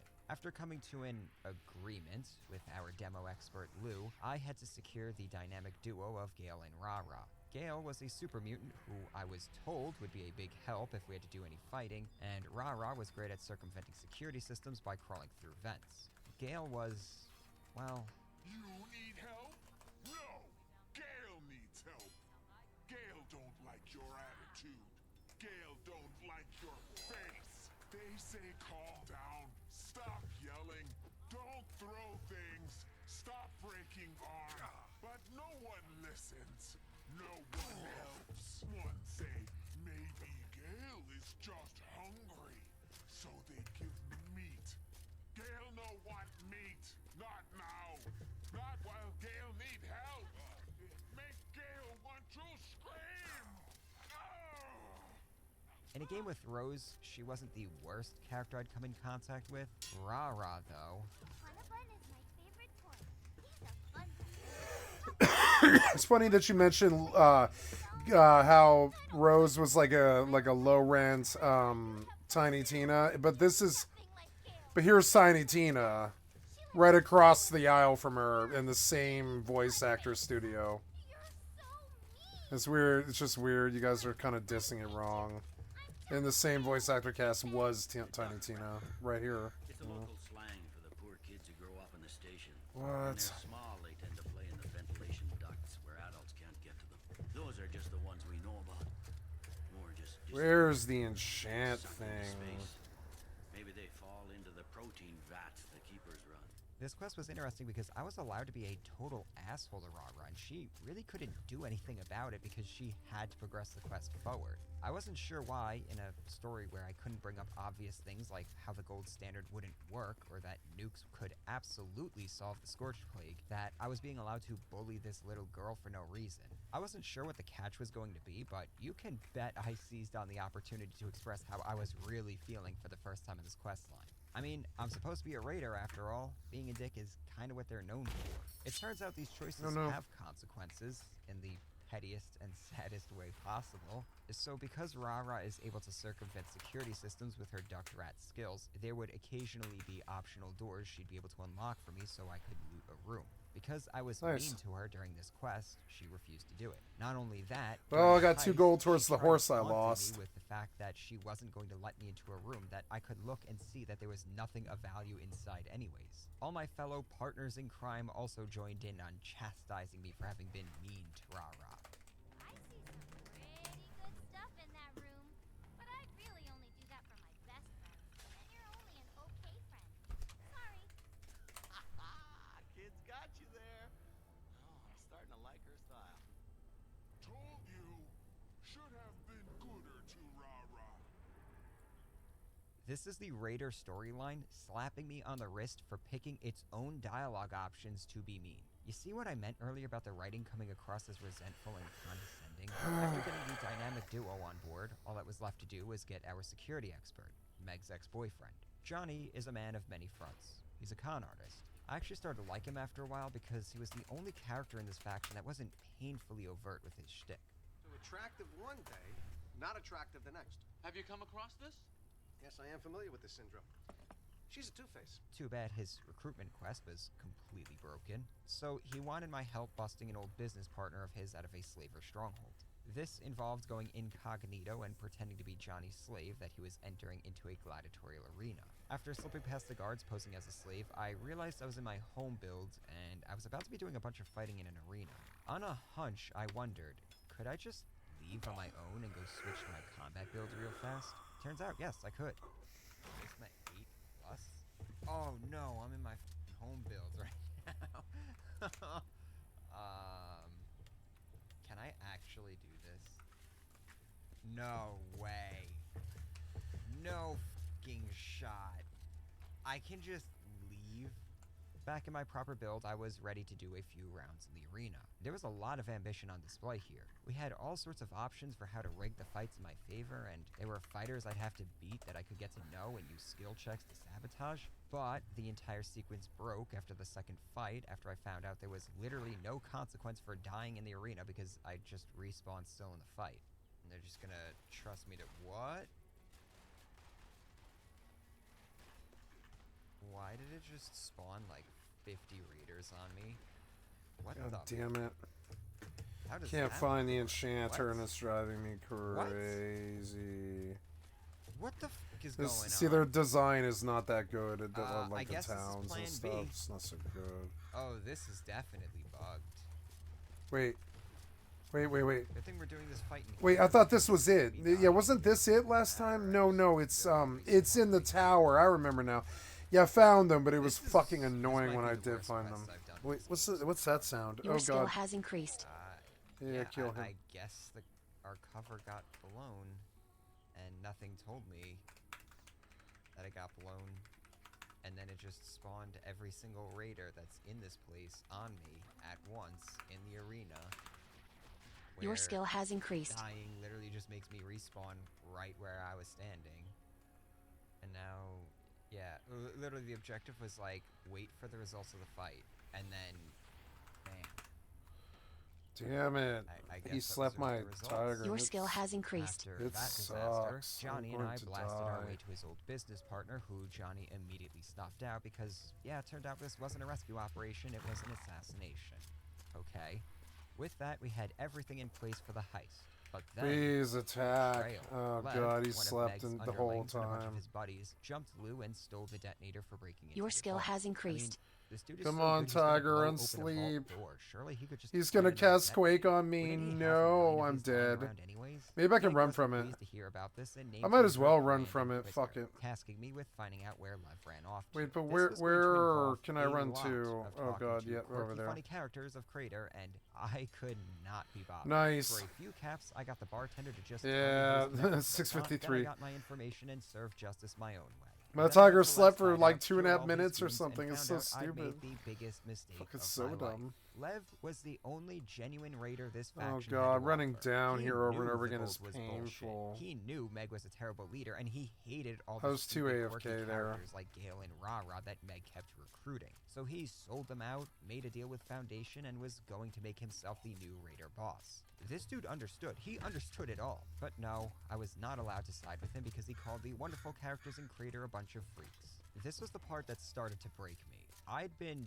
tolerating this quest line up until this point. The dumb characters, the superficial skill checks, oh yeah, none of them actually did anything, FYI. The lack of meaningful choices, the super buggy quests, and the inclusion of trap dialogue choices that the writer would use to chastise me for wanting to play like a raider and not like a Borderlands NPC. I was tolerating it all because I still couldn't believe that this was the DLC that convinced people this game was good now. This is what redeemed 76. No. This is what fixed it all. And then we got to No. the heist. And Fixed it all fell all. apart even more. After blasting through No, the no, front it door, ruined yeah, it. it's just It that ruined easy. the I game. don't know That why part you of would it want to ruined do the that game. before. We were in. The crew immediately got themselves locked in the security room while I fought a bunch of robots solo, and that's when I realized dying here did not mean Oh my god, I thought it was respawned in up there, from but the it's dungeon, and I could not. just walk back to where I died, pick up whatever junk I dropped, and go right back to chiseling at the vault's defenses. So that's what I did. Not because I had to, not because I wanted the challenge. I just did it out of spite. Screw it. I'll keep my worthless stimpaks. The goon squad then got themselves into a bit of a pickle with the security system. I don't know where I this don't know is. what I've that searched was every because the building. I dialogue don't started know what to breaking, so I do. couldn't hear what the security system was saying. This was particularly troubling because this section was a fucking dialogue puzzle. I had to tell Gale what to say to the security system so that it Yep. would register as a It member was of the so bad. security It was like the team. worst I quest had the super Bethesda mutant who ever did. struggles to understand language do this section because Rah-Rah was a child and Johnny had some priors. So I had to tell Gale what to say in response to security messages I couldn't hear or read. So I just started picking options at random. I mean, what else was I gonna do? And of course that worked. It didn't even take long. We all hooked back up after they got through security and started laying waste to the robot defenses. Or rather, I did. They all just immediately got downed because NPC followers in this game are worse than useless. They won't even stimpak you if you go down. So I just kept throwing myself at the robot defenses, chipping away at them, letting myself die, and doing the run back for 30 seconds to continue the battle of attrition against the vault. We hit a really tough sentry bot that wasn't taking kindly to my passive-aggressive tactics, which did stump me for a bit until I found the safe room in the back of the arena where the devs put workbenches to make ammo and repair your gear, you know, just in case. This was also the cheese spot, so that was the end of the sentry bot gatekeeper. I probably could have just left the vault and went back to my camp real fast if I was actually in a bad situation supply-wise. I seriously doubt anything negative would have occurred as a result. We got to the end of the vault and found the feds who'd been holding down the fort for the past 27 years. Johnny tried to betray me, so I filled him with lead, convinced the feds the ghoul in their midst was going to turn feral just because the game allowed me to, then struck a deal with the feds in the vault where they'd safeguard all the gold there, and in exchange they'd let me exchange any gold I collected for some schematics and gear. The end. Oh yeah, and I also gave the raiders one last cucking by telling Meg that not only did I kill her ex and There kill her it wife, I was is. also keeping the reward for my Jesus stuff, and Christ, she could what take it back to side of Trader this is? It's on the just east like Lev would have side done. by There's the no lumber. way anyone saying the game You is good suck. now You played took the Raider forever to side of this find. quest line. As jaded and cynical as I'm, I really cannot imagine the person who would look at all of this and think, yeah, I see nothing wrong here. This was, without exaggeration, one of the lowest points I've ever had with a video game. Yep. I've never had a game inspire me to make my experience a little more challenging and annoying for myself just out of pure spite for the game. If we're talking Bethesda questlines, this is the lowest Okay, I've playing ever Amulet. seen them sink to. The companions in Skyrim were better. I would know. I talked about them for almost an hour in my last video. Oh yeah, and they also forgot to give the Raiders 5 side of the silver, quest but I don't have rewards. any. I got a Okay. whole bunch of rewards for doing the settler side, including a stealth suit. The only thing I got out of this was a little bit of gold bullion, some slight amount of raider reputation, and access to the real... Wait, that's all that is? Oh my god. There's still all the stuff at the Wayward. It's nowhere near as bad as what I had to do with the raiders during the heist. It's frankly just kind of boring. It's another quest about breaking into a vault, which... Why are they already recycling story premises in the same DLC? Was this supposed to be thematic? Was it to act as a little primer for the Vault 79 heist? Or did they really just run out of ideas that quickly? This questline exposes us to yet another cast of quirky characters. Oh, God. Holly? Whoa. You're not looking so great, darling. Duchess, I'm not feeling great. Friend, why don't you sit her down? Jug should do the trick. This is real snug. That's not gonna do it all. Oh, Polly. This is all my fault. Solomon, no. Don't you dare. This is not... Duchess, tell me you emptied this out. Did I? You know, I'm 80%. Duchess... The most noteworthy part of this quest was the plot twist that the gang of raiders that had been harassing the bar were actually just a group of survivors trying to make ends meet, and their leader was, in fact, a fair and level-headed guy. But the player might not realize that until it's too late and they had wiped out the group. I'll give the writers credit for at least trying here, and even giving us an option to settle the dispute between the raiders and the bar peacefully, but this quest really does set a misleading impression that all the content in Wastelanders would be this nuanced, when it's obvious the Wayward just got extra attention because it's literally the first thing the player will come across when leaving Vault 76. They also insinuate the barkeeper had sex with Plus the 6 to she blocking, defecated, plus which 2% was almost blunt as awkward defense. as the cutscene that followed that revelation, where she Economical tries to spells and convince us blunt that maybe the defense. Scorched can be saved. Maybe not 1 to all of wall them are strength. Ultimately, the problem with That's good. Wastelanders That's is good that it ring. simply doesn't improve And the loot 'em original out. game. Raw Psyche. Even That's good comparing ring. to Put the it low on. bar that is Fallout 3. Nothing This one's here Psyche can and max compare to health. that game's characters, world building, plot, or the cohesion of all those things working together. Wastelanders is so shoddily constructed. It's Plus 1 obvious it was Psyche put and together plus by and Bethesda's 1% B team under piercing stressful damage. circumstances in a short time frame, working within the constraints of a busted, poorly designed live service Piercing game. I really defense, have to wonder piercing if people praising this damage, DLC saying blunt it turned the game around defense. even played it all the way through. If there's a new hit piece on why Fallout 3 is trash coming out every week, why isn't Wastelanders being dragged through the dirt too? I think it's just because nobody cares. Hardly anyone actually did play this all the way through. That bump in players when it came out, that was probably from people who heard the game had NPCs and skill checks now, signed on, confirmed, yep, they're there, and then quit the game never to return again. With Wastelanders done, Pat and I had pretty much full access to all of the endgame grinds. The BOS updates wouldn't introduce anything big to the grind, and the pit expeditions added stamps, which most players couldn't be bothered with because most of the rewards for collecting stamps were redundant anyways. 76 becomes a game of grinds in its endgame. I can't really begrudge it for that. This is pretty much the ultimate. How do you fate for charge any a trinket? large-scale multiplayer game. The problem with 76's endgame grind, though, is that, for one, it's really pointless because there's nothing to do with the gear you grind for. Second, the grind is dragged out way too much because there's all sorts of arbitrary limits on what you can do each day. You will run out of stuff to do after a point each day because of these limits, and as far as I can tell, this is by careful design because how do you I'm sure recharge those players will trinkets? keep coming back day after day. Before we talk about what the grind looks like, we should talk about currencies. Not only is 76 a game of endless grinds, it's also a game of endless currencies. Technically speaking, there's close to 20 different currencies in the game depending on how we define currency, but many of them are either tied to events or very specific mechanics or have been phased out at this point. In reality, there's 7 currencies most players are going to Oh, I have to buy Caps, the gold bullion, charges. treasury Charges. notes, Okay. scrip, legendary cores, From the supply stamps, vendor. and atoms. Some of them, like gold bullion and treasury notes, are closely related to one another, but they are still distinct and are acquired in different ways, so there's no substituting one for the other to make the grinds easier. Caps are still what people have known and loved since Fallout 1.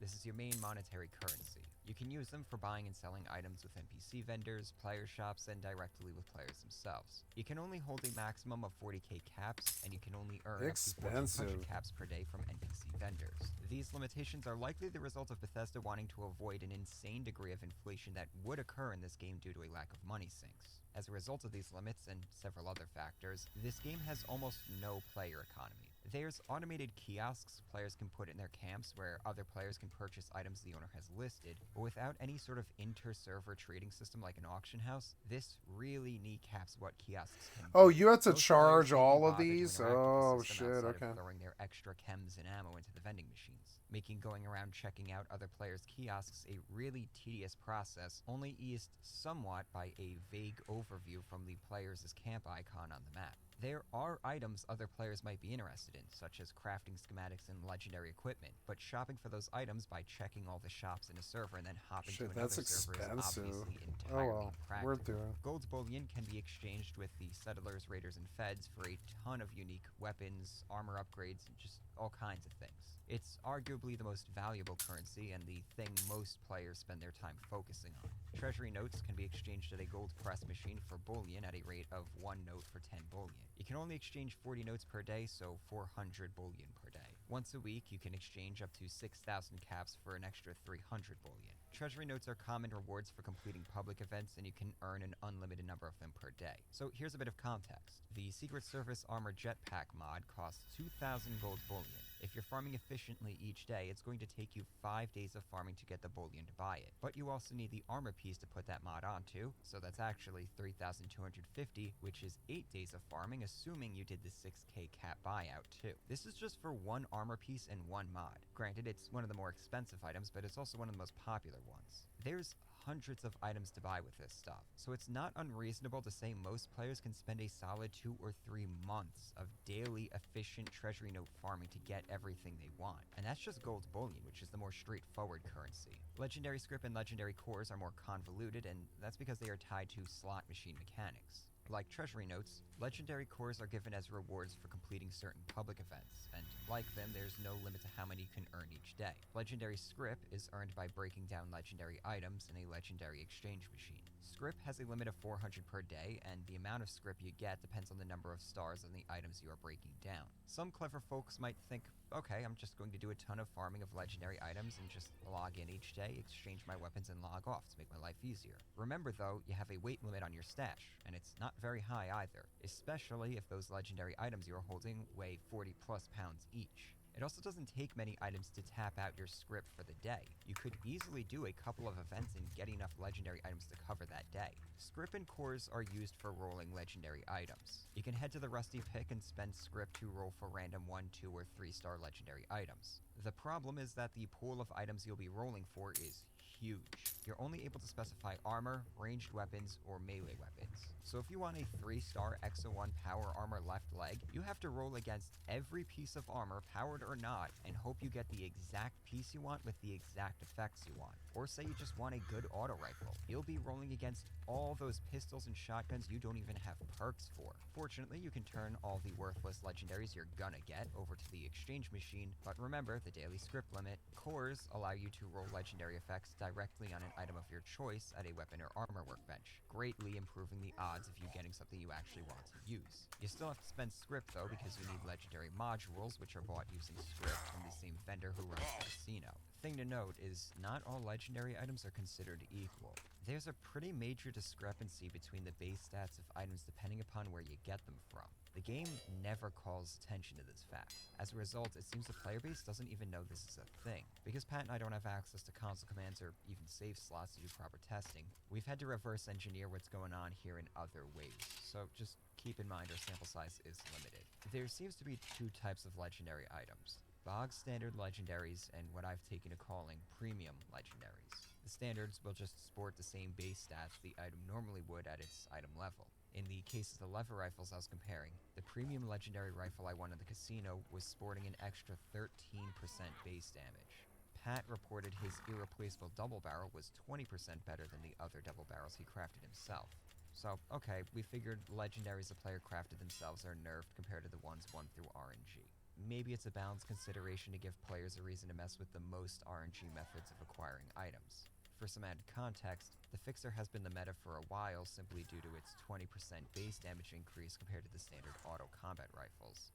13 to 20% is a really big deal in this game. However, it seems nobody is aware this is a limitation placed on a weapon simply due to where it's sourced. Do you think the people on Reddit rolling thousands of legendaries would continue if they knew the item they were placing it on was 13 to 20% worse just because they crafted it? But the nerfing doesn't stop at crafted weapons. The vampire lever rifle we found on a random legendary dog out in the mire was also a standard legendary. I also compared a laser rifle I got as a reward for completing an event, and that too was a standard legendary. It seems premiums are very exclusive, tied almost entirely to the casino. The reason Pat got his from a drop during collision course was probably due to the Santas being programmed to drop premium legendaries because it was a timed holiday event. There's something I'm going to pause for a minute and get something to eat, like a snack or something. I'll be right back, guys. Get some ice, get some Canada Dry, take a small break and stretch my legs. Okay, I don't know what to have here, but maybe I should have seen what I've been eating. Actually, I don't know. Maybe a snack is more. Let's do that. Yeah, we'll do that.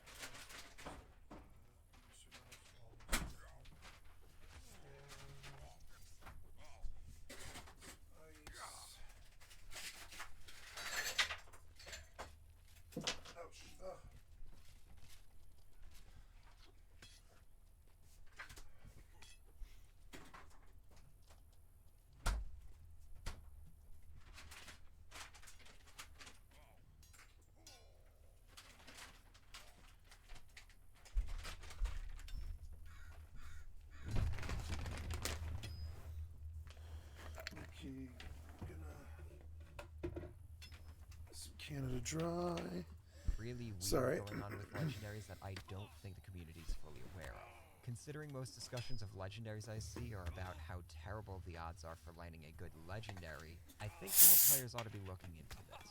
For the sake of our sanity, I won't get into stamps. It's not complicated, it's just not worth getting into. As well, atoms are just the premium currency for buying items in the real-life money shop. There's no limits to it, and very modest amounts can be earned by completing daily challenges and making progress with the battle pass. We also have faction reputation from Wastelanders, which just unlocks more stuff to buy with bullion. Reputation can be increased by grinding 3 very repetitive daily quests and participating in Moonshine Jamboree and Eviction Notice. Fortunately, both of those are great events, so at least there's some mercy here. The daily grind looks something like this.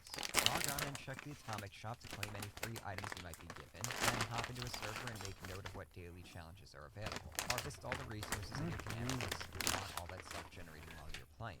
Go to the Overseer's house and talk to a robot assistant to get the daily to photograph something at either Foundation or Crater. What you pick here will affect who you will be getting reputation for. Go to one of those hubs, take the photos, and talk to the quest giver to start their daily. Go to the other settlement, sell those photos to said faction for reputation gain, and start their daily. Complete the objectives for both settlements as dailies, turn them in for more reputation with both factions, then return to the Overseer's robot to inform him you sold the photos. He'll still give you some treasury notes, so it's worth it. All of this takes about 20 minutes. With reputation out of the way, it's time to start grinding events. Join any events that will give notes, cores, reputation, or legendary items. If they don't reward any of that, you might as well just ignore them. In the downtime between events, grind out the daily challenges and maybe work on weekly challenges if you haven't finished them yet. If you care about stamps, you can start doing that grind too. Once you have enough legendary items, go and exchange them and tap out the script limit for the day. Visit your camp and harvest everything that's generated while you've been playing, and head to a train station to sell all your excess food, water chems, and whatever else until you hit the cap limit for the day. Somewhere between all of this, you should hook up with some other players and knock out the daily ops. That's about 10 minutes. If you want, you can get a head start on tomorrow's grind by stockpiling some legendary items, but that's not really necessary. And that's it. You're done for the day. Odds are this routine will take at most 2 to 3 hours. If you want to keep playing, well, I don't really know what to tell you. You could keep doing public events, I guess, but sooner or later you're gonna have to start dropping legendary items because you'll be out of stash space. You could do some resource farming if you're low on something or need to make some ammo. Now that I mention it, I guess it's time we talk about ammo in this game. The ammo economy in 76 is really bizarre. In the early game, you're going to have so much ammo, you're going to be tempted to either sell it or stop picking it up because it will take up stash space if you don't have the Pay Piggy ammo box. But you can't sell it to NPC vendors, so your only options are to then stick it in your player shop or break it down at an ammo conversion machine. The ammo converter was a quality of life item added post-launch, but using it was one of the most needlessly tedious processes I came across in this game. You have to navigate the terminal interface to find the ammo type in your inventory you want to convert, turn it into ammo points using the interface's predefined quantities, then do the whole process again in reverse to convert the points into ammo.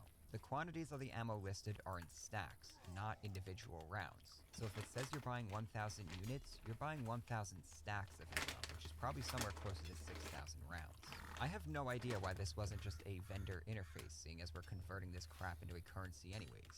The best part is that in order to get the machine, you either have to hope it's being sold that week by the game's traveling vendor, or pay atoms for it in the atomic shop. Pat bit the bullet on this one thinking it would have been useful, and we both ended up regretting this purchase. The reason you're going to be flush with ammo, at first, is because the game's loot system heavily weighs in favor of the ammo of your currently equipped weapon. So if you're like Pat, running around using the double barrel almost exclusively, you're going to be drowning in shells. The system doesn't take into account the ammo usage of the weapon either, so Pat would get the same amount of shells if he had a double barrel equipped or a pump action, even though the double barrel was way more ammo efficient. Naturally, the system is tuned so that even pump action users will likely run an ammo surplus. But sooner or later, you'll likely pick up some weapons chambered for other ammo types, or you'll be using a weapon that eats a lot of ammo, like the heavy weapons.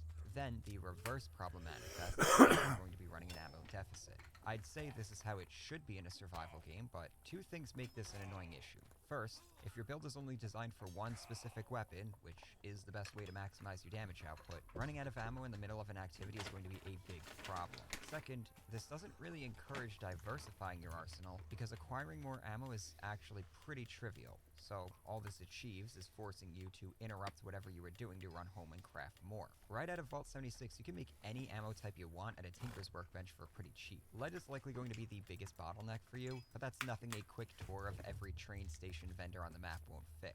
I actually wound up making that a part of my daily grind. I'd pack a few extra bottles of water so I could recoup a portion of the caps I spent buying all the bulk lead from the vendors. This actually made me even more efficient with farming caps because I was storing a portion of my caps into stocks of lead. I started doing this with a lot of resources actually. It's not like it's going to take up stash space anyways. I like how RuneScape teaches kids how things like profit margins in the stock market works, while 76 teaches kids how hiding money in non-liquid assets can circumvent regulations and taxes. Okay, so you finished your grinds for the day, now you want to know when you can return to do it all again. Any other game, there's a fixed time of day where all the timers reset at once. Of course, 76 can't be that simple. Some things refresh at a specific time of the day, some things are based on timers. For instance, the vendors, legendary exchange machines, and the gold presses will reset 20 hours after your first transaction with them. Daily quests reset at 7 PM EST, while daily challenges reset at 12 PM EST. How are you supposed to know all of this? I guess check the subreddit. Just don't accept the first answer you see. Pat was way more regimented than I was when it came to the daily grind, so he was able to earn enough to buy himself a secret surface jetpack and build with it. I eventually got the plans to make them, but try as I might, I couldn't get lucky with getting the resources to make the jetpack mod because they were randomly dropped from a world event boss. Instead, I focused my energy on grinding levels to rebuild my class into the meta. This was an auto rifle build that stacked critical damage perks and perks to boost the frequency of my kills while using Incoming The emote. Fixer is an auto rifle you get from completing a, frankly, very boring series of quests that unexpectedly ends with the ability to trigger the Sheep Squatch event. I also got a vampiric auto laser rifle that just melted enemies because of its passive fire damage upgrade. I also had perks that let me cripple enemy limbs easily, so half the time Hi, if I was Jack. fighting something, it couldn't even reach me because a couple of taps from the Fixer would break their legs. I then threw some stealth elements into my builds, which basically meant I became a stealth archer, stacking dumb amounts of critical stealth hits. The best part about stealth is that it seems to just disable enemy AI. So at any point in combat, I could just crouch and the enemies would immediately lose sight of me, allowing me to then stack stealth attacks. Needless to say, I pretty much broke the game with this build. It took a lot of screwing around and swallowing my pride and adopting the meta, but you know what? It just worked. I thought it would be prudent to take our picture. Now that we're back here at Vault 76.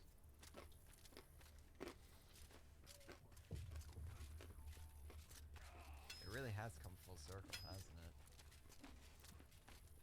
I wish this was the end, but unfortunately we have so much more left to do. I still kind of wish we'd have quit that night. Had we known we'd already seen most of the exciting stuff in 76, we might just have. We're gonna cruise through the last 3 major content updates for 76. It seems fitting because while Wastelanders made some waves to catch people's attention, Steel Dawn, Steel Rain, and the Pit Expeditions barely made waves within the game's existing community. The problem with Steel Dawn Rain were that they were primarily single-player story-focused expansions, in a game whose most compelling parts were its most MMO-like. Where Wastelanders was an obvious pivot away from whatever the original game was going for, Dawn Rain were aimless follow-up acts that completely squandered any opportunity this game had to reassert its relevance in the gaming world. I really think 76 had the perfect opportunity to make a comeback. Since 2020, the AAA scene has been a barren wasteland of releases as games have been constantly delayed, and whatever has been released has often fallen completely flat. People were stuck inside with nothing to do and unable to see their friends and families. Bethesda would never again get a better That's when I played it. to relaunch a welcoming casual online co-op game. There was even That's an when I fell in love opportunity with to do the Mothership Zeta event right before Starfield's launch. But as I've pointed out already, there was never an overall vision for this game. Wastelanders was damage control, and with the bleeding actually stemmed now, it was time to start scaling back and getting this project into a comfortable profit-turning stage. This is likely why everything we've seen post-Wastelanders has been tied to some sort of iconic and memorable element from previous games. No more making major changes, it was time to start playing it safe. And that's the best way I can describe these DLCs. Safe and boring.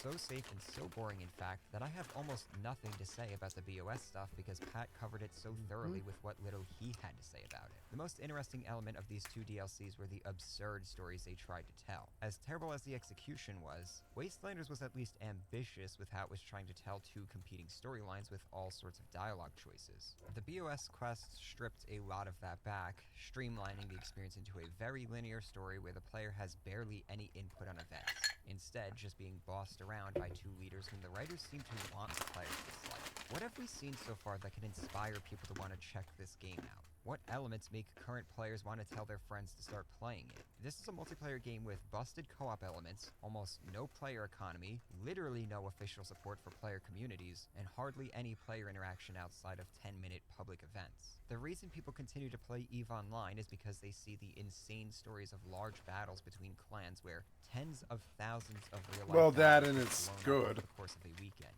It's People also want to play good. classic World of Warcraft because they hear about the crap the degenerates in that game do because the mechanics of the game are designed to facilitate that behavior. What headlines come out of 76? A group of players put on a Shakespeare play? Cool, I'll love being one of the 6 audience members in there because we can only get 24 plus 8 people on a server. Bethesda overcorrected so hard that they turned 76 into a busted, watered-down parody of their worst single-player games. And because it's online, we can't even install mods to give it the longevity Skyrim has.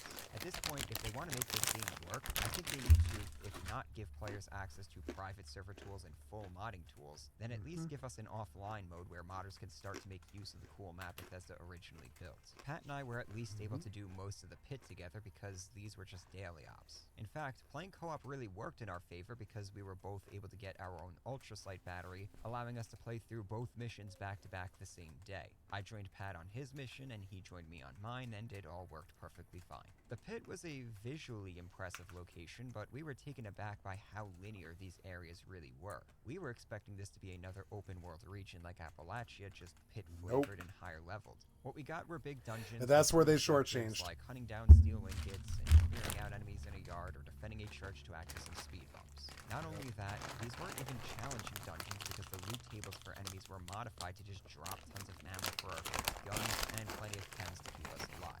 It was probably the most autopilot I ever got with 76 until we hit the end and realized that was it. That's all 76 had left for us. Yep. We then retreated to Skyhaven Temple just to unpack what we did. The game had ended on such a flat note that we couldn't walk away just yet. We used the camp building tools to build a set for an impromptu podcast where we just vented. Eventually, the game had enough and the server kicked us off for some scheduled maintenance. And that's where our journey with 76 ended. We did come back for an hour after our trip to West Virginia, so that we could do a quick tour to compare the game to what we saw in real life and share some laughs and memories until past game crashed. A bunch of side quests we hadn't done, a few events here and there, grinds that would never be completed, but we saw everything we needed to see. In terms of sheer hours worth of content, 76 does deliver. If your only metric is total playtime you can suck out of a product irrespective of its quality, then 76 is a great value, so long as you don't start dropping cash on Fallout first in the comments. If you have Xbox Game Pass, then it's practically free to play. We sunk over 150 hours into this game, rushing a lot of it, and we also left plenty of content on the table. I don't see how people make it past level 300 on a character, but I think it's fair to say the game has a solid 200 hours of content for new players. Eventually, though, you'll either be done with the game, or you'll find yourself in the position long-term players are finding themselves in right now, where the game is clearly done with you. Its future is hard to say because Bethesda hasn't said anything. We aren't even sure if anyone at a Bethesda studio is working on this title right now. They brought in a contract studio back in March of 2022 in order to start assisting, and it seems the Nuka World on Tour mini update was a product of the small team at Double 11. Since then, it's just been tiny Nuka World was community good. updates for things like a new Battle Pass season and some holiday content, a lot of which is being recycled from previous years. We're well into April now, and there's still no new roadmap. The copium seems to be running out now, as players are starting to interpret the radio silence from the developers as a sign that things It's aren't dead. going well. Yeah, it's just Sure, gone. they promised content well into 2027. Yeah, they were like, oh, we spent all this money on this and That totally was before failed. Starfield got delayed by almost a full year. Microsoft and the greater Should have been States delayed sector 5 years. announced layoffs, and the pit expeditions Yep. The landscape has changed drastically this past year. It's likely all hands on deck with Starfield until the game is out, but I seriously doubt whatever resources were pulled from 76 will be coming back to it after work on Starfield is done. Xbox and Microsoft hosted a little developer update back in January, and while ESO got its own 10-minute feature to reveal the new Morrowind expansion, Fallout 76 didn't even get mentioned. It didn't even appear in a little trailer montage at the bookends of the event. And I think that's the biggest indicator of all that this game is getting put out to pasture. I doubt it's going to be shut down anytime soon, but I really can't imagine Bethesda and Microsoft justifying pumping No, they any don't more care. serious development money into this failed experiment. It's clear Expeditions were meant to be a platform for future expansions, but in the end it flopped because nobody played it, and since its release there's been no official word on the future Expeditions they promised before the pit released. It's now just another promised future update that's going to be getting ignored when the community brings it up, just like 4 and 5 star legendaries, pets, and those improvements to camps. If you're still logging in each day, doing your daily grind, holding out hope that the next update, oh, that's gonna be the one, I don't really know what else to say except go look at Halo Infinite right now. There's a game that had more money thrown behind it than 76 ever had, with a planned 10-year lifespan, and they just gutted that entire studio and are already talking about moving on to new projects. 76 is a Microsoft product now, and they are going to be running it like You one. shouldn't have It's a mentioned shame Halo because Infinite in this there was Fallout video. potential in this idea. I mean, I had my doubts it was going to work out with the direction Bethesda had been heading, and playing through it only proved I was right to avoid it all these years, but it's still a shame. As a result, 76 has likely killed any serious idea of a Fallout MMO being made anytime soon, and I don't know, maybe it's for the best. Thanks for watching. So, this is a video I've wanted to do for a while. I actually did a 15-minute review of it back in 2021 when I was still experimenting on this channel, but I wound up pulling it down because I just didn't like the video. Ever since then, though, I vowed to go the distance when I returned to 76, and I can say I went the distance alright, all 1,500 miles of it. This project ended up turning into something I never really would have imagined. 76 is a very complicated game to explain because it was experimental, and so the history of its content becomes key to the discussion. When I started writing, I figured this could be either a 3-hour video or a 6+ hour video. I have enough already on my plate with Skyrim looming over me, so a 6-hour 76 video was out of the question. So I ended up settling on the 3-hour video. I also wanted to inject as many clips of our adventure into this as I could because this game just kept giving us more and more rope to hang it with. So with those clips, it's now a 4-hour video. I was also using this video as a test bed for future video ideas, specifically Morrowind, and eventually I want to cover more multiplayer games. So I was just trying to figure out how to balance a bunch of different things with this video. As a result, it ended up being actually very experimental for me, which is why it's taken so long to produce. I also didn't expect to end up in West Virginia and DC doing research on this game setting with Pat. So our plans for how we'd collaborate on this project ended up changing a lot until we pretty much realized we just had to divvy up the topics and do our own videos. The 76 turned out to be a rare opportunity for both of us, and while there's a lot I really wish I could have gotten to cover or just spent more time covering in general, this project was getting bloated way too quickly, and so, like Bethesda and Microsoft, I gotta call it here. As always, thanks to my patrons, channel members, and just my viewers for being patient while I wrangled with this one. I know you're all waiting for the next Skyrim video, and it's still coming. Trust me, I got tons of plans for it, but I might have to take a pit stop to do a very quick project on a game I actually enjoy. I feel like I might need a palate cleanser before I throw myself into the deep end with Skyrim. I don't know. We'll see. Anyways, take care, and I'll see you in the next one.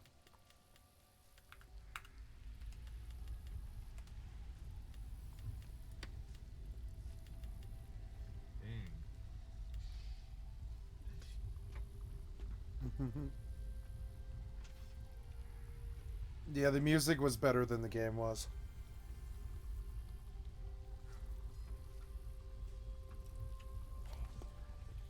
Oh, he just did his Starfield this week. Let's listen to that. I missed you so much, darling. I knew where it was. Top shelf of the pantry. But it's not there anymore. There's Silence of the Sands. How do you expect me to know Well, where anything I made is a if you keep suggestion. moving them all the time? Why don't you make one? I've got lifetimes worth of books and videos to occupy me. Fucking Bethesda chatter makes me so crazy. I can't really handle it. The last few times I played 76, I just turned the voices off entirely. Some days I can handle it, some days I can't. They just inanely chatter on while you're standing there. The robots, mainly. The robots just chatter on over and over and over again until I just have to turn off the fucking voice, you know? This was good. Made a lot of progress. I've got a horse now. These assholes killed my horse, so that was a thing. Oh, I have to...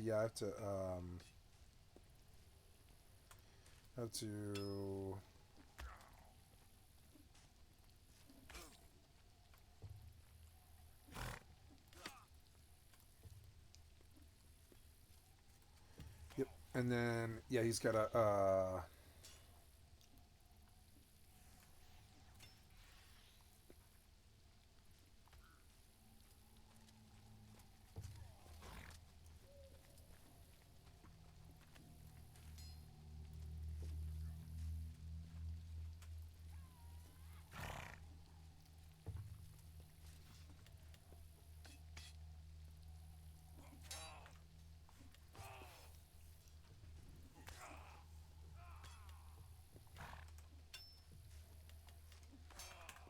Oh, I didn't look to see if I can buy a wolf. I'll bring my gold with me. Yeah, can I buy a wolf? Let's go see. I thought I saw a wolf for sale, yeah.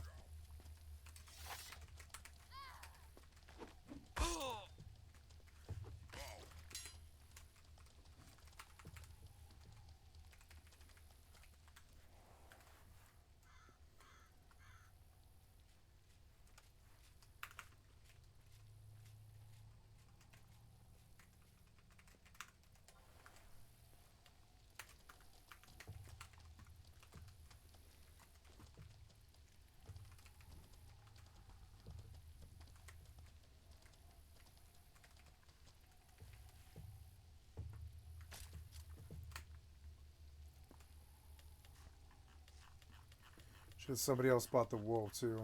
Damn it.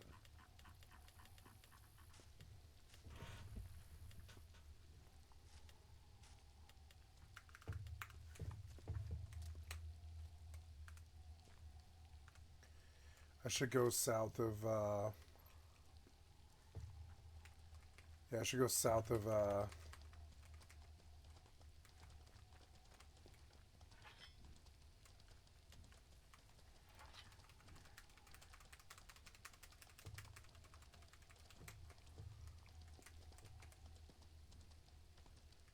maybe I'll find wolves on the way to Razorback or anything at all, really. I could train a lot of different things, really. So it doesn't really matter what it is as long as it attacks. That one thing like required a lot of pet points.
Wow.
Need an animal, like a small bear or a wolf. Something. Oh, I have the wrong book in. That's something else I have to address too.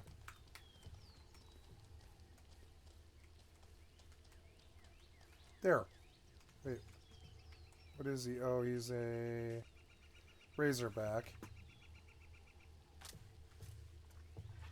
I will kill them.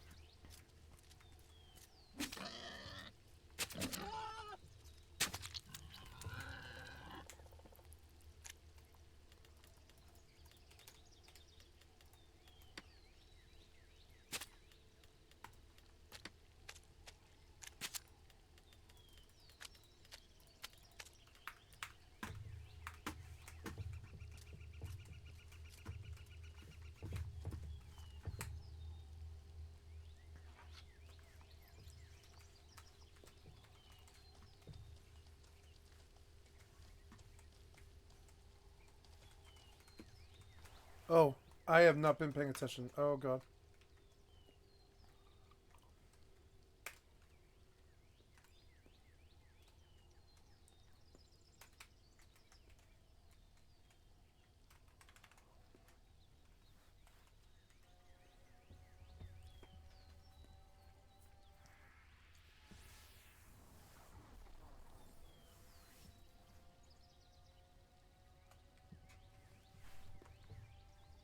Worry about me.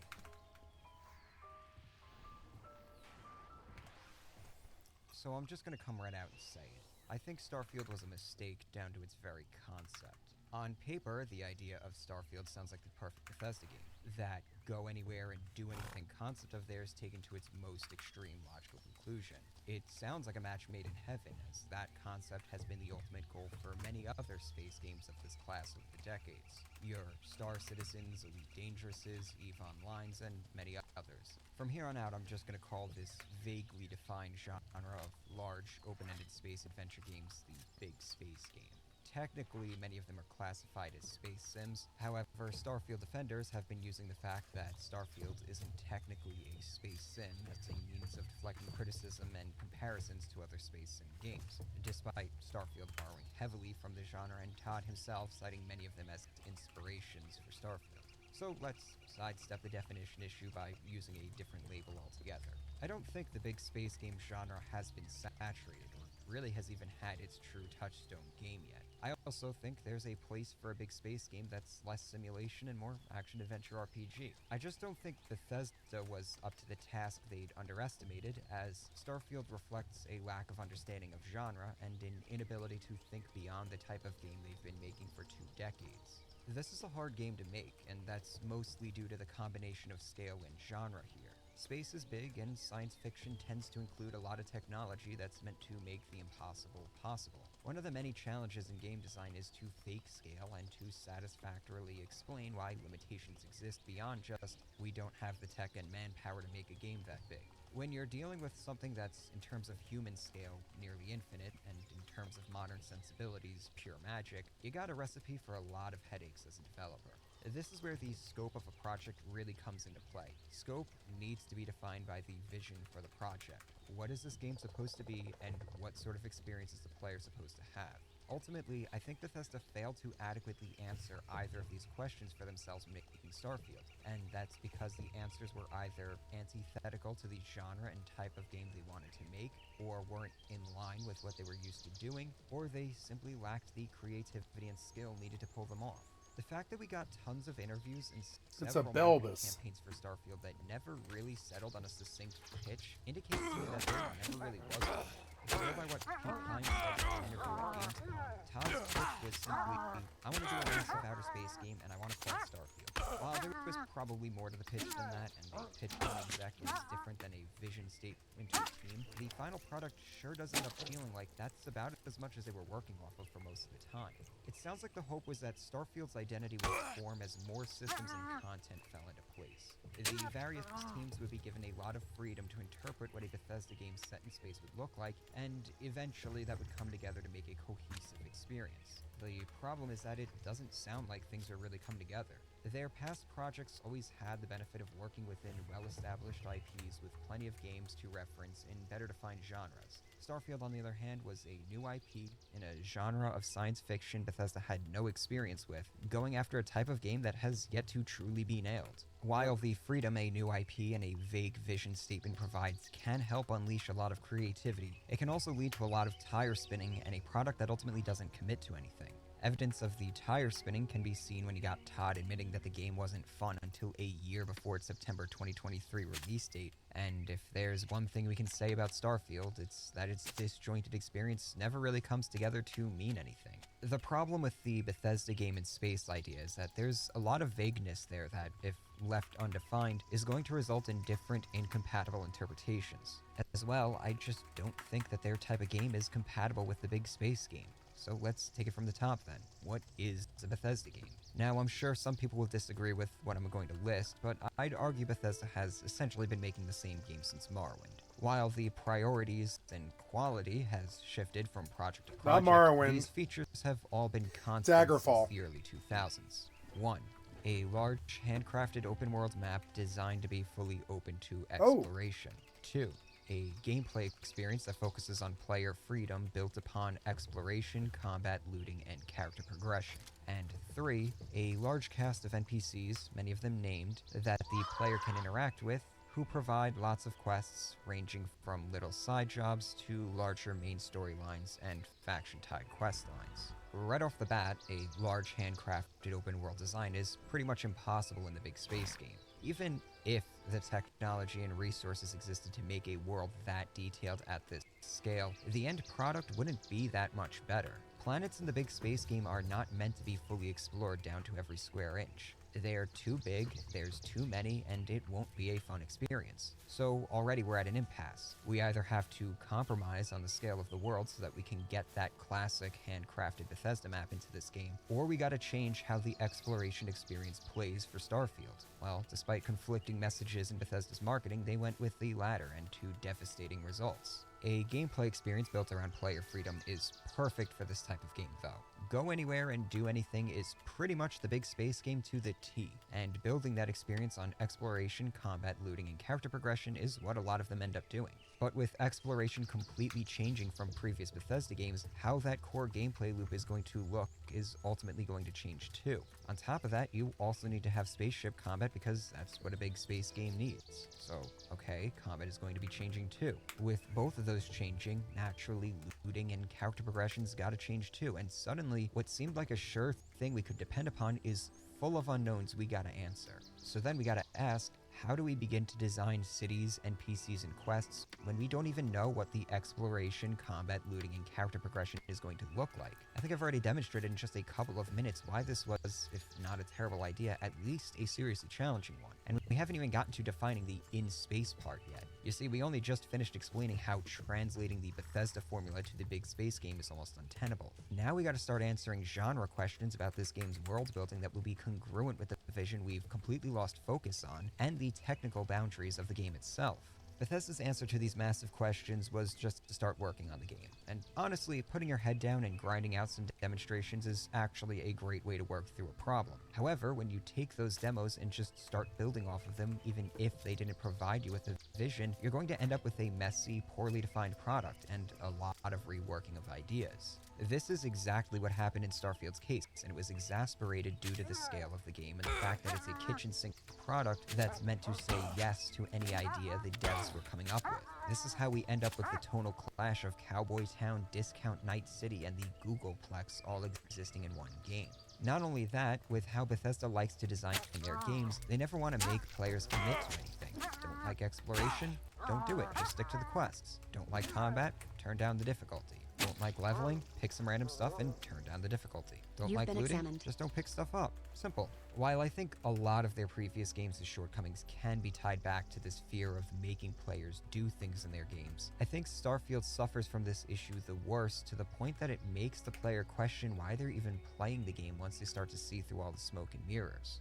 This leads to an experience that feels incredibly unrewarding. So a game that's meant to inspire a sense of adventure instead murders it out of fear that the players aren't going to like what Starfield has to offer. Starfield is that maxim of appealing to everyone ends up appealing to no one, applied to every aspect of an entire game. But even if players are willing to buy into what is being offered in Starfield, it won't take long for them to realize how wobbly those elements of the game truly are, because they must rely on cheap tricks and gimmicks in order to exist independently of Starfield's other elements. Ship combat is pointless because space exploration is dull. Space exploration is dull because traveling through space is dull. Traveling through space is dull because there's no mechanics to support it, because Bethesda didn't want to commit to any survival mechanics such as limited ship fuel. There's examples like this all across Starfield, leading to a total collapse of the game due to a lack of a core experience.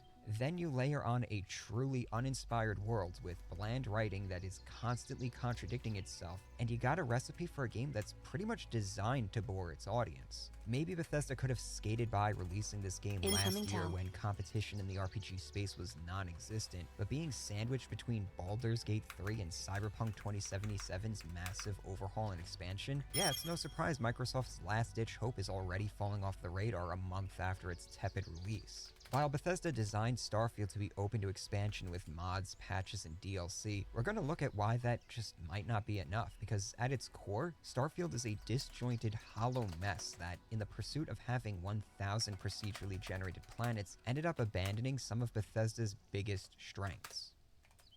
Exploration has been receiving a lot of flack from Starfield's fans and critics alike, and it's not hard to see why. The consensus has mainly focused on barren planets, lots of Incoming mandatory tell. fast traveling, and repetitive dungeons as the culprits. However, the issues run much deeper. Exploration is where every bad design choice in Starfield crashes together to drag the whole experience down to some new lows for Bethesda. It truly is a collection of all the worst elements of exploration from every Bethesda game since Oblivion, with a nice helping of No Man's Skies as sloppy seconds. You got the dull, repetitive, purposeless combat arenas of Oblivion's dungeons, the ugly emptiness of Fallout 3's Capital Wasteland, Skyrim's vibe-checking dragon encounters, the resource farming hell of Fallout 4 and No Man's Sky, and the pointlessness of Fallout 76's exploration. Prior to Starfield, the express intent of every Bethesda game was to get players out of the cities and into the world and its dungeons, hence why quests often treated those parts of the game as destinations. Starfield presented a challenge, though, because what existed outside of those settlements was almost all procedurally generated maps peppered with some handcrafted points of interest. The fear at Bethesda was that not all players would appreciate the experience of wandering procedurally generated planets and the emptiness of outer space. That fear was confirmed when people online were raising concerns about those very elements when they were shown off at the first Starfield gameplay reveal at the Microsoft Showcase in 2022. As a result, or more likely in anticipation of those complaints, Bethesda made exploration in Starfield completely optional. With the abandonment of a singular handcrafted map in exchange for countless procedurally generated ones, and the reduction of exploration down to just an optional checklist of pointless chores, Bethesda effectively sabotaged two of the strongest pillars every one of their games since Morrowind has been built upon. And so there was a big design kind of problem to solve in terms of, well, what's fun about landing on a planet where he sounds potentially tired. nothing. And so we spent a lot of time figuring out, We've okay, tuckered let's just him lean out. in on that can be a lonely experience. We've been as long as children tell the when we player, deal here's with what's him. there. Here are the resources that are there. Go find them.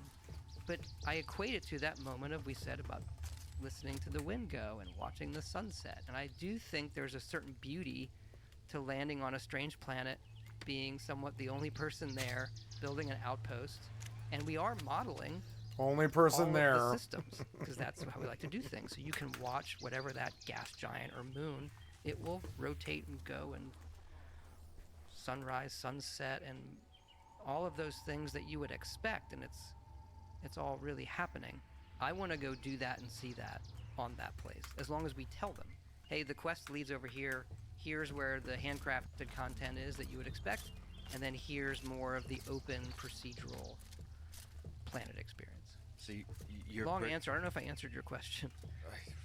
That's Todd Howard struggling to explain what makes exploration fun in Starfield 7 months before the game is to release. At that point, he should have had a really succinct phrase he'd repeated a billion times to his team while working on the game for 8 years. Remember, this is supposed to be Bethesda's core competency. World design and exploration are two things Bethesda is known to be masters at. However, when Made for Wanderers is the best you can come up with, it's pretty clear there was no vision for what's arguably the most important element in Starfield. At least Todd tried to explain some sort of appeal, as opposed to Ashley Cheng, managing director of Starfield, during an interview with the New York Times. The point of the vastness of space is you should feel small. It should feel overwhelming. Everyone's concerned that the empty planets are going to be boring, but when the astronauts went to the moon, there was nothing there. They certainly weren't bored. Not every planet is supposed to be Disney World.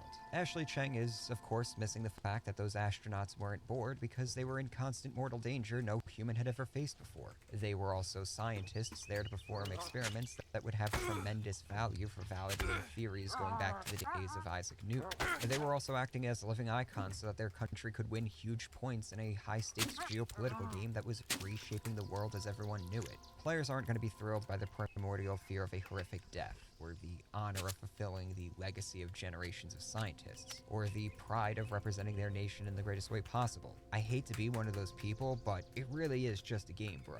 Todd is definitely closer to an actual appeal Starfield's was clients that? could have. He's right in thinking there's people not out kill there my who horse. would enjoy sitting there watching the sunrise and set on an alien's planet and taking screenshots of the pretty skyboxes. There's definitely a vibe there to be sure. However, those players are going to be a minority, and they were already satisfied by the handcrafted maps of previous Bethesda games. By servicing just one niche of players, you've effectively alienated most of the people who come to your game for its exploration. This is where I have to wonder if Bethesda actually understands why people enjoyed exploration in their previous games, because this is all starting to sound like they are simply assuming that exploration in a video.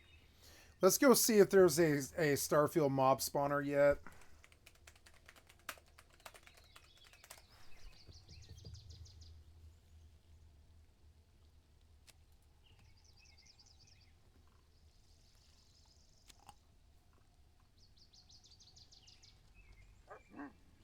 Oh no. What?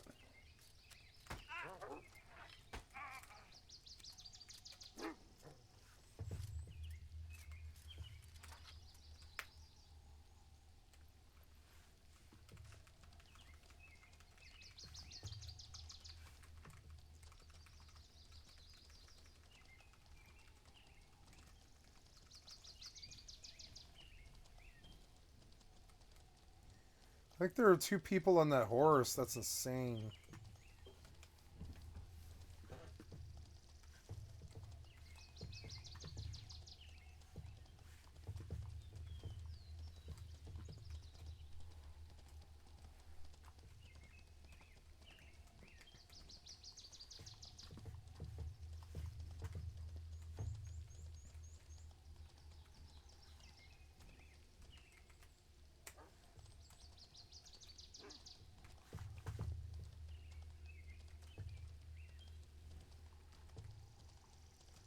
I want to kill him and take his wolf.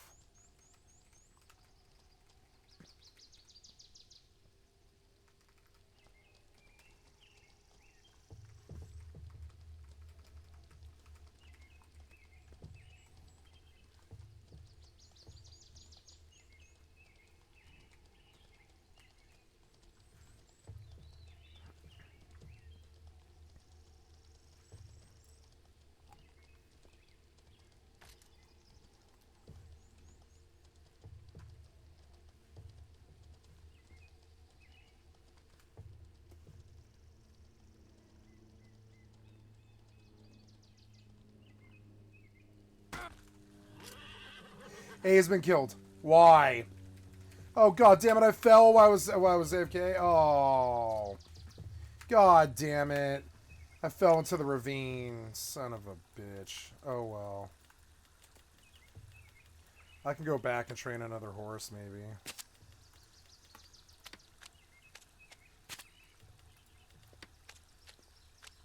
God damn it.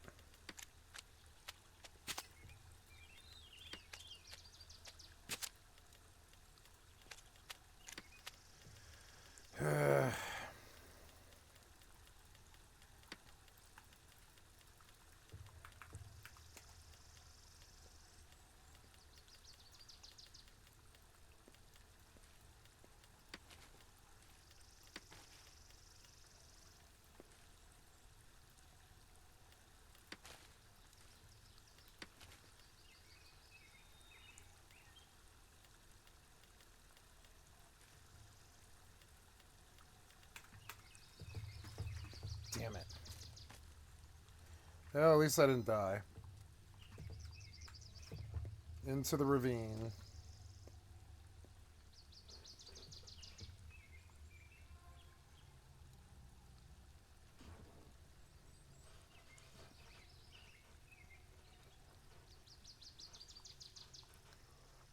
So, spawn random encounters.